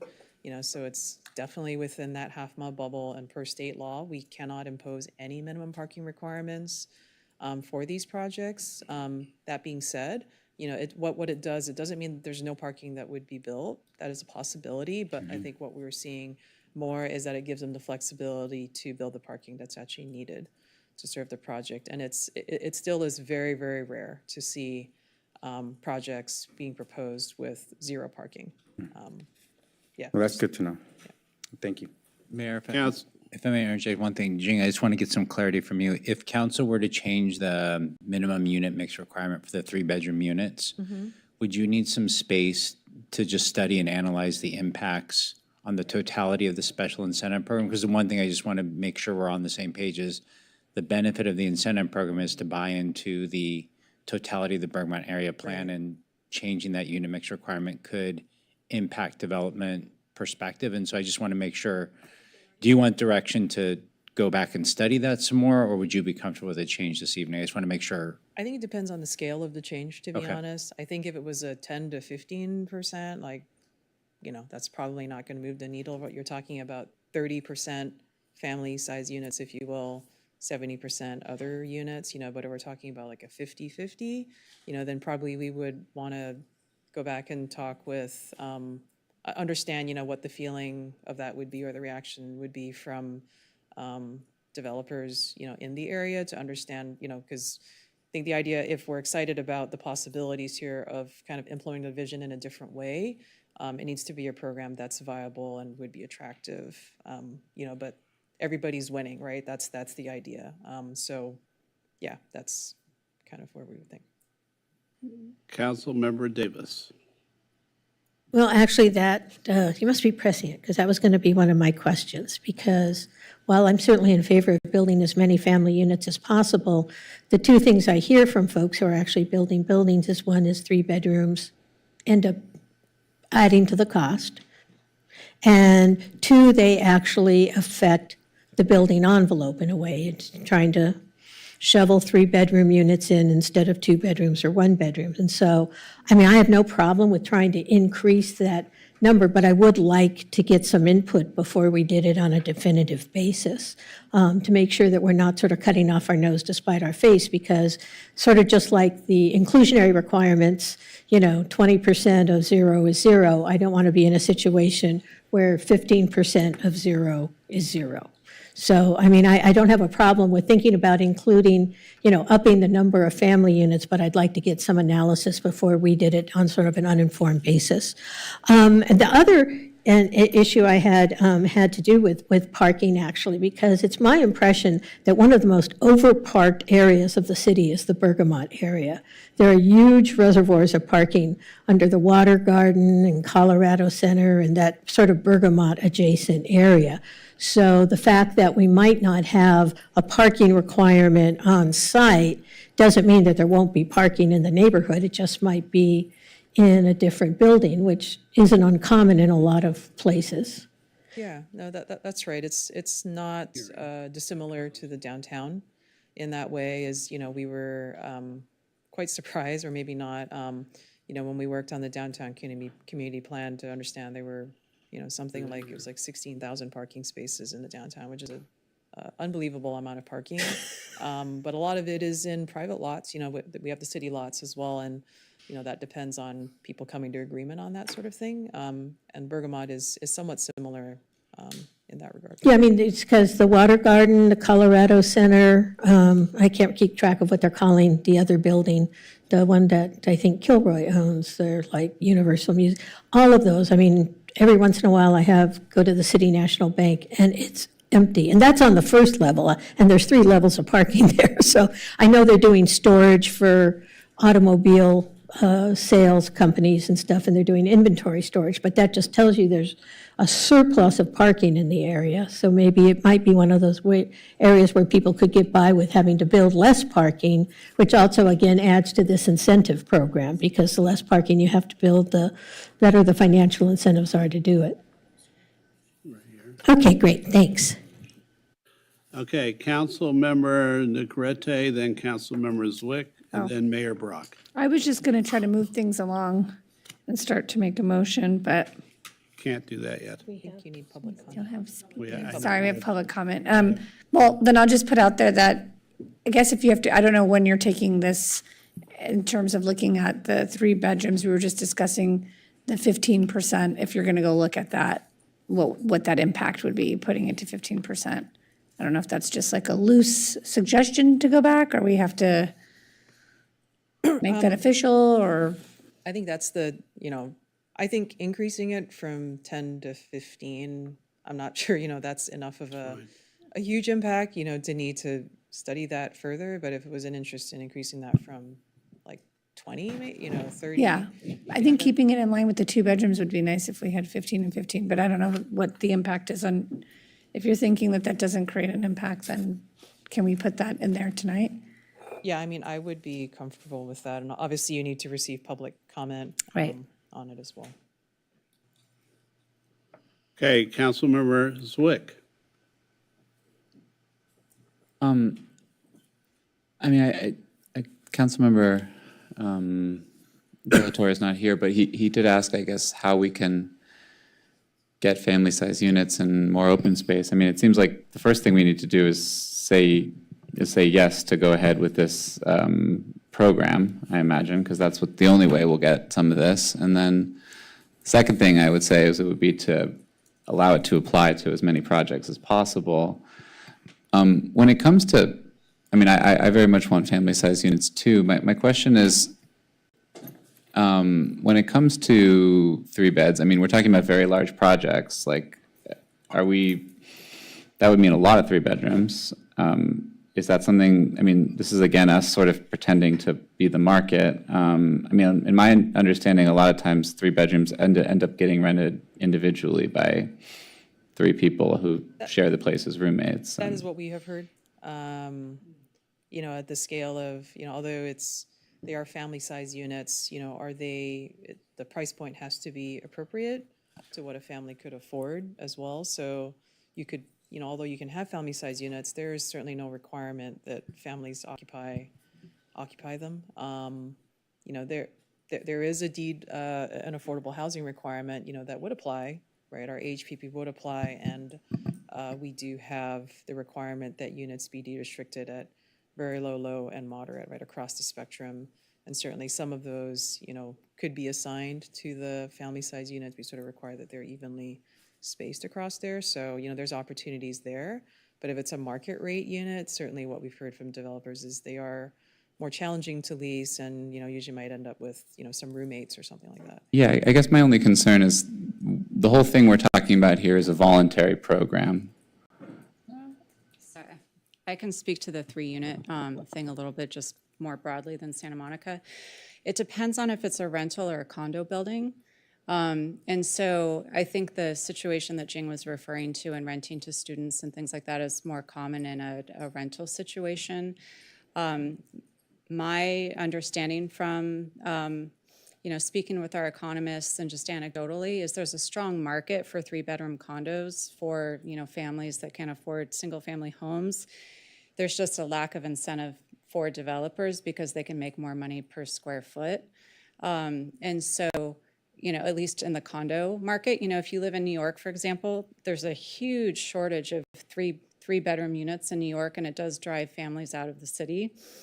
So anecdotally, it is a really interesting issue that's actually not very well studied. So there's not a lot of data out there. But we have used that as a requirement actually in situations where we're trying to encourage both student housing and family housing, which sometimes is the case, probably would be the case in Santa Monica too. So just something to think about. There are some, Councilmember Davis had mentioned some configuration considerations that can be considered, but that hasn't really come up as a overwhelming reason to not build 3-bedroom units. It's really the driving cost per square foot for a developer in terms of return on their investment that we've seen really just drive the desire for smaller units. Thank you.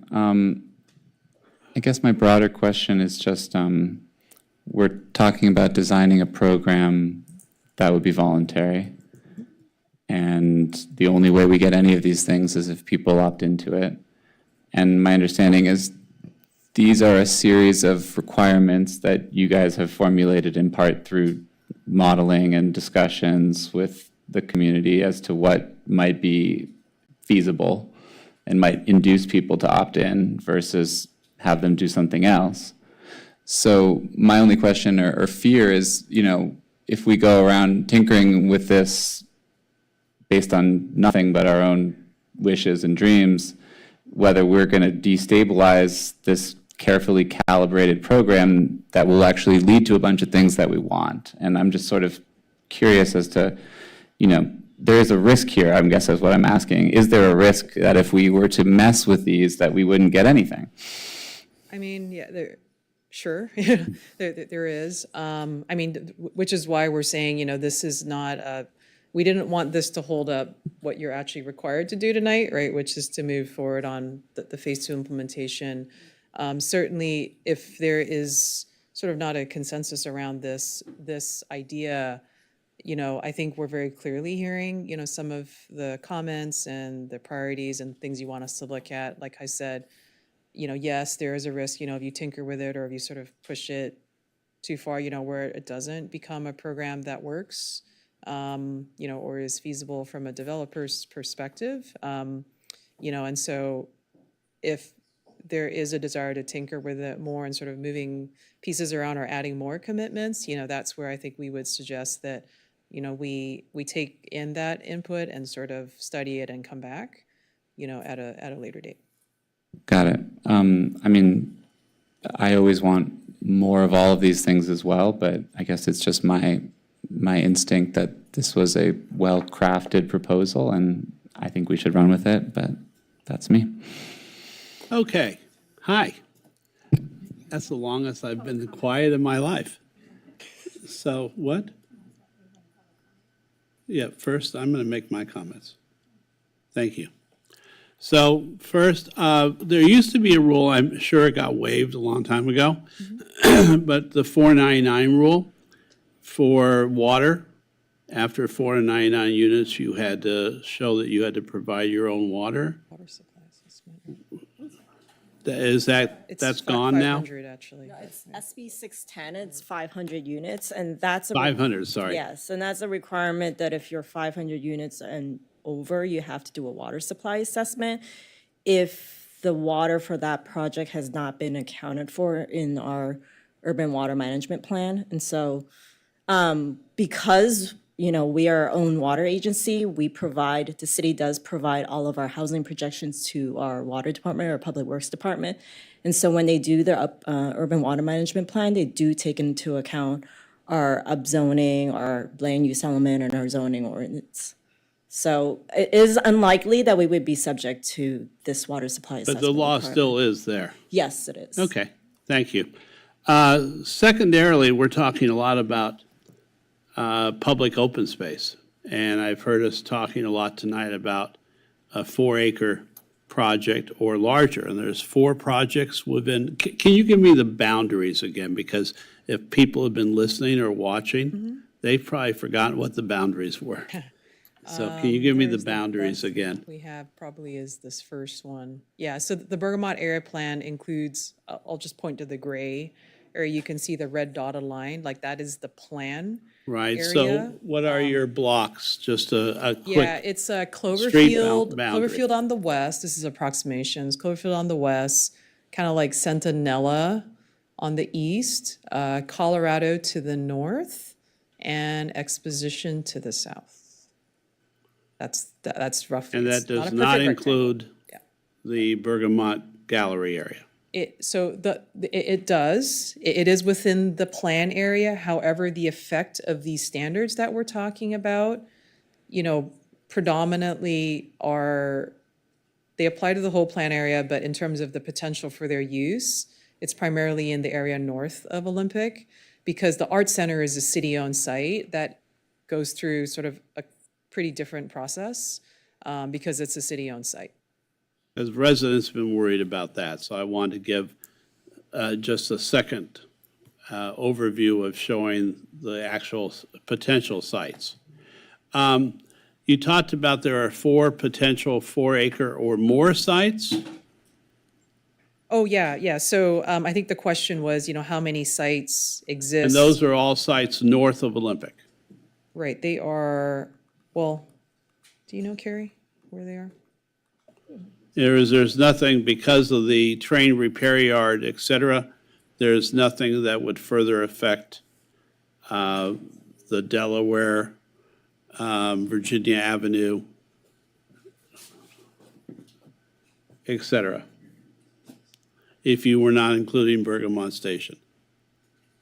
We're checking right now. Give us a sec.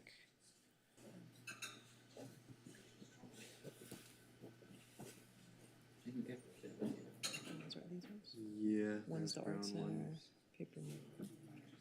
Yeah. Okay. Yeah, so I'll put, one is the art center site, so that can be kind of discounted. Right, if you is there will. any way when we're talking about this or changes that we can temporarily at least exclude that because it's a city-owned site? Well, yeah, That's not the point, Jesse. Well, I think we have control over that one. Right. Since we own it, so the council would control any development on the site through the disposition process. right.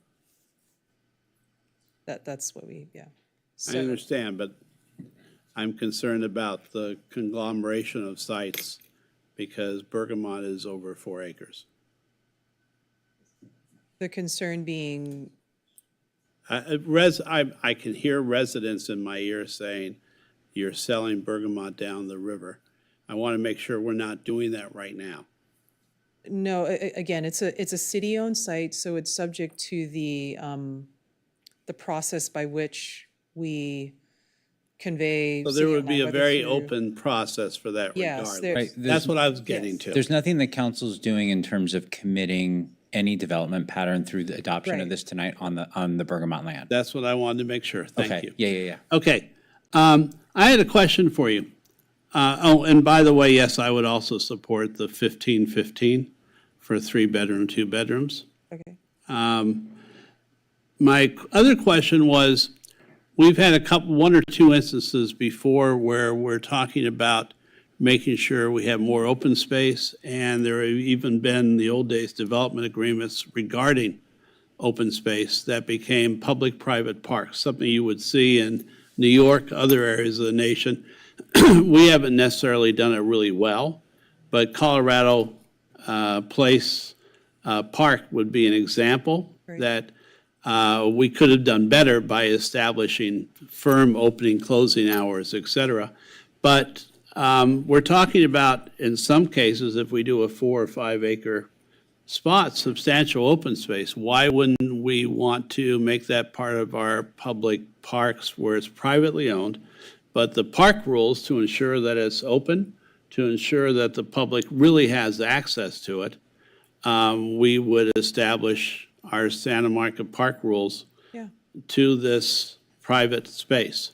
Yeah, so I didn't get into the details of it for the purposes of the discussion, but when we say dedicated for public use, it would be subject to definitely like park hours, the regular park hours that apply to Santa Monica Public Parks. And then because it's private property, right, the way it would They would work have is- more control. Right, they would have, the developer would have to enter into an agreement with the city, kind of agreeing to how this space would be dedicated for public use, what are sort of the ground rules, who can use it, for what purpose, and sort of, just, there was a number of sort of rules that govern these. So that would be part of the agreement that the developer would enter into with the city. Okay. Again, we can do that because they're voluntarily opting in. Right, and I'm always concerned that someone says, well, we'll give you this much open space, and then 8 months down the line, the open space starts to dwindle.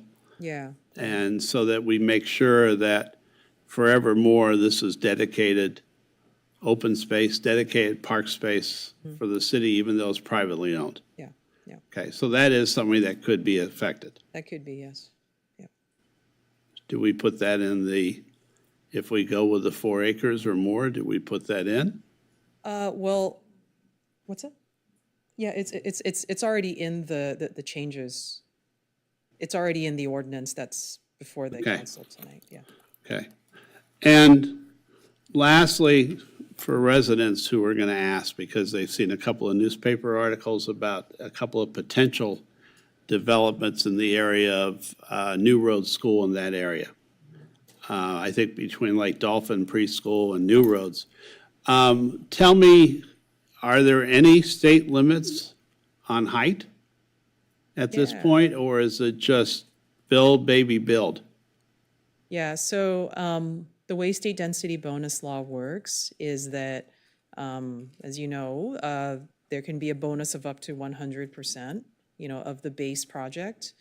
And then the developer can request incentives and concessions, which are modifications from standards, and then waivers or reduction of development standards. And an example of a waiver is building height. And state density bonus law allows a developer to request a waiver for building height to accommodate the density bonus inclusive of any incentives and concessions. So kind of said in simple way, they can request as big a box as necessary to fit the bonus that was received for the project. That being said, it's not, I wouldn't describe it as sky's the limit. The limit is that the developer has to demonstrate that it's, still compliant with state density bonus law, and that what requires is a demonstration that imposing, a certain height limit on the project physically precludes, the construction of that project. So that's how it relates, the density bonus to the size of the project. They just need to. So if someone had, I don't know, we'll use any one of the sites there. If someone proposed a 30-story building, is that feasible according to state law? And do we have any way to mitigate part of that height or density? So, in theory, again, like I said, a developer can propose a waiver to building height to accommodate density, and they just need to demonstrate it's necessary to accommodate that bonus.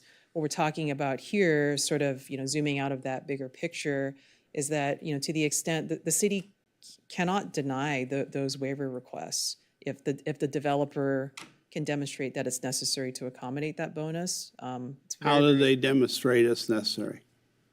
The burden is on the city to prove that it's not needed. So it's a request from the developer to, demonstrate that. To that it's needed. administratively, Right. It's part of the density bonus request. Yeah. So I think how it would start before you jump in is a developer would propose their base project of a certain number of units. They would then apply the density bonuses to come up with a revised unit count, and then they would assess their ability to produce those number of units. So they wouldn't start with a height discussion with the city. They would understand how many units they can build, and then the height would be a derivative of their ability to deliver the units. And then, I don't know, Heidi, if you wanted to add anything. The only thing I wanted to add was each year the state has slowly ratcheted down on the level of documentation the city can ask to support these sorts of incentives and concessions and waivers. And so, and as the planning manager mentioned, the burden is on the city to rebut those. So the state has really made clear that it really is difficult for this. It made it very difficult legally to deny or modify these requests from developers when they qualify for density bonus.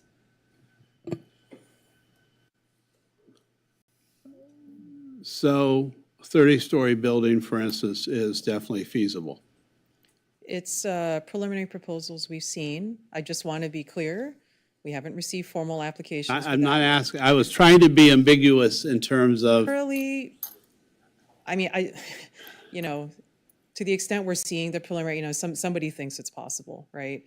But I think to address your question of, how do you mitigate that? I mean, that's the conversation. That's why we thought to come up with sort of this idea was, to the extent we really are limited of having, no control in the approval of housing projects. I mean, we really don't have a choice there. there's two words I'd like you to repeat.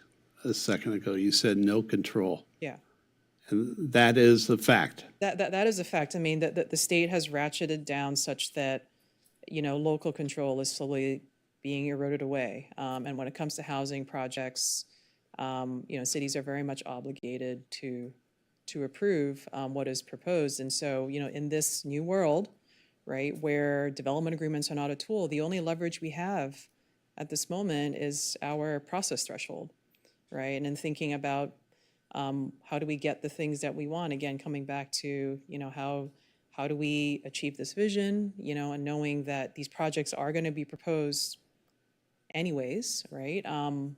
Is, being able to, as I said, make tangible this kind of trade-off between height and open space, where they have the room now to have put, sort of those units in a bigger box, but the net effect of that is, it's a smaller footprint, right, and more open space on the site. That's kind of a general concept. It gets taller and it gets skinnier. I'm the one who proposed, I think myself and Mayor Himmelrich at the time proposed the 1 acre containment to try and stop further projects like Gelson's at Ocean Park and Lincoln. We were too late for that project, but that's why the 1 acre site was there, to make sure bigger projects came back to the city council for discussion. In this case, it's an interesting area because really we have the capability of creating a whole new part of the city. And we have the ability to create a part of the city that really does have park space, has open space, and becomes a more modern, interesting part of Santa Monica. So I would be willing to waive the 1 acre rule because I think having those larger tracts, if you will, would allow us to create open space, allow us to create more community, to allow us maybe to create public art, to have wider sidewalks, more walkable, bicyclable streets, and places where people could just, who lived in the area, whichever side of Olympic they're on, could walk over and feel, as someone said earlier, it would be a great place to have a picnic, great place to sit down. And I think for those reasons, I think it's important. If there are no other comments, then we need to close the hearing. We need to open the hearing. Open the hearing? Yes. Open the hearing, sorry. Okay. We have 6 speakers on the list. I'm going to call all 6 names. And we're so sorry that we've kept them this long. We apologize. Denise Barton, Dave Rand, Jim Reese, Richard Milanese, Gail Denny, and Andrea. We'll call the list again. Denise Barton, Dave Rand, Jim Reese, Richard Milanese, Gail Denny, and Andrea. You may begin. Good evening. For item 12A, I originally thought Luce's premise was to get people out of their cars and reduce traffic and pollution. So would someone like to explain how that's going to happen with 8,000 to 10,000 new units? And in the staff report, if you're again proposing the reuse of commercial buildings as residential units, isn't that putting your Luce area plan claims in more jeopardy? Because if you're removing places to be employed at, how are people going to walk to work? Then in addition to that, isn't construction of residential units much different than construction of commercial property?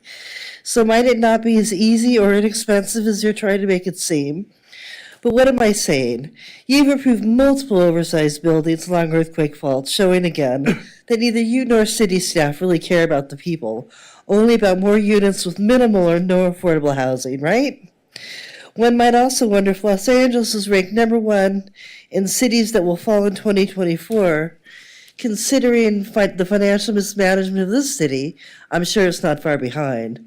Would this be a contributing factor to loss of development in the area? And how many affordable housing units is the city going to lose due to mismanagement of Project Home Key funds by Step Up on Second? Thank you. Thank you. Dave Rand? Good evening, Mayor, council members. Dave Rand. My firm Rand, Pastor and Nelson has the good fortune of representing multiple clients, housing developers looking to build housing in the Bergamot area with sites over 1 acre. So we've been studying what I agree, Councilman Zwick, is a ingenious proposal with different clients and different sites in different contexts. And while I have listened to many hours of housing debate at this council and heard plenty of disagreements, one thing I have heard virtual unanimity around is that you want open space and you want family units. And right now, the state density bonus law, as you've heard, is resulting in neither of those occurring. And what your staff has proposed to you is an opportunity to claw back a modicum of discretion and achieve the community benefits that the Bergamot Area Plan was originally intended to deliver. And I was in this room in 2013 when the Planning Commission and the council debated that plan. And there were a lot of grandiose talk about open space and connections and pathways and breaking up the super blocks and the Nebraska spine. And as Councilmember Davis has indicated, it hasn't happened. This is a mechanism to get that back. And the AA incentive, the opportunity to avoid what is just cost and delay for developers, is a powerful tool. And I do believe developers will step up and use this opportunity. I'll give you a stark, clear, real example. We represent 4 projects, all under an acre, on the Nebraska Olympic Stanford Berkeley Superblock. Right now, that's a lot of housing, good housing, affordable housing, and they'll be nicely designed projects. 0 open space, no pedestrian connections, very few 3-bedrooms, family units. They will opt into this. You will get open space. You will get 3 bedrooms. You will get a pedestrian pathway connecting Berkeley to Stanford. And when New Road School first heard about this, our neighbor, and objected to it strenuously at the Planning Commission, and then we went to them in one of our many meetings, as we've been doing, as I promised this council we would, and showed them what it meant. They are not here tonight opposing it. Thank you very much. Thank you. Jim Reese?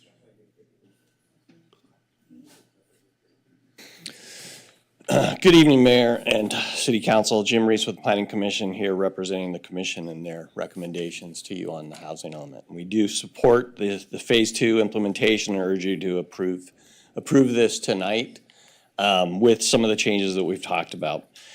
You've talked about a lot. I'm going to look at 2 different things, adaptive reuse and Bergamot. Adaptive reuse we think is really important. And one thing I want to highlight to you is this is an opportunity to build housing and protect our built environment. I know there are a lot of people who like the built environment today.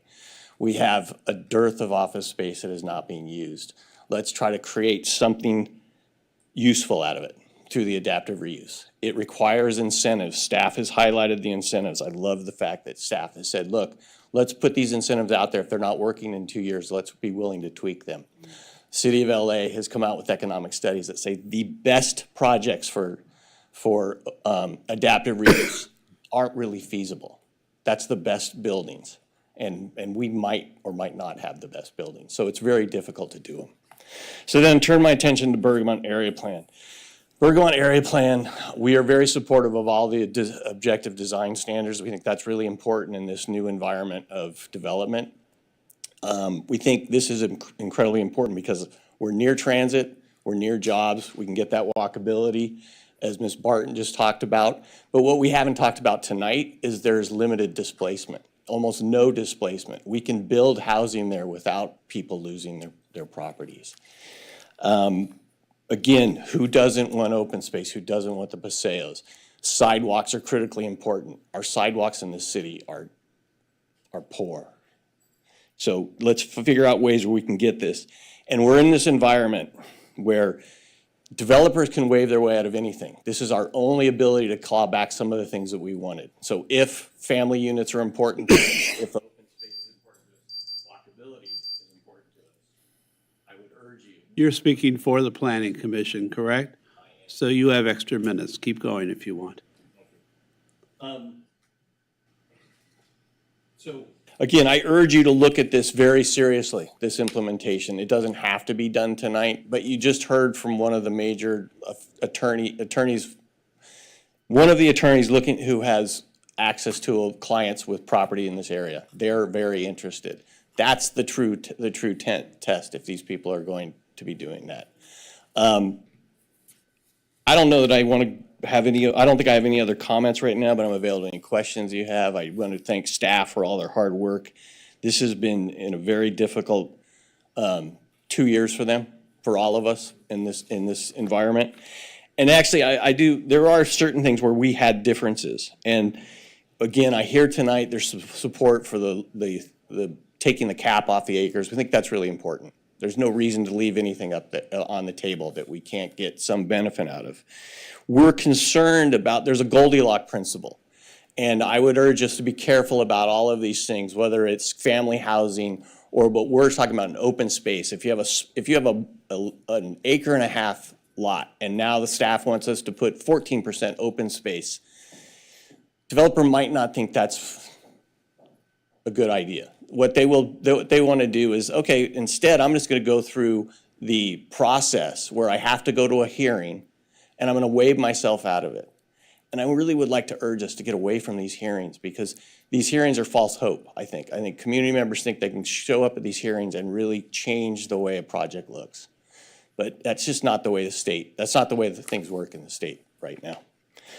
So we want you to look very carefully at increasing open space past that, up to 14% on some of those 2-acre sites. We also, in allowing more coverage of Paseo areas, the concept there is if we can allow a developer above more square footage, they get more money to build their project, which then allows them to give us more of the Paseo areas down below. So all we're asking is for more of the area to be covered, 25% as opposed to 20%. That's what I have for you tonight. Thank you very much, Jim. Yep. You all have a nice evening. Richard Milanese? Hi, Council. Thank you very much. Good evening. And I've been sitting out here for 3.5 hours to say a few words. I that's the process. I'm not complaining. What I do is salute you guys because you do this for every meeting. I don't know how you do it. It's amazing to me. But anyway, let me cut to the mustard. I have a short paragraph, okay? My name is Richard Milanese. I live on Stanford Street, and I am on the steering committee of Stanford Neighbors Against City Overreach, our lawsuit, okay? I love my city, but we were forced to do this. Anyway, item 12A proposes to you, the City Council, to allow in effect entities, that is LLCs and developers, to split a lot and build 8 units on an R1 lot, sometimes even 11 units, okay? This is not a minor revision as your staff tries to possibly obfuscate, okay? You're trying to change the intent of the law in reaction to the lawsuit and to accommodate the developer. So, Stanford Neighbors Against City Overreach, we represent over 70 neighbors, okay? Just to let you know, it's just not a couple of us. 70 of us are in this group, very concerned about you trying to destroy R1 neighborhoods. I happen to have a house that's an R1 lot, and if we let it go, who knows how it's going to change. But anyway, that's the point of our lawsuit, is for you to comply with the law, which you're not doing. The city is not complying with the law, and I know that SB 9 was struck down as unconstitutional. However, your statute followed that, and you ignored us, so we had to file a lawsuit. And it breaks our heart to file a lawsuit against the city that I've been living in for 40 years. So you need to look at that. And the minor adjustments that you want to make tonight, your staff member said, no, you don't have to do anything. Well, I don't know what you should not allow this to happen. Thank you, sir. Thank you, and those of you.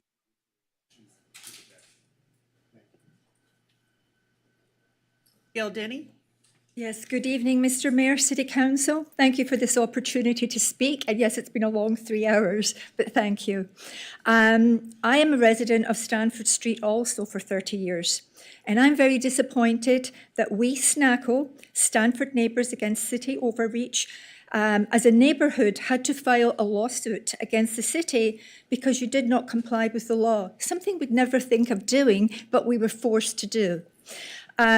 I urge you, the City Council, as our elected officials, to oppose allowing entities, LLCs and developers to apply for lot splits and ruin our beautiful Santa Monica neighbourhoods. Tonight, particularly, oppose item 12A. This is nothing minor about this proposed cleanup. We asked this not to be included, and I thank you again. Thank you. Thank you very much. And Andrea?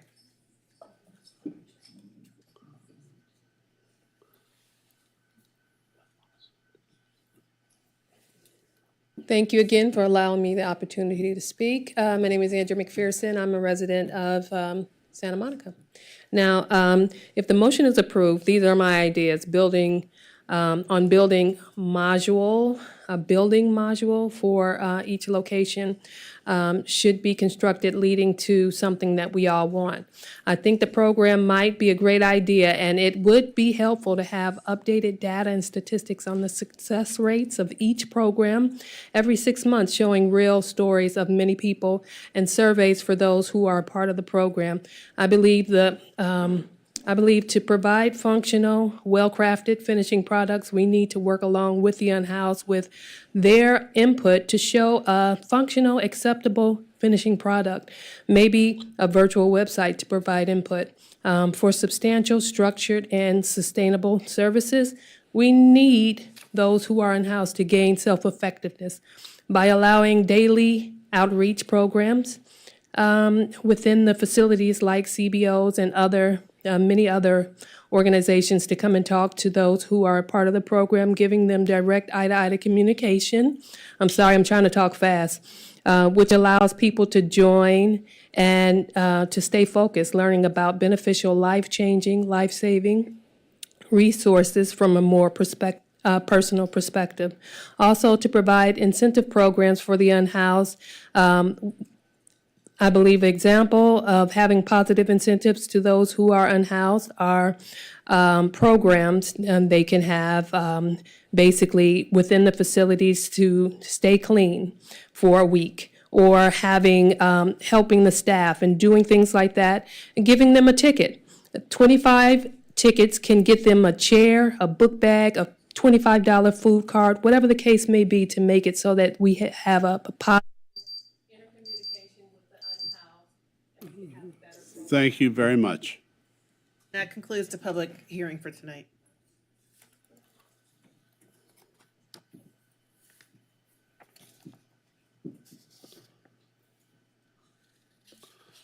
And we need to call for motions then, correct? Councilmember Zwick. Well, because we had a decent amount of discussion while we asked questions, I would propose that we move the item and adopt the Planning Commission's recommendations as they pertain to replacement parking through the adaptive reuse program, and also removing the threshold when it comes to this new voluntary program in the Bergamot area to allow for family-size units and more open space and connectivity. I'm also would propose that we adopt the Planning Commission recommendation that we create 2 tiers of open space requirements, one for sites that are 2.25 acres and below, and one for sites that are above that number. So that's the motion. I would second. I'm going to hold that for a minute because my understanding is we have a specific order and motions that we have to approve. Oh, so So the Ms. Yeo is first, telling us? So, yeah, what now, unless the city attorney says otherwise, we have to first adopt a finding that the proposed amendments to the Luce, BAP, DCP, and zoning ordinance were analyzed as part of the 21-29 six-cycle housing element environmental impact report and addendum, and the further review pursuant to the CEQA as required. Is required. Mayor, from a legal perspective, you can make a motion to adopt all of the staff recommendations at once. We can. Yes. My motion was to approve 12A Okay, with so- those directions. But however, okay, we have a motion and second, and your motion is the whole kit and caboodle. With the Planning Commission recommendations that I just stated. Okay. Councilmember Parra. Okay, so I was waiting for comments so that I could comment versus ask I questions, understand. so. Well, it's comments. Okay. So I just want to start off by thanking you all for all your tremendous work on this. I know it was a heavy lift, and so, and I actually understood every single thing you guys talked about tonight, so thank you, because this is never an easy task to explain it in detail the way that you did, so I appreciate that. Thank you. One of the things that, that I wanted to comment on was having to do with the SB 9 situation. I know it's declarative, and so, and just as discussed earlier, doesn't really matter because SB 450 is going to require that you update everything anyways. So I'm going to recommend that we don't do anything on that at this point in time. That's going to be my motion. That's one thing that I wanted to discuss with that as being. So that would be now an amendment to their Well, motion. I'm making a comment, so we can do whatever we want to do with it, and however, that's just my comment on the SB 9 situation. Yeah, there's a Okay, motion I'm on the just- floor.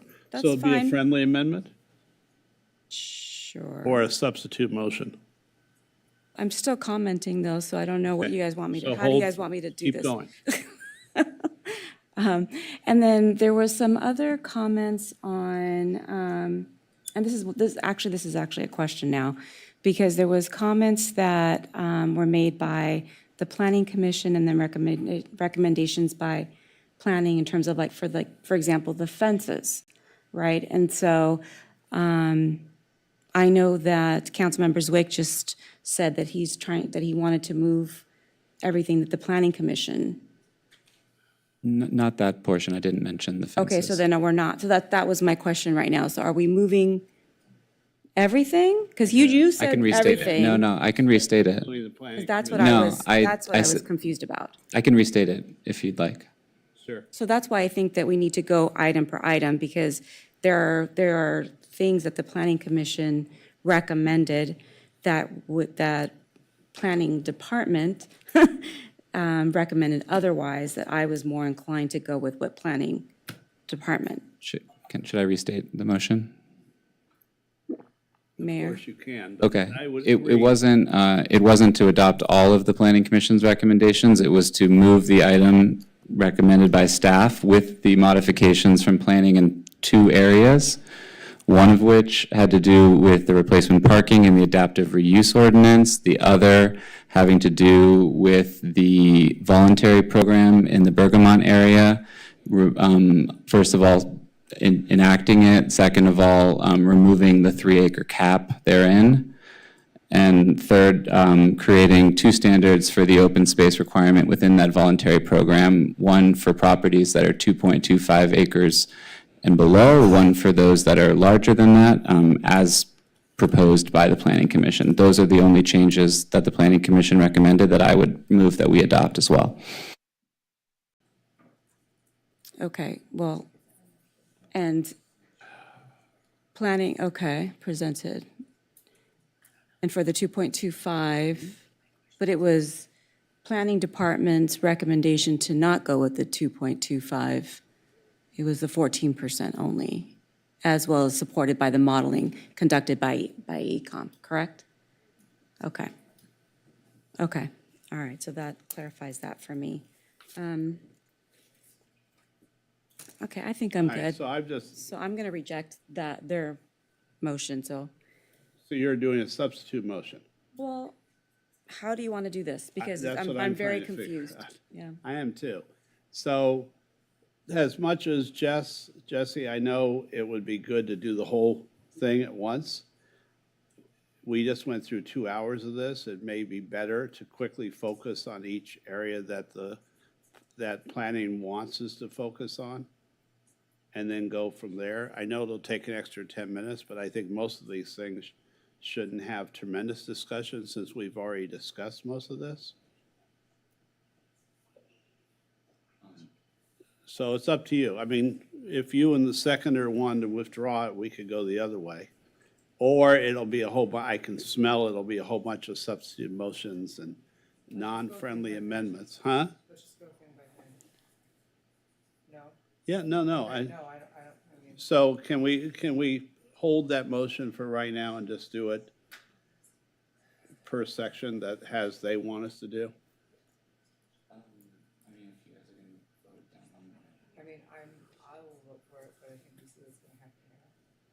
Yeah, I think it'll be less confusion because right now, it's a little bit confusing. So, Jing, can we go back to the first thing that you wanted us to approve? And just go in that order? You gave us specific questions. I think maybe before you do that, shouldn't we at least do the omnibus portion that adopt a finding that the proposed amendments to the loose, Yeah, the first thing I asked. yeah, are exempt from CEQA? Why don't you, are you making that motion, Liam? Sure. Okay, I'll second your motion. How's that? That gets number one done. Well, we have to vote on it. Yes. Can we have a?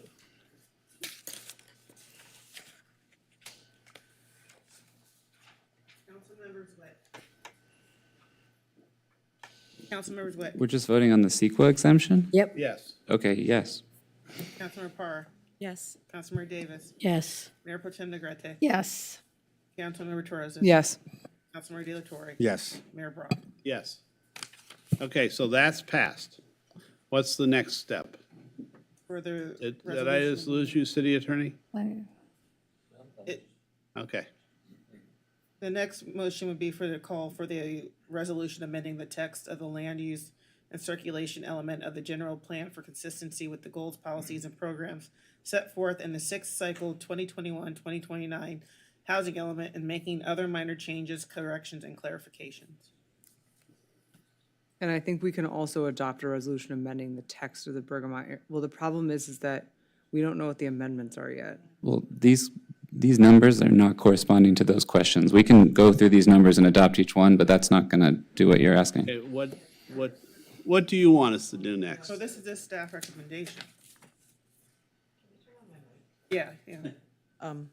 Yeah, so just to clarify, because I just heard a question about the Bergamot area plan, the amendment there is just to like repeal that whole chapter and move it to the zoning ordinance. So by adopting the resolution to approve the changes to the Bergamot area plan is fine. It's not, doesn't cross over to, I think, the point of the debate The here. specific point. So Yeah. 2 and 3 could be voted on at the same time? Yeah, Yeah, the loose, the BAP, and the DCP are, okay, 2, 3, and 4. Yeah, 4-2, right? Yep. So let's just adopt those Okay. now. Sure, because those aren't controversial. So to clarify, are we adopting the entire staff resolution right now? No, Or- I move that we No. adopt item sub 2, 3, and 4 of the staff recommendation. What? And that would be the loose, the Bergamot area plan, and the downtown community plan. Second. Just stating that we're amending them. And then the last thing will be what exactly we are agreeing on here, which we haven't gotten to yet. I have a question on that. Yes, go ahead. Yeah, just. In terms of the SB 9 issue that Councilwoman Parra, how do we, brought up, how do we exclude that? That's a number 5. That's a number 5. Okay, fine. Just want to make sure. That's what I'm saying. Because I saw the And mic. if you're not all still waiting to talk, could you remove your I can't. request for the moment? Thank you. Okay. Are we clear on what we're voting for next? Yep. Oh, thank you. Councilmember De La Torre? Yes. Councilmember Torres? Yes. Mayor Pro Tem Negrete? Yes. Councilmember Davis? Yes. Councilmember Parr? Yes. Councilmember Zwick? Yes. Mayor Brock? Yes. Okay. Now the next one. Well, you guys are on, like, Yeah. is there discussion or? Huh? No. Now, this is where number 5 is exclude SB 9 discussion. And is there anything else that was Sorry. in that section? I think maybe it would be easier if we just started answering each policy question first. Yeah, that's what I was, Yeah. yes, I'm happy to go through. That's why we highlighted it. right. So I would move that we give direction to make the 4-foot setback uniform across, so yes, adopt the planning commission recommendation. Second.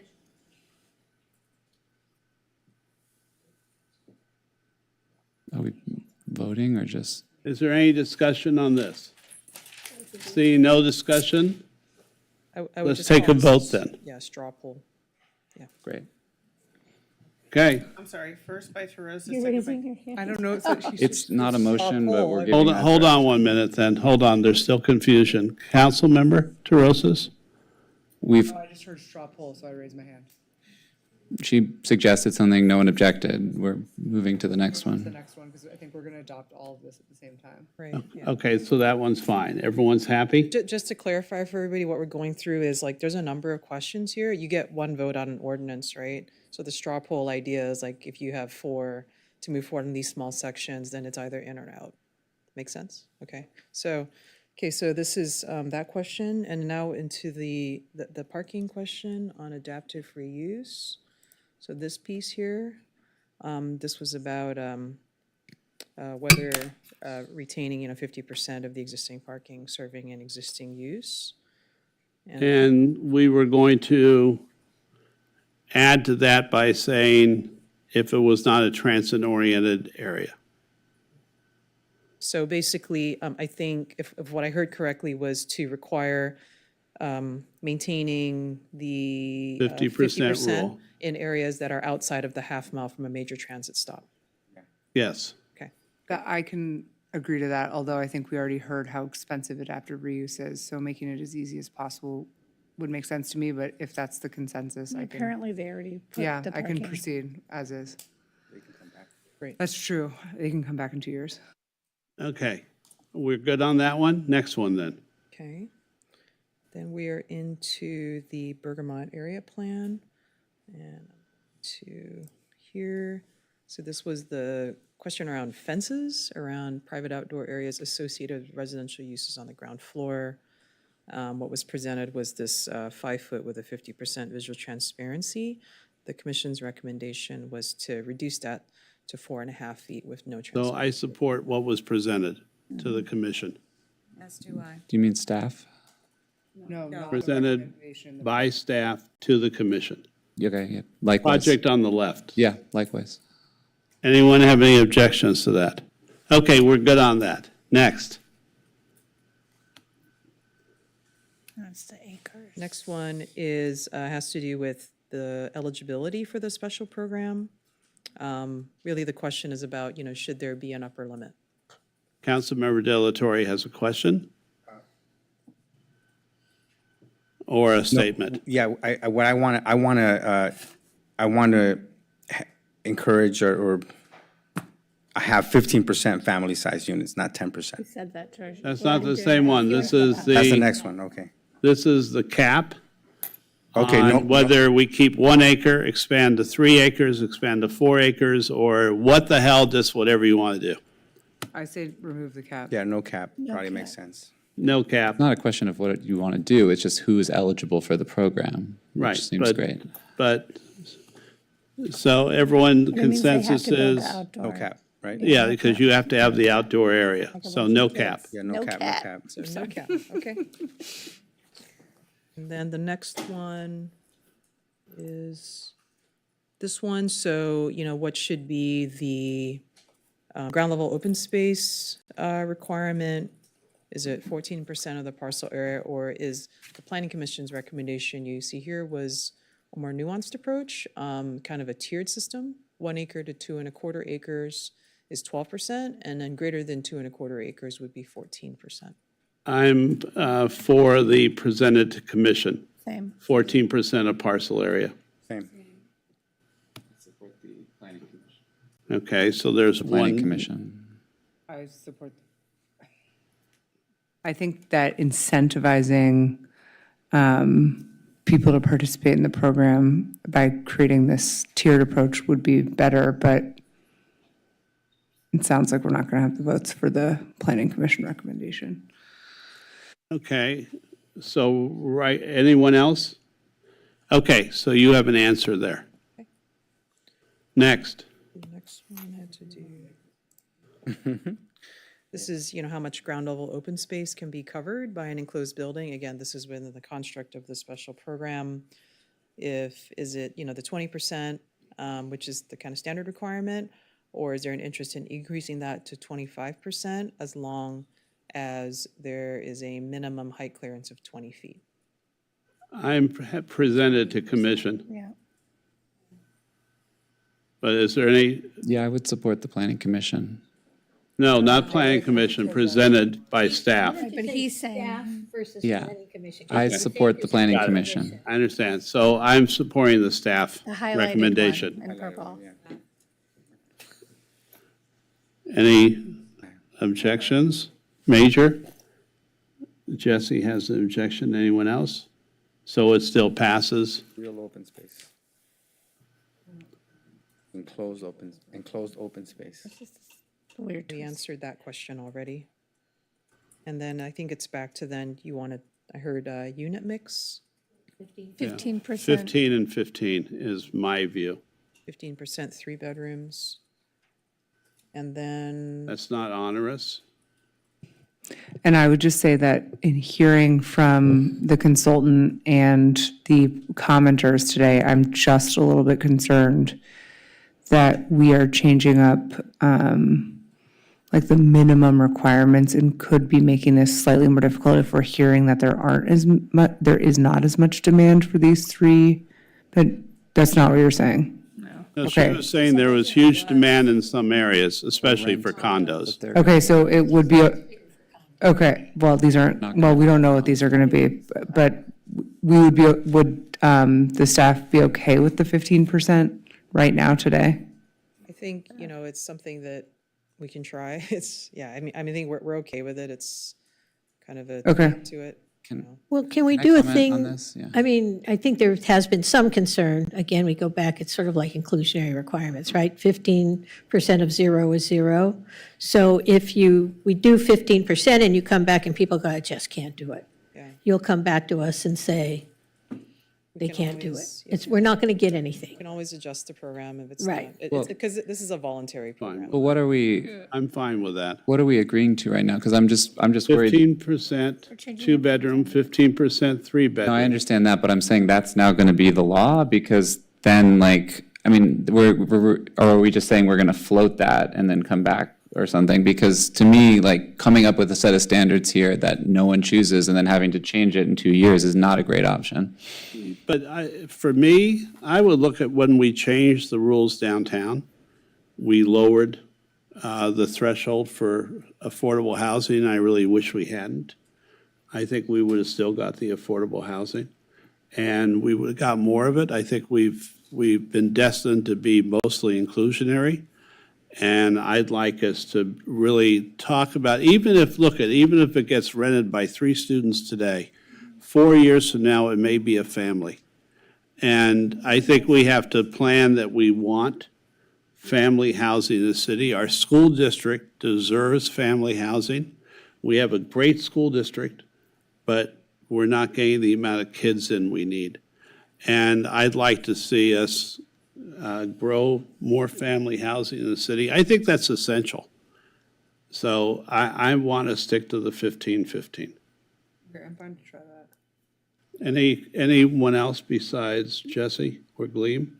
No, I just said, I would like to add to that. I like don't the have a problem fact- with going to 15, but we talked about like in 2 years, but that had to do with the adaptive reuse. In 6 months, or however long after we adopt these, if Mr. Rand and when his clients come back and go, can't do the 15, can only do the 10, you'll come back to us and say, not going to happen. I mean, we don't have to wait 2 years to change it. We don't have to wait. Right, so that's all I'm adding, is saying do the 15, Gleam, but bring it back. I'm fine with that, Gleam. I have no problem with that. All right, so we're at the 15-15. Next? I think that was the extent, I guess the last one would be if there was concern about the SB 9 language, which really last. Well, maybe our attorneys can clarify.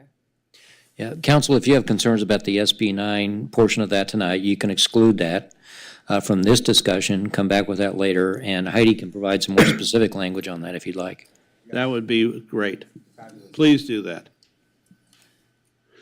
Okay, are we, She's going to provide the language. oh, right now? Well, just to clarify, section 93102, 931125 would not be amended as part of your motion. Okay.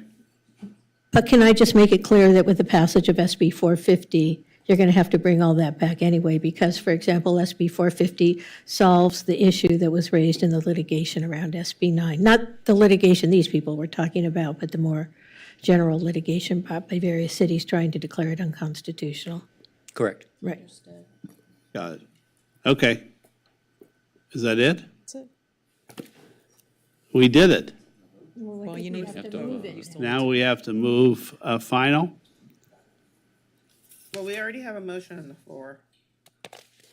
No, we don't. Yeah, we did. Jesse We had a had motion by withdrawn Terosas his. and- No, there was a motion by Terosis and Davis. Well, that was. No, that was a while ago. That's, yeah, we don't have a motion on the floor. But if someone, No, you retracted the other one. You did not retract this one. And this one was to adopt essentially 14 with all these policy change, or, well, evidence 14. The last motion with all these changes to it. And then Christine mentioned. let's ask if Jing can clarify. Did you want me to run down the kind of the totality of the motion for the zoning ordinance, because these changes? I don't really need you to run it down. That's fine. I just need to know. Council, I would We have recommend a- you start fresh with a motion to adopt 5 Yeah, I'd like as to do it modified. over. We had a motion. I will Right. withdraw my second of it. Great. So then I move Carolyn, that, new motion. Go yeah, I ahead. move that we introduce for first reading and adoption of an ordinance amending the text of the zoning ordinance for consistency with the goals, policies, programs set forth in the sixth cycle housing element. We're going to allow for, is this You the can one that, give- is you this can the allow SB her 9 to- one that we're removing? No. Allow for the separate conveyances of accessory dwelling units in accordance with AB 1033. We are incorporating interim zoning regulations authorizing the establishment of objective design standards. We are integrating development standards and land use regulations for the Bergamot area plan, including removing any cap on acreage, and asking staff to come back with 15% affordable, 15%, any development that's taking advantage of those incentives, come back with 15%, 3-unit, 15%, units, 3 bedrooms, excuse me, 15% 2 15% 2-bedroom, and no more than 10% studio. And then we are going to update the development standards for non-housing projects and other minor amendments for consistency with the zoning ordinance. This says 15% studio up here, but on the other one, I felt like it said 10. Yeah, it was 10 originally. It was 10 originally, and then like on one thing, it says 10% and that says. 10% studio, I think. 10%. Is there anything that Carolyn missed? Is it 10 or 15? Because that No, no, says. the studios is a maximum 15. Right. My but bad, I just said maximum it said 10. I was 10%. just making sure, because I thought I said 10% somewhere. Okay. Yeah. Well, and I think you should incorporate the language that the city attorney gave us regarding SB 9. Right. Set aside the amendments to section 931125 on duplexes and lot splits. And they will return. Thank you. Thank you. Then it'll come back. Anyone second that? Yes, second. Great. Are we pretty good, Jing? Yeah, I just. I Carolyn think did a just great overall, job. You know, since you went through all the straw polls, you're basically incorporating all the straw polls. in the Okay, motion. So I just fine. want to make sure that's clear. Yeah. All right. Delatorre, do you still have a comment? I love you, Mayor. Okay, I could have gone all night without that. Okay, so, Me too. all right, let's do a vote. Councilmember Zwick, Yes. Councilmember Para, Yes. Councilmember Davis. Yes. Mayor Pro Tem Negrete, Yes. Councilmember Terosa. Yes. Councilmember De La Torre. Yes. Mayor Brock. Yes. It's 11 o'clock. I move we go past 11. Second. We're almost done, maybe. Vote. Or do we do all in favor? We have to vote. All in, we have to vote. Can we call for, all in favor of staying past 11? Aye. Okay, next item. Item 16A, request by Councilmember Oscar De La Torre that the city council endorse Measure A on the November, Thank you, staff. on the November Great 2024 job. ballot. Measure A is a countywide measure to repeal and replace the Measure H quarter-cent sales tax that expires in 2027, replacing it with a 1 cent sales tax which is expected to raise approximately $1,076,076,359 annually until voters decide to end it with new audits and oversight. The funds support home ownership, provide rental assistance, increase mental health and addiction treatment, reduce and prevent homelessness, and provide services for children, families, veterans, domestic violence survivors, seniors, and disabled people experiencing homelessness.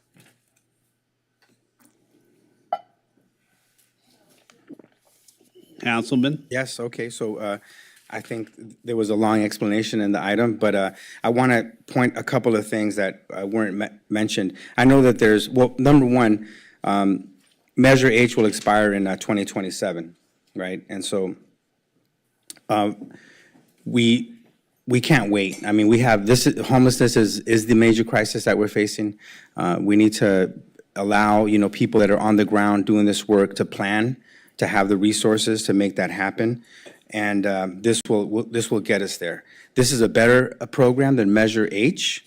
As we heard today, the largest, LA County Federation of Labor, that represents the largest number of unionized workers in the County of Los Angeles, came out to support Measure A. They're behind it because they understand that there's exclusions. So it's real important to, I want to list the exclusions that this tax will not impact. So exempted from the tax increase will be groceries, rent, gas, medicine, medical, any purchase with an EBT card, baby formula, diapers, or any purchase that would overly burden a single mother. The tax increase amounts to 1 penny for every $4 spent.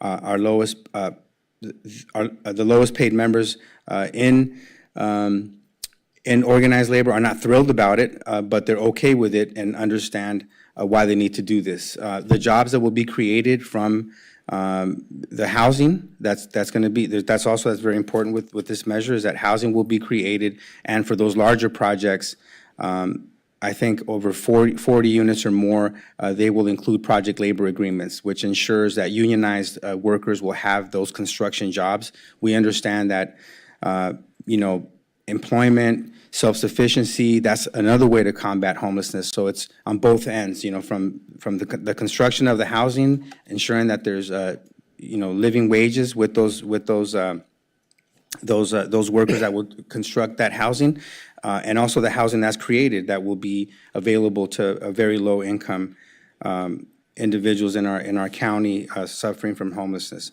There's also other accountability measures and transparency that will be included, which also is very, I think, very important. So annual audits will be required. There will be citizens oversight bodies, which will include representatives from various cities, which I think that's very important. And I think, I can go on. There's a whole lot more. But I think it's really important also to recognize that the 2024 homeless count showed progress. And we're starting to see the impact of this collective work. And I know that Measure A will put us on the right track. And so I urge all of you to look into it, and I want to hear any feedback. There was some information that was provided as well in terms of, more of the points to consider, in terms of us approving this. The other thing, the last thing I want to say is that Measure H was not perfect. There were definitely some deficiencies that Measure A will clean up. And so we're looking at the best practices that we learned from Measure H, and Measure A will replace Measure H, and I think it'll be better for the County of Los Angeles. So with that, I'll open it up to more discussion. Councilmember Terosas. Hopefully, we can get a unanimous vote on this one, but I would just say I'm in strong support. I think that agree with all of the points that Councilmember De La Torre has just made. Additionally, just want to say that this actually makes good financial sense for us. Studies show that leaving individuals on the street costs taxpayers approximately $35,000 per year per person due to emergency room visits, law enforcement responses, and temporary services. but comparatively providing permanent supportive housing costs about $20,000 per year. Additionally, this is not only going to provide more money for homeless services, but it's also going to fund La Casa, or LA County Affordable Housing Solutions Agency, which is actually building brick and mortar housing. I'm really glad that our friends from the trades came today, because we are going to be building housing with good, skilled and trained labor. And so there's some data on how many jobs are going to be created per $1 million that we spend on new housing as well. And then we know that this is a regional crisis that requires a regional solution. This is going to give us the ability to work with our partners and build more regional supportive housing, as well as ensure that we continue on the right direction here with decreasing our unsheltered homeless population. So I really hope our voters follow suit and pass Measure A, but I would be proud to have the city endorse it.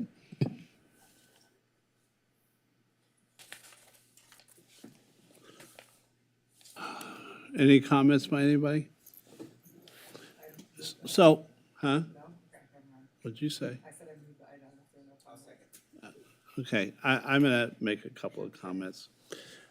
As much as, I want to reduce, try and get people help who are on the streets. I'm concerned when Step Up and Second is being sued for $114 or $117 million, when Urban Alchemy is being sued, when you look at a ton of the providers, and, it almost would seem from people concerned on down that it's like a gold rush for nonprofits right now. And we may be increasing the gold rush, but I haven't looked at the original Prop H. But it concerns me that we're promising more oversight, but I wonder if 10 years ago we promised oversight on that measure and didn't deliver. So, I'll vote for it because we need to do something. But God, I hope this money is not wasted, because honestly, when you look at what's been going on, the state, for instance, has given $24 million in the last 5 years, and I don't see the results. It'd be better just to walk around the street and hand people monthly income, like some cities are doing, right, than what we're doing now. So I'm concerned. Yes, it's only a quarter cent taken off and a half cent put on. So it'll still give us the highest sales tax rate in the state of California, because this was a special measure that the legislature and governor overrode the normal limits for this. But I am really concerned. We keep hearing over and over again that everything we do is going to be game-changing. And boy, I love the word game-changing if it actually changed the game. If the county actually gave us 24-hour mental health mobile vans, if we actually had the help on the streets we desperately need in Santa Monica. So I've already said I'll vote for it, but I remain really concerned when it seems like, especially now, we're seeing more and more major instances of graft, fraud, misuse, money not going to help the people on the street where they desperately need it. And those things continue to bother me. So I hope we're just not giving carte blanche, that we're going to see actual, concrete, real results from this influx of money over the next few years, and that we're going to find ways to address homelessness in LA County, but also make sure that our legislators, everyone, is talking about taking care of the problems across the nation in the cities where they choose to neglect it and people flood out to California. We need to handle this nationwide, but I will vote for it. And Carolyn, if you want to make a a motion? She already did. You already did. It's already been seconded by Delatorre, so let's vote on it. We can do a voice vote. Hold on 1 minute. Mr. Zwick. I'm going to support this motion as well because we desperately need supplementary funding to go with state and federal funding to build the homeless housing that we need. But I will agree that if we just build this housing and we don't allow market rate housing to get built, it will be a drop in the bucket and homelessness will not improve because we'll just be making rents rise higher and we'll just be squeezing more people into homelessness. So if we actually want this money to go anywhere, we have to build more housing at the same time. Allow the market to build the housing that needs to be built as well, or else we'll just be putting more people in the same precarious position and talking about paying for them in the next 5 years. Thank you. And a voice vote? Sure, I'll call for one. Sorry. All in favor? Aye. Okay, it's unanimous. Okay, next item. Item 16B, request by Councilmember Oscar De La Torre that the City Council discuss Measure G, which will be on the November 2024 ballot. Measure G is proposed county charter amendment, which would amend the LA County Charter to create an elected county executive, create an independent ethics commission to increase restrictions on lobbying and investigate misconduct, establish a nonpartisan legislative analyst to review proposed county policies, increase the board of supervisors from 5 to 9 elected members, require county departments to present annual budgets in public meetings using existing funding sources with no additional taxes to implement as detailed in the charter amendment ordinance. This item is being brought to the City Council by Councilmember De La Torre as the city's voting delegate at the West Side Cities Council of Governments. At its August 8, 2024 board meeting, the West Cog received a presentation on Measure G, and direction was given to West Cog members to seek direction from their respective governing bodies and return prepared to discuss and possibly vote to take a position on Measure G at the West Cog's next board meeting, which is scheduled for October 10th, 2024. Councilmember De La Torre is asking the City Council discuss this item so he can best represent the city during the West Cog board discussion in October. Councilman? Yes, there was a really good presentation. There were many questions, and so everybody was, given the charge of coming back to their respective city councils, get input from all of you, any concerns, questions, so that we can represent that in the next meeting on October 10th. And, personally, I feel that the expansion of the County Board of Supervisors from 5 to 9 provides a lot of advantages, for representation. I think that's a positive. I talked to Supervisor Lindsay Horvath regarding the county executive position. She kind of explained it to like how we operate. We have a city council that sets policy, and we have a city manager that, implements policy and handles the day-to-day. And that's something that they envision, for a separation of powers and there's a lot of the ethics, elements to the reform effort as well are included. But in any case, I think a lot of people are still trying to digest. And so this is our opportunity to digest a little bit of this and give me some feedback, any concerns that you all might have that we can, both Jesse and I are your representatives on that West Side COG, and we want to represent your views and concerns accurately. Councilmember Terosas. Yeah, while I really applaud any effort at governance reform, I think we know that we have a board that represents 10 million people with 5 elected officials. Unfortunately, I can't support Measure G. And for me, the non-starter is the elected county executive. I think that you've probably read that there has not been consensus around Measure G on the board. And we at the county, I say we because I do work in my day job at the county, although I want to be clear that I have no conflict in voting on this. I did ask. But Measure G would basically instill a single county executive who is elected by the 10 million people of LA County with unilateral authority over a $47 billion county budget, unilateral authority over the hiring and firing of all county department heads. And so why I don't feel like that expands power to the people is because you are consolidating power with that one person. It would be like us electing David White preparing a budget, and us not being able to disagree with that budget because he has the sole authority to make any decisions on that budget. If you read section 11 of the actual ordinance, it details the powers and duties of the county executive. And it's very clear that the county executive has all veto power over legislation and all veto power over the budget and sole authority to hire and fire department heads. So I encourage folks to read the text of this measure because the devil is in the details.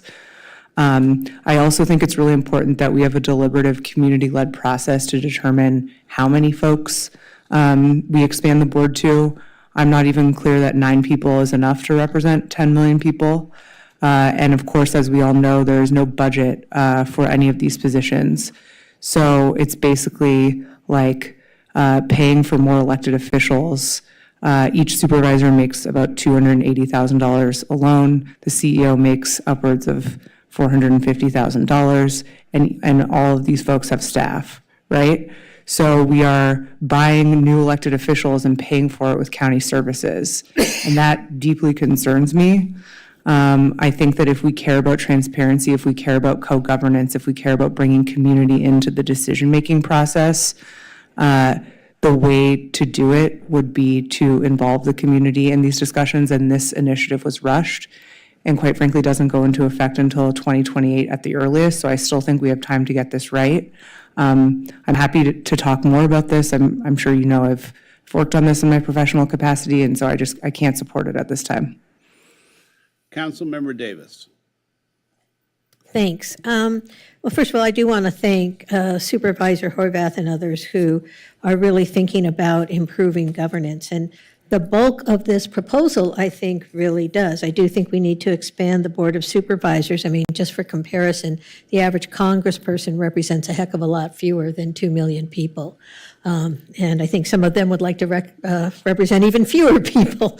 But so, you know, we do ask a lot of our supervisors in terms of the breadth and depth of their current constituencies. And so I think expanding the Board of Supervisors is very important. I think having an ethics commission is incredibly important. I'll just leave it at that.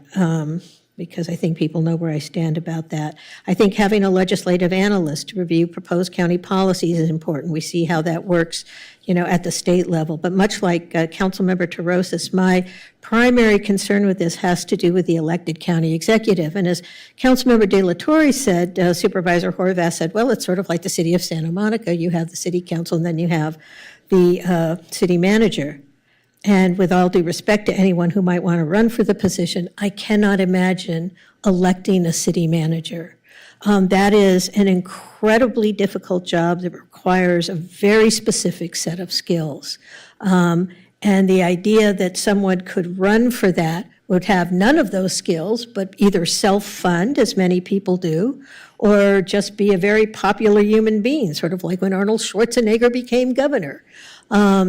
You know, and I think the problem would be that you would have someone in, as Councilmember Terosas detailed, in a very powerful position who might not have the skills or the inclination to carry out the job in a conscientious and, in fact, in all honesty, ethical way.